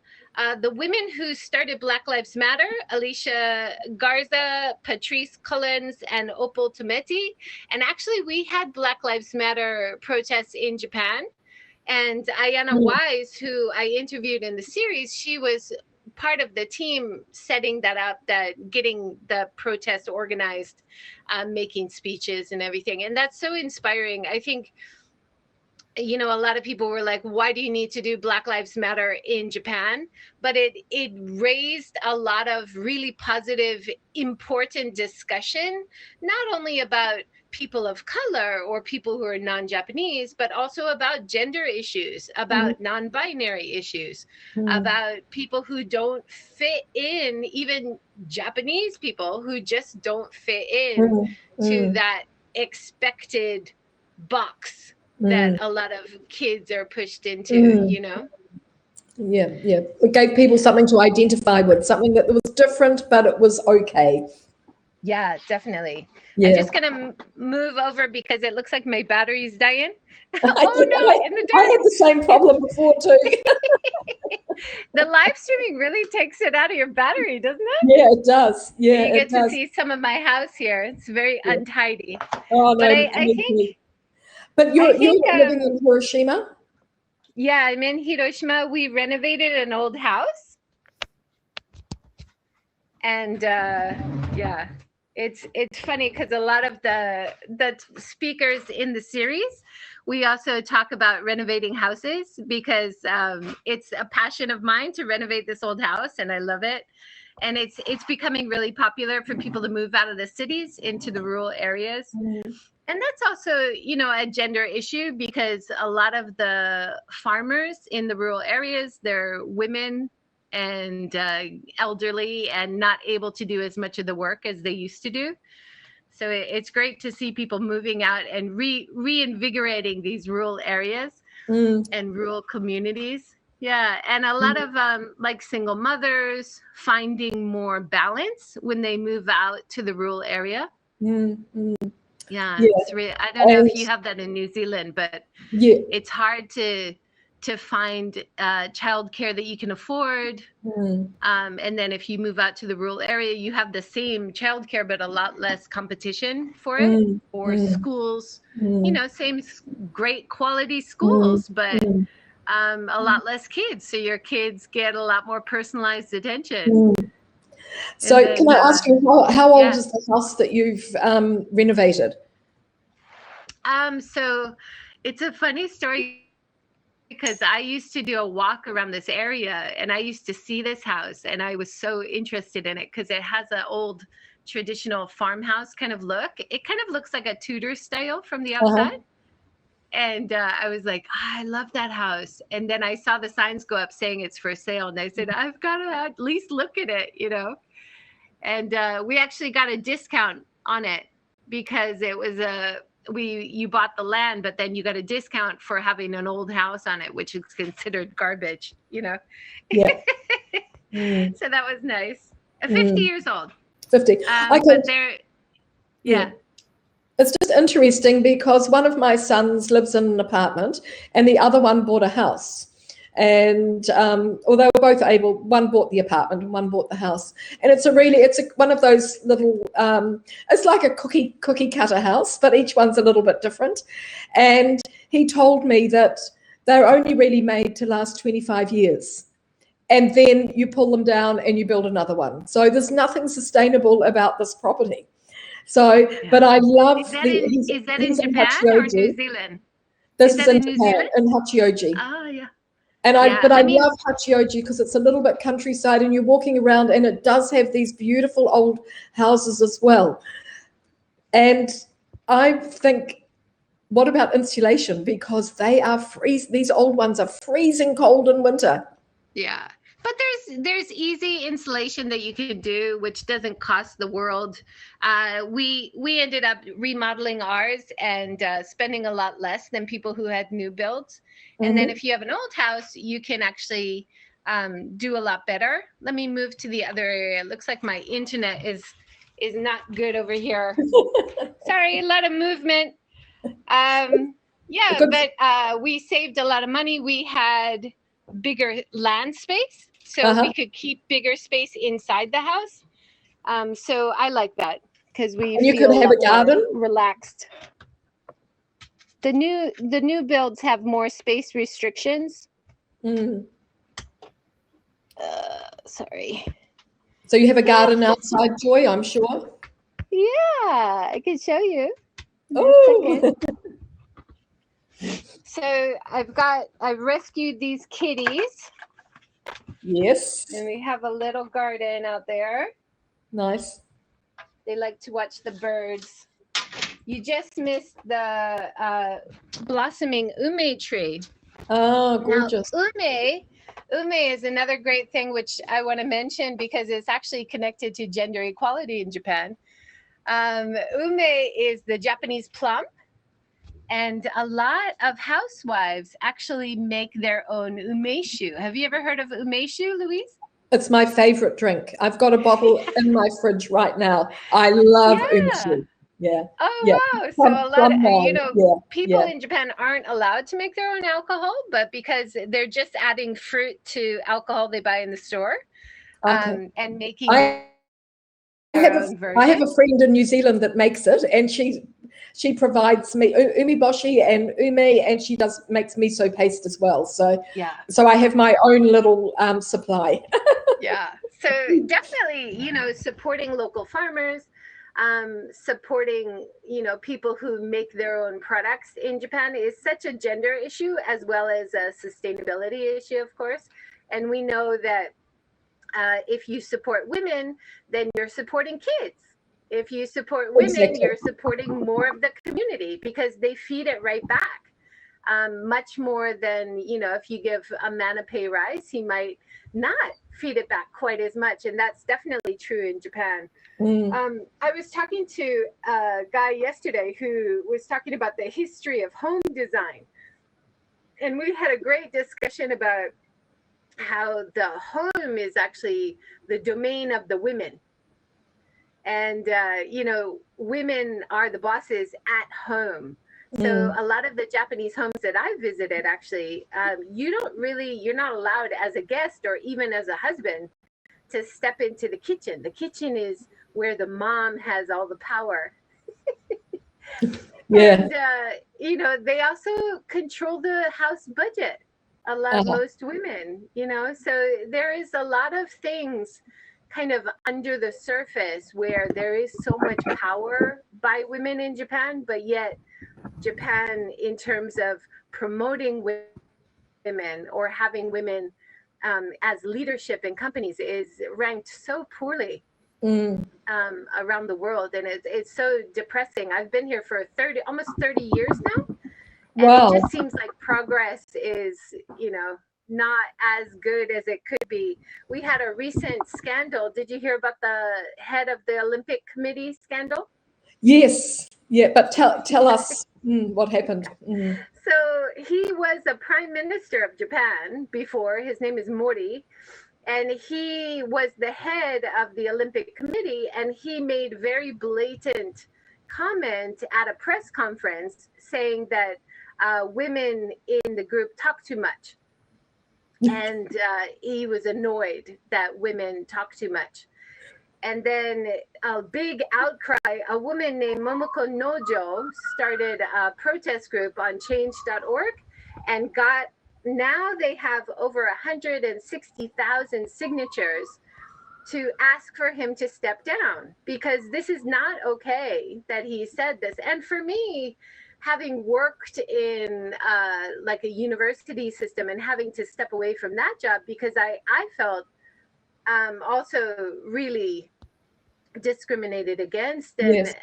I couldn't speak up for myself, and I tried to go through the right channels, and the people who had, you know, discriminated against me, they moved up, and I was just a complainer, you know. And I know people around the world can identify with that as well. And so when this happened, when Morty said this, I think a lot of us who have lived in Japan experiencing this for a long time, we had kind of a visceral reaction to it.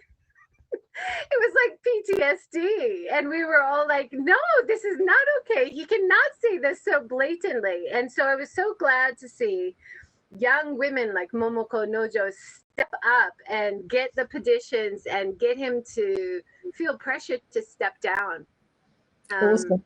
And Yeah. then finally, they've got a woman in the position, and people saying, well, she's not qualified, all the usual conversations. But yeah, it's so much better. But then on top of that, there's other people in the government who doubled down on the problem. And there was another committee who had not been open to any women in government. And they said, well, women can come in, but they're not allowed to talk. They have to be silent if they come in, you know. And it's just, are you kidding me? You know, but it's just, it's nice in a way that it's all out in the open, but it's also, it's so depressing after so many years to see so little progress, you know. So I want to be positive. I want to talk about some of the women in the series from Japan. Just mention their names. Yan Fan, she came from Silicon Valley in the States, and she started a great coding training program here. Melanie Brock from Australia has been such a great influence on women empowerment. She started a great series last year called Celebrating Women of Japan, and trying to get rid of the manel. Louise, you know, the manel. So the all male panel, it's called the manel. Oh, the manel? That's quite clever. I hadn't heard that before. Yeah, the manel. So Yan Fan and Ann Kiltzer and Melanie Brock and I were always trying to promote women in Japan who can be on these panels, because whenever we see a manel, it's just gut-wrenching. Is there no women about this topic that you could have asked to be on, you know? Even sometimes gender issues or women's issues, and you'll have an all-male panel.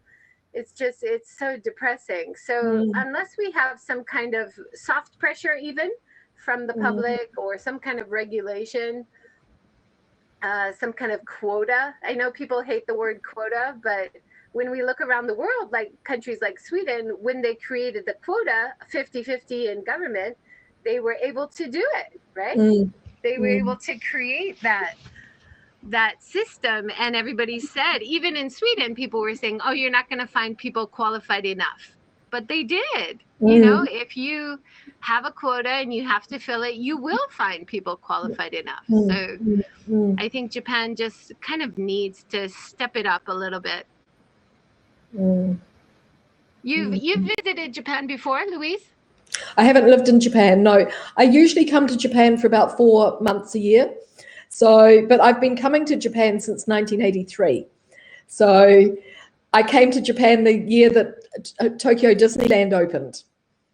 And then I came again the following year and went back to Tokyo Disneyland. And then 10 years later, we brought our 2 sons back to Japan.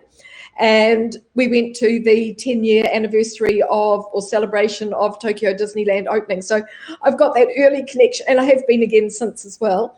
But yeah, I'm sort of, my kids fell in love with Japan, of course, when they were children, and studied Japanese at university. And I've just had this ongoing relationship with both Japan and Korea, which I really, I treasure. It's amazing. Yeah. Yeah. I want to, we've got a few more minutes, like 7 more minutes. I'd love to, think about how we can improve gender equality. I think in Japan and maybe in New Zealand and maybe around the world, it starts with education, right? It starts with the policies that we have in schools. It starts with encouraging teachers to accept differences. I think in Japan, there's an expression, the nail that gets hammered down, like even, hello from, St. Petersburg. Hello from Los Angeles. Yeah, hello, everyone. And everybody's commenting on our glasses, Louise. Yeah, we love colored glasses. Yeah, we do. Yeah.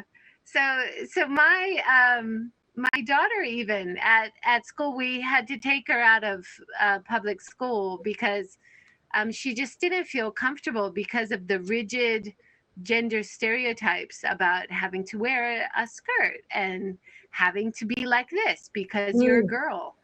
And so much more diversity is accepted in boys, boys will be boys, right? Those kinds of expressions. And that's particularly strong in Japan. So we moved her to a private school where the principal is very encouraging and actually lets her wear the boys' trousers and the boys' jeans uniform. And they've been really fantastic, very supportive. So I'm so grateful to have access to schools like that, and be able to afford that. I know that's privilege on my part. But I always encourage other girls and, other girls in families that we know in Japan to ask. Even asking is like the first important step, right? Not assuming that things will never change, but just asking if it's possible. It might be, adaptable, or it might be something that we could change even a little bit. So, yes. I think that's a great first step. Yeah. There's a nice comment here from Dimmy, who's in Queensland. She says there's a great Japanese woman here in Australia. Her Facebook and Instagram handle is Sumiko Photography. You know her? She empowers women through her photography.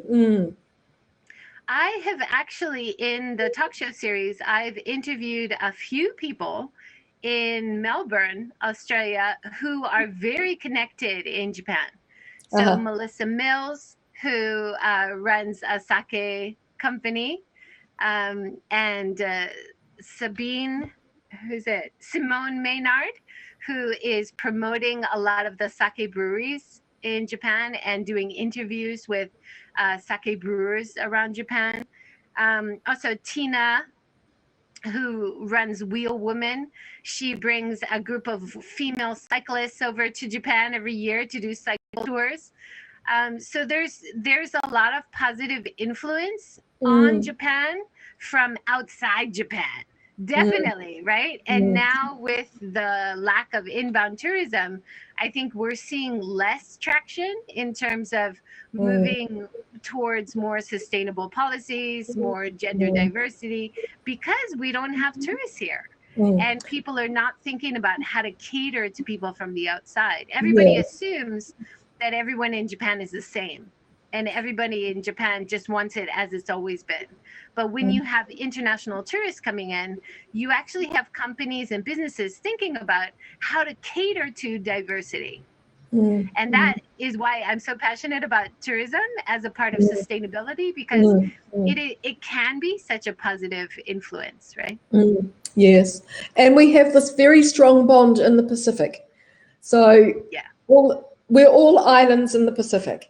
Australia's the largest of them, but we are a very, very big, a very strong bond between us all. And a lot of scholarships have been set up from the early days, and a lot of trade between our countries. So like a lot of, I was surprised how strong the Japan connection is. Actually interviewed a woman who's Japanese but living in Melbourne. She's teaching Japanese cooking classes in Melbourne and using local ingredients to make Japanese recipes, and I thought that was so exciting, you know. And then I know there's a big in New York, there's a really big population of people who are Japanese and living there, not green card holders. They're just working there or living there, or just passionate about being outside Japan. So that definitely has a positive effect on what happens in Japan too. And that could be very positive in terms of promoting diversity and gender equality more. So when people train abroad and then they come back, they have a positive influence, or they could have if they're accepted, right? I had a great talk the other day with a man named Post, who took his wife's name, and he went through all the normal challenges that a woman goes through when she changes her name in Japan. And he wrote a book about it. And that was really interesting. Yeah, he took that's paternity leave, which rarely happens in Japan. So I think we need women, of course, to have soft pressure, but we also need men to step up and speak out and to talk about diversity and the need for everybody to be equal as well. Absolutely. I think, we've got one more minute, Louise. I can't believe it's passed so quickly. Message for us. I'm so sorry. I've been doing all the talking. It's been fascinating, and I'm sure everybody's really enjoyed hearing a little bit about your life in Japan, because it's very interesting, and I thank you very much for sharing it with us. It's really, really fabulous, and I look forward to hearing more from you, hopefully here on HAPS, and the different platforms that you I'm having connection issues sometimes on HAPS, like I noticed today, even when I'm at home. But I'm getting pocket Wi-Fi and hopefully doing more walks around areas of Japan to introduce on HAPS. So inspired by you, Louise. Thank you so fabulous. much. So thank you very much. I think we've got Joanne. I don't see her there yet, but Joanne's coming on. Joanne's an old friend of mine, and we met in Los Angeles, and I've actually been lucky enough to meet a lot of people, so it's been good. So we'll just hang fire until they bring them in. Yeah, Brett had a great comment. Sorry, I didn't see that till now. Brett, you said it also starts earlier at home, where gender roles and expectations are set by the parents. And I think that's so true in how parents treat boys and treat girls, even in their own family. Definitely worth considering how we could be better, even at home, right? I'm seeing Joanne. Yeah. Fantastic.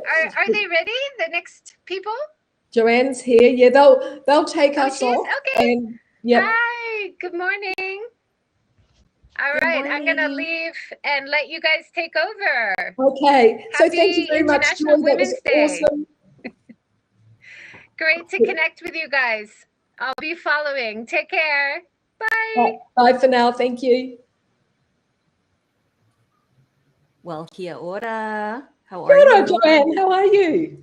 I am good. Oh my nice God. to How see come you. I'm so huge and you're like normal size? No, we're big. No, we're good. We're equal size, but I'm sitting back. I don't want to be too close to the screen. Who's coming on with you?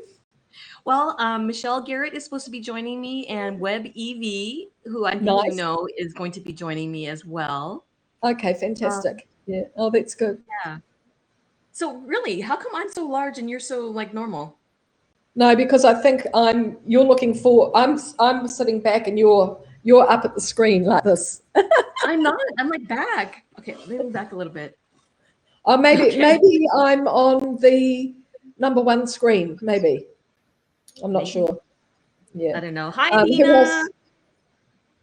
Okay, Dee, sorry. So fantastic. let's see. We're going to be inviting Web Evie. Yes. Michelle's Hold on a coming second. in. I gotta put this information in for Peter. There. Okay. The same size on your screen. Yeah, Joy. Yeah. Oh, really? Awesome. So we are the same size on your screen, huh? I don't know. So what I yeah, see, it's like done. Here we go. So as soon as you can take me out, as soon as the others in, I'm going to take a little break now, everybody. I've got to go out for my lunch, but I'll be back after lunch and I'll catch up on the replay. This has been a fantastic. Well, it's morning for me. It's 11 a.m. I've been up since 5. Oh my goodness! Wait, 5? Which time? 5 a.m. Your time? My time. Yeah. Oh my goodness. So yeah, so this has been fantastic. Thanks, Haps. Thanks everybody that's been on. It's been awesome. So you just take me off when you're ready.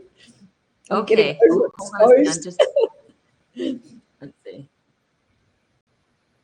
Okay, she's on. So perfect. Hi, Evie. Hello. How's everybody doing? Happy International Women's Day. Yes, welcome and happy International Women's Day to everybody out there in Internet land. I wanted to introduce my cohort, Web Evie. Evie, come out and tell everybody who you are. Hi, everybody. I'm Evie Toddy Like a Hot Toddy, a professional cheerleader, future best-selling novelist. Current, you know what? I'm not really sure what I'm doing currently. I've got a lot of things going on, but I am a grad student at Tulane. How's everybody doing? Everybody is doing good. I just jumped on myself. It's been like a marathon here on HAPS.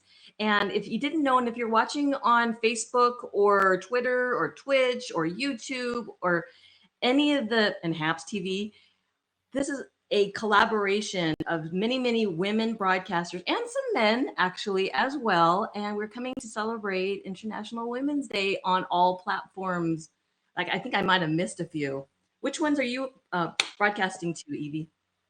I'm Facebook, my personal, and another one, and Twitch, Twitter, Periscope, all the ones they let me do too. I pushed it to. So It's a very cool thing. It's a very cool thing. We can reach so many different people and just empower so many women around the world. So I don't know, like it's kind of like a free for all, our little conversation that we're going to be having today. I think Michelle is supposed to be joining us. So in the meantime, it's just going to be you and me. Yeah, right now I am cleaning out all of my task manager stuff so the quality's better. So we have Dimity here. Hi, Dimity. Hi, Yassine. Hi, Christine. Oh my goodness. All these people that are here in the audience. Wendy, sorry. So I get so excited when I get to go live with you, Evie. So it's kind of like overtaking like the whole. I know, same. So are you in LA or are you in Hawaii? I am in Hawaii right now. So it is about 12 noon my time. What time is it over where you're at? It's 5 p.m. Oh, it's a little That's bit. not bad. You're just 2 more hours that way. Yeah. Yeah. Hi, Linda. Hello, everybody. So I actually kind of, before I came on here, got a little thing in my email because, you know, it's because it is International Women's Day. Everybody and their mother are emailing facts and information and cool stories about International Women's Day. And I thought I would give you a little quiz and see how much you knew. How do you feel about that? Let's do it. And for you all that are watching in the audience too, we want you to participate as well. And type in the comments either below or to the side, depending on where you are watching from, or you know what device you are watching from, or what platform, whatever. Type in there too, because this is a totally interactive broadcast. Okay, are you ready, Evie? Yes, ma'am. Okay, what year did International Women's Day begin? Let me just take a guess and say 1971. Okay, I'm going to let other people guess too. You guys have about 15 seconds. I wish I had the Jeopardy music going. There we go.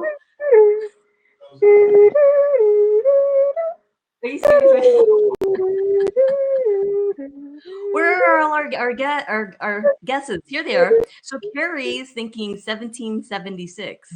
Wow. I so want to cheat and Google it. You cannot. You cannot. I know. I'm not. Okay. So, I will tell you exactly what it is. Let me pull it up. It is 1911. Whoa. Can you believe that? Okay, I'm going to give you a little blurb about it. The first IWD was held in 1911, celebrated in Austria, Denmark, Germany, and Switzerland on March 19th. Wait, March 19th? What? I don't understand here. By over 1 million people. Official events in the inaugural celebration championed women's rights to vote, work, and hold public office while denouncing discrimination, the organization reports. Tragically, less than 1 week later, the Triangle Shirtwaist Factory fire claimed the lives of over 140 working women in New York City. The disaster awareness of labor laws in the U.S. and unjust working conditions, further fueling IWD's mission in the years that followed. Now, I don't understand why in this little blurb of information, why it says March 19th when today is March 8th. So it's well, maybe one of your questions will tell us why they moved it. You're so smart. It might not. Okay. Let's see. Did you know that International Women's Day is not group or organization specific? Really? Because they've got a site and there's a theme every year. Do you know what this year's theme is? That is actually one of the questions. Okay, so let me tell you about this. International Women's Day is not group or organization specific. See, you guys, you didn't know that you were going to be learning, and you didn't know there was going to be a test either, did you? The International Crusade is not solely organized or operated by any one government, charity, corporation, NGO, academic institution, network, or media group. Instead, IWD marks an inclusive push for action and advocacy, whatever that looks like globally at a local level. So, but Evie, you were telling me that there is an organization. There's what?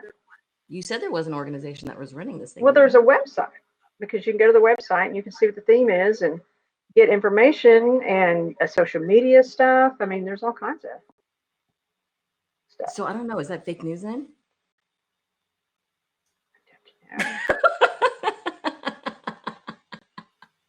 You guys, I'm going to Google and see if it's the .org. Okay, while Evie's looking at that, I'm going to go to the next question. And do you know what the day's signature color is? Okay, don't say anything yet. Everybody that's watching, what do you think the signature color for International Women's Day is? I'm going to just take a chance and say pink. Wait, what color did you say? Pink. Since they forced that upon us. No. Oh my God, we have trolls in the audience. Wow, that's horrible. Can we click on them and report? It's okay, they can hang out. Mark it spam. Okay, so you think it was pink? Does anybody else have a guess on what is the color for International Women's Day? Okay, how about teal? Nope. Anybody else? We have people that only the trolls are commenting? I'm only seeing that one dude that I reported. And I mean, I see Dimity and Carrie, but I don't see anybody else. I think maybe they're just quiet, or maybe there's a little bit of a lag in the comments. Okay, so I'm going to tell you what it is. It's actually purple. I should have known that. I should have guessed that. Really? Yes. Because purple's my thing. Another reason I like purple. Woo! Well, Christine it said purple, so there must be a lag. Yeah. So I gotta just slow it down a little bit. Okay, so Wendy's like purple in all caps. She knew. Yeah, look at that. Okay.